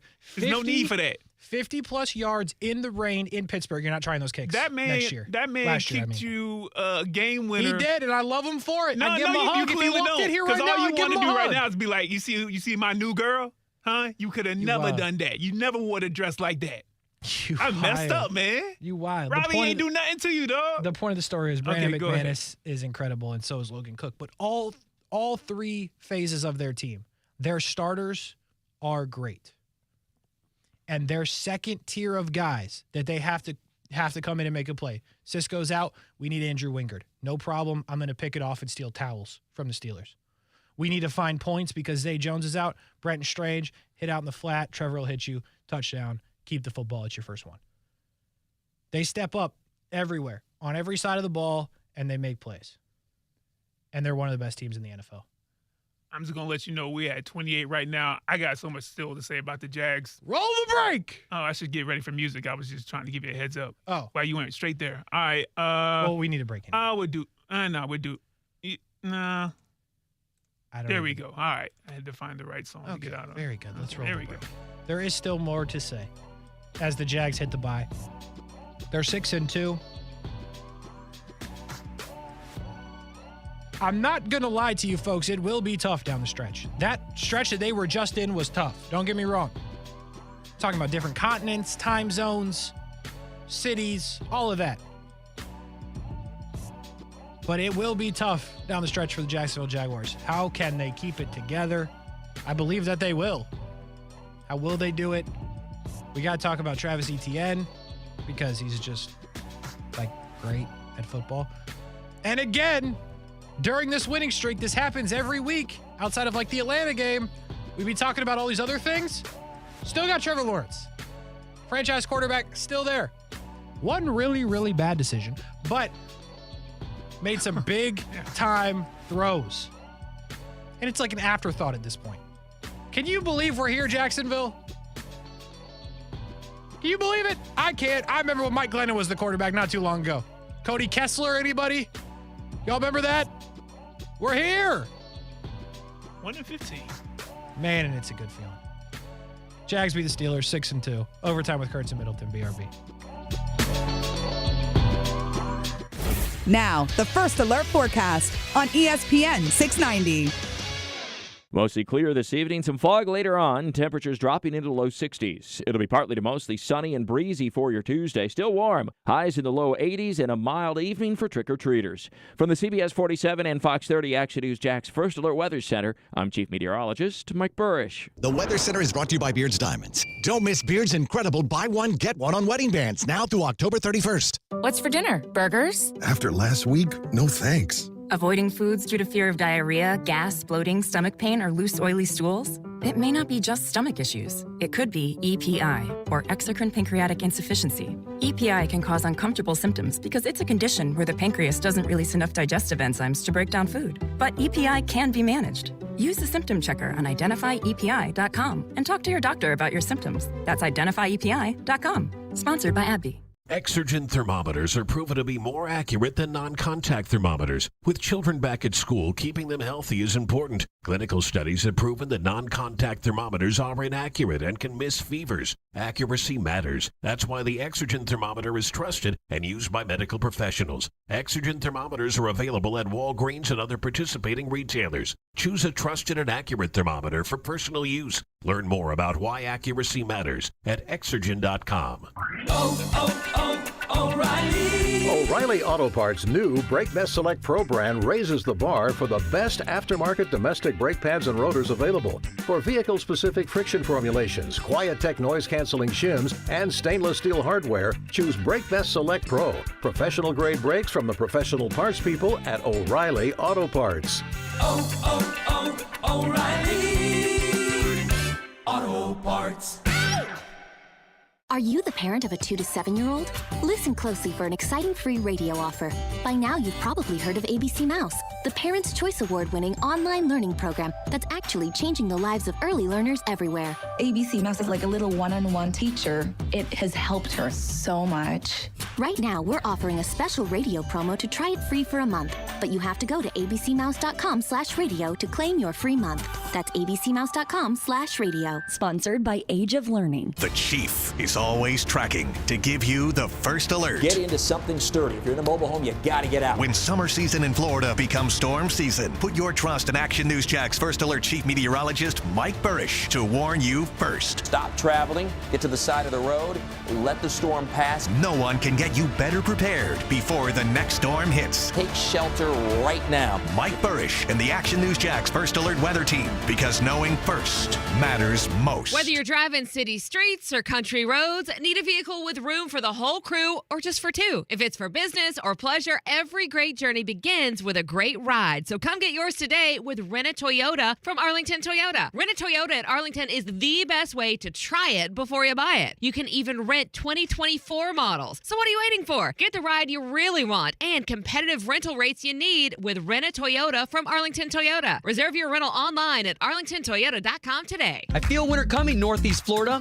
but it's not cooler weather. It's this can in my hand. I'm talking about Celsius Arctic Vibe. It packs that icy, chill, frozen berry flavor that will keep you energized through whatever the season brings. Northeast Florida is fueled by Celsius Essential Energy Drinks. Experience wins when buying or selling your home. Changing markets and rates make for challenging times these days. Bass Professional Realty can guide you through those times and open the door to a new home or lock the door on your old home one final time with a good experience thanks to their experience. Bass Professional Realty has been serving Northeast Florida this entire century. Last year, Nancy Bass and Bass Professional Realty were voted a top real estate firm in Jacksonville. Have a good home selling or buying experience with the experienced team of Bass Professional Realty. Jacksonville is a great place to live. And if you love where you live, you should invest in it. That's why more and more people bank with One-to-One Financial, Jacksonville's hometown credit union. We invest every penny back into North Florida, backing the very best small businesses, nonprofits, and of course the family home. Why put your money with some big out-of-state bank when you can invest in where you love to live? One-to-One Financial. We're your hometown credit union. Sign up today at one-to-one-fcu.org. Federally insured by NCUA. What I was told was bone on bone. I was going to have knee replacement, and I do not like surgery. Desperate to avoid surgery, Julie decided to check out QC Kinetics non-surgical regenerative treatments. My daughter actually works in a Chapel Hill, North Carolina lab, and I sent her all of the information that I was given, and she's like, "Oh, Mom, this is for you. I've heard great things about this." She's like, "You need to try it before ever doing surgery." Julie started the QC Kinetics natural biologic treatments right in the office, using her own healing properties to help restore her damaged tissue. I know, my daughter was right. Yeah, it's nice when you've got that person you can go to who might have a little bit more information, especially on the science of it. QC Kinetics, it's life-changing. Find out if you're a good candidate. Call QC Kinetics now for your free consultation. Call QC Kinetics, 904-274-5522. That's 904-274-5522. 904-274-5522. If you're the victim of a car crash, never rush to settle with the insurance companies and never settle for just any attorney. Demand Anajar and Levine. Call 1-800-747-FREE for a free consultation and take back control of your life. Main office, Jacksonville. If you're experiencing domestic violence, Hubbard House is here for you. Access life-saving, life-changing resources by calling 904 888-354-3114. Are you a business owner in need of financing? Then you need Swish Funding, the better way to get the funding you need. Our simple application process takes just minutes, with funding as soon as one business day. At Swish Funding, we focus on your business cash flow, not your personal credit score. And we're ready to help with funding from $5,000 to $5 million. If you've been in business for 1 year and have monthly revenue of at least $25,000, you could get the affordable funding you need with no collateral at swishfunding.com. That's SWISH funding.com. Action Sports Jacks. Watch, listen, subscribe. You can watch us on CBS 47 and Fox 30. You can listen right here on ESPN 690, and you can subscribe to our YouTube and podcast, Action Sports Jacks on ESPN 690. Action Sports Jacks. Watch, listen, subscribe.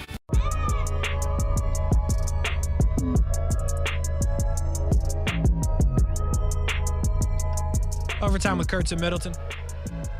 ESPN 690. Jags are good. Jags are real good. That's what we've discovered here today.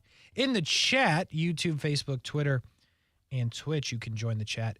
If you are not driving, not in your car, if you get home, you're listening on the radio on ESPN 690 here in Jacksonville, and you decide, I would like to listen to the show still in my house, you can do that. YouTube, Facebook, Twitter, Twitch, ESPN690.com. Search it up. The boys will be here. We're here until 7 o'clock. And then football coverage, not on the stream. You'll have to be on the radio for that one. But in the chat, Andy Cray says, Niners don't suck, but you can bet they're not looking forward to playing the Jags. I don't think anyone's looking forward to playing the Jags, to be real with you, except George Pickens, who clearly got proven wrong. So I would agree. But everybody jumping off the Niners today, and that's fine. Like, you can do what you want to do, but that's wild. Them boys are injured, so are the Jags, so it sounds like an excuse. I get it, Purdy. I get it. You don't want to buy that. I'm not giving up on the Niners till they're physically unable to play football because they've lost too many games. Somewhere Trey Lance is smiling, though. 100%. 3 weeks of smiling. 100%. A lot of smiling. Trey, why are you so happy? 21 days of smiling. Trey, why are you so happy? You haven't played football yet. He's like, that's fine. YB in the chat, Cincy and Baltimore are the biggest games, playoff-type games left on the schedule. Absolutely. There is no doubt of that, and that's where I say that it will get tough for the Jacksonville Jaguars. Not that it hasn't been already, but, again, I'm not giving up on San Francisco. Do as you so choose if you're listening, but San Francisco is still a tough game. This is what they got left in order. Tennessee is Tennessee. They're not very good, but they're still Tennessee. You go to Houston, which has not been great to you outside of last year. Then you have Cincinnati on Monday night. It's a huge one. You go to Cleveland. That will not be easy. I don't care who's playing quarterback. It will not be fun. It will probably be freezing cold. Then you come back for Baltimore on Sunday night. Then you go to Tampa. Then you have Carolina come in here, which, I mean, they beat Houston. And then you finish at Tennessee. So, I mean, it's tough. It will be tough for the Jacksonville. They'll earn it, but they've already earned it, and that's the point. Going to London for 2 weeks that nobody else has ever done. We'll let the Jags do it. Yeah, they did, and they're 2-0. You come back and play the Colts after being over there for 2 weeks in a different continent. Yeah, no problem. We'll blow them out. We go to New Orleans on a short week. Yeah, we'll beat them, no problem. Then we're going to Pittsburgh in the rain, in the cold. Well, it wasn't really cold, but just the rain, and beat them too. It's impressive. It's extremely impressive what they've done. But it will continue to be impressive if they want to get where they want to get, I believe. Jim in the chat says, Jacksonville can be the number 2 seed next week when hosting the 49ers, with the loser of Kansas City, Miami, and Seattle beating Baltimore, which is possible. Number 2 seed is it's tough this year with the seeding so far, right? We're only 8 weeks into this thing. We only know what we know. But if the 8-week sample size is true, what it's telling us is Kansas City may not be the number 1 seed. May not. And I don't care if they're somehow not the number 1 seed. You don't want to play them until the end, in my opinion. And if you can play them, when they're not at home, that would be great. But number 2 seed, if they're the number 1 seed, would be great because then you do get them at the end. But I differ, Kasey. You differ. What you got? Let me meet you right now. Let me meet you as soon as possible. The later you go on in the rounds of the playoff, that's when I normally give, deference to the team that's been there time after time after time again. It's second nature to them. So I'm just going to meet you in a divisional round where stakes are on the line, but it's not going to be conference championship, fourth quarter, 2 minutes left. Like last year. Because that's what Patrick Mahomes does. That's just what he does his entire career. Like, I'm here. I'm at home in that. Let me meet you right now. Divisional round. So I understand what you're saying, and here's why I differ, and I get it. Nobody's beaten the Chiefs at home except Brady, so I understand that. But for now, what this is for the Jags and the Chiefs, right? This is similar to the Cincinnati Chiefs thing that was a thing, and the Chiefs couldn't get them. And I think the Jags are living in that, but opposite. They can't get the Chiefs. When this whole thing started last year around this time, the Jags weren't ready to beat the Chiefs. In the playoff game last year, I think they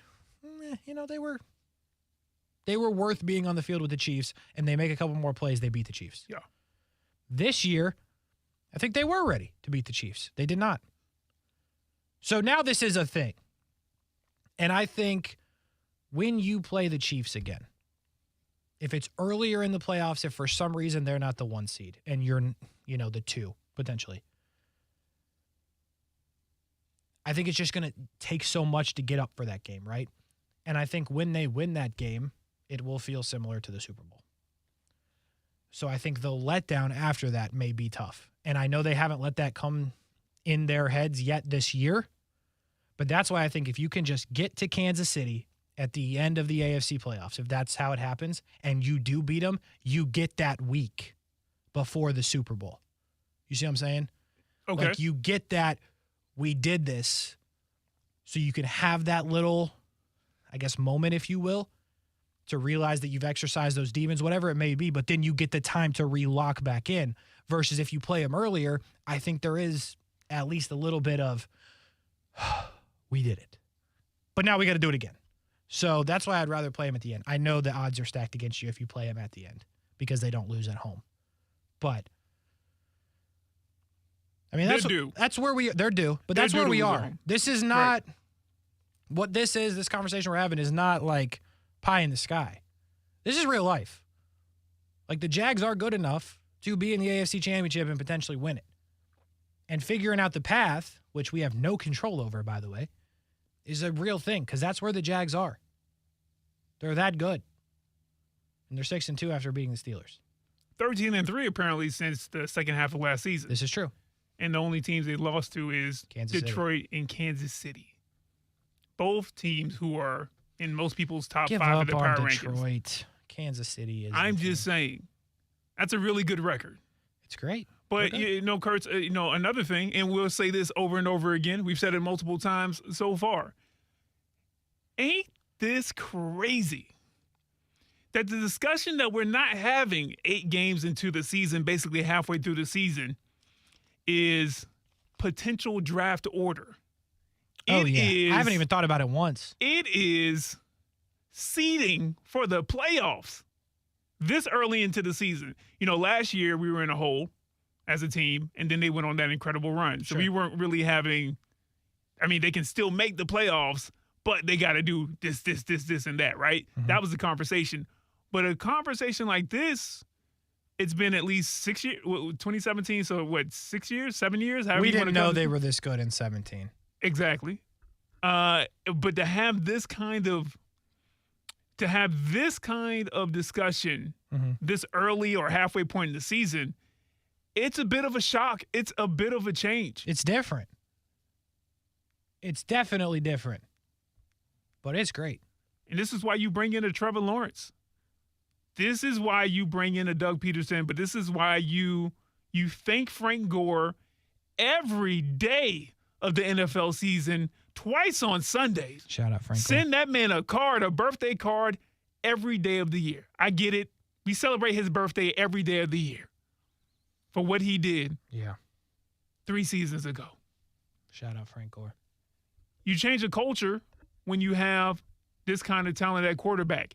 And even though it doesn't always look like a room full of diamonds. It's not super sparkly. It's not super flashy all the time. You start stacking up the wins, the culture has changed in just about every way you can think of.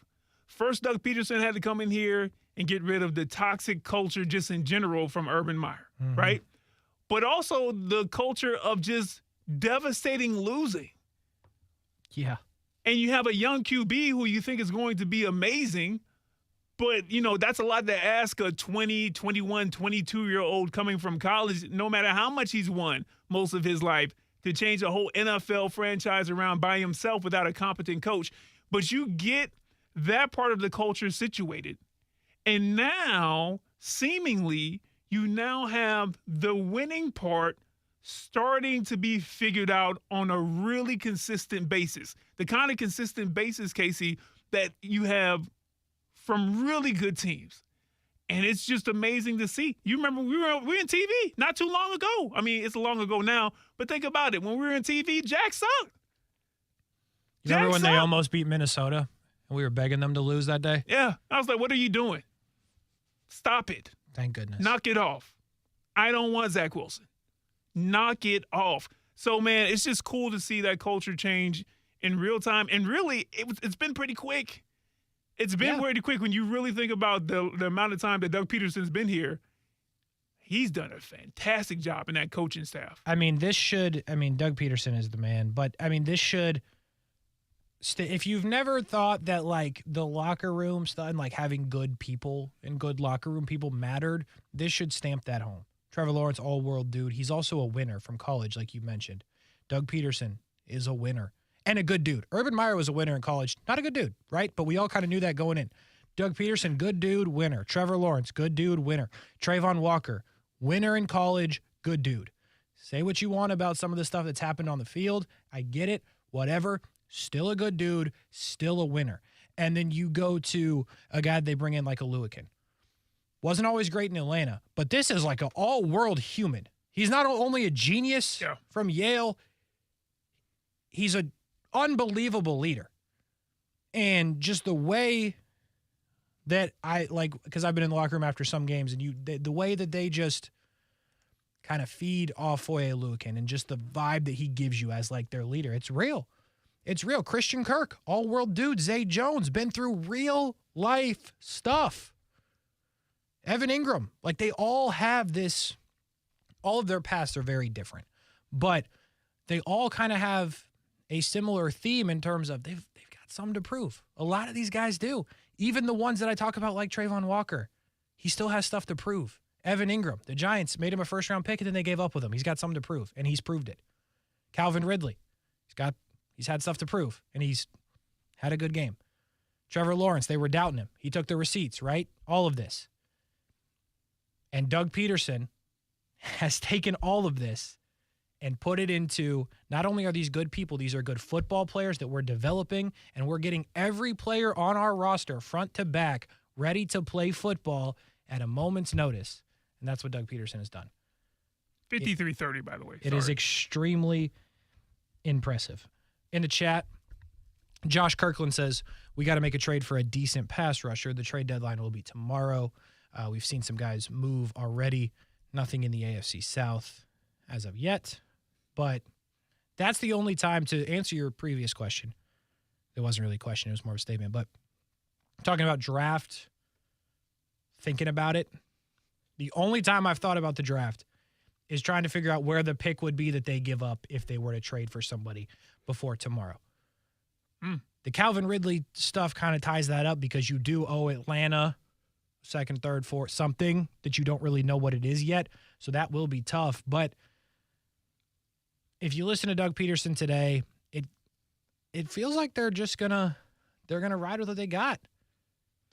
They better be right. That's all I'll say. But well, Kasey, going into the season, Coach Peterson, he had a press conference, and people were really pushing like, hey, are you going to do anything, or you haven't really done anything to bring in a pass rusher? And he said, you know what, I feel good about the guys that we have. Mm-hmm. And we as coaches, granted this might be coach speak, but he was like, we as coaches, we're going to have to do a better job of coaching them up. Remember this. And that's what they've been doing. I saw Kayvon Chase on in the backfield. I did too. Disrupting something for a play or two. I'm Not like, now, look at this. consistently, but yeah, I saw him. Look at this. So maybe that's, the continued thought process of what they're going to do. But if they could pick somebody up. Listen, they got to be right here. And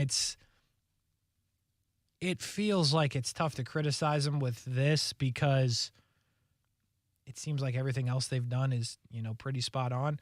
But when Doug stands up there and says they like what they got, now going into the bye, I mean, they were right about Josh Allen, that he was going to take a step, be that guy. He's that guy. We were talking about it in the break. There's a path. This is a wild thing to say that I'm going to say out loud, talking about a player for the Jacksonville Jaguars. There's a path for Josh Allen to have 20 sacks this season. 20 sacks. Still play Tennessee twice, who can't block anybody. Cincinnati's never blocked anybody. Carolina, he might get 6 in that game. Hey, yo, chill. I'm just saying, Baker's been known to go down to a sack. Like, there's a path. There's a realistic path. Josh Allen can have 20 sacks. Devon Hamilton, who is just now coming back, who played in the football game yesterday, that's only going to get better. DeJuan Smoot has made an impact since he's been back. You said it. I've seen it. Everybody's seen it. He's giving them immediate push that they needed. Trayvon Walker, that would be the question. Do you go get somebody, put him on the edge, Trayvon Walker, move him inside of where he's more comfortable? But Trayvon Walker's been, we talked about in the break, there are plays where Trayvon Walker absolutely blows it up. There are other plays that are kind of like, But I think I'm with Brent on this, who said this earlier. At this point, I would kind of be surprised if they did do something. Here's where else they were right, by the way. I wanted to bring this up in terms of banking on what they had. They were dead right in the secondary. I said, why didn't you draft a corner? They said, we're going to draft a tackle. I said, what? Yep, they were right. And by the way, might have been right on the tackle as well. Didn't look great all the time yesterday. There was a two-hand touch play, but couple of questionable, but that's TJ Watt on the other side. You know what I'm saying? That's fair. So it is a wild world we are living in, folks. The Jacksonville Jaguars. Your Jacksonville Jaguars are one of the best teams in the NFL. They're 6-2 at the bye. Unbelievable. Coming up on ESPN 690 is Monday Night Football. You can hear it right here, only in Jacksonville. For Brian Middleton, I'm Kasey Kuhrts. No show tomorrow. Have a happy Halloween. Have a great Halloween. You'll hear from Mike Norvell. You'll hear some World Series coverage. We're back on Wednesday doing the thing. Brent, Aaron, me, we'll be back tomorrow. No overtime tomorrow. But for Brian Middleton, have a great Halloween. From Kasey Kuhrts, have a great Halloween. We'll talk to you next time. I want to eat a spicy chicken in my Tesla. Is it too much to ask? I'm John Morgan of Morgan & Morgan. If you've been injured in an accident and would like to know the value of your case, go to forthepeople.com to see cases just like yours. You see, all lawyers are not the same. Morgan & Morgan. Visit forthepeople.com for an office near you. Hey, it's Brian Middleton, and thanks to Awaken 180 weight loss, I passed the 40-pound mark and more. 42 pounds down in just 2 months, and I'm doing it the healthy way. I'm literally eating to lose weight and learning how to keep it off along the way. Make your 180 at Awaken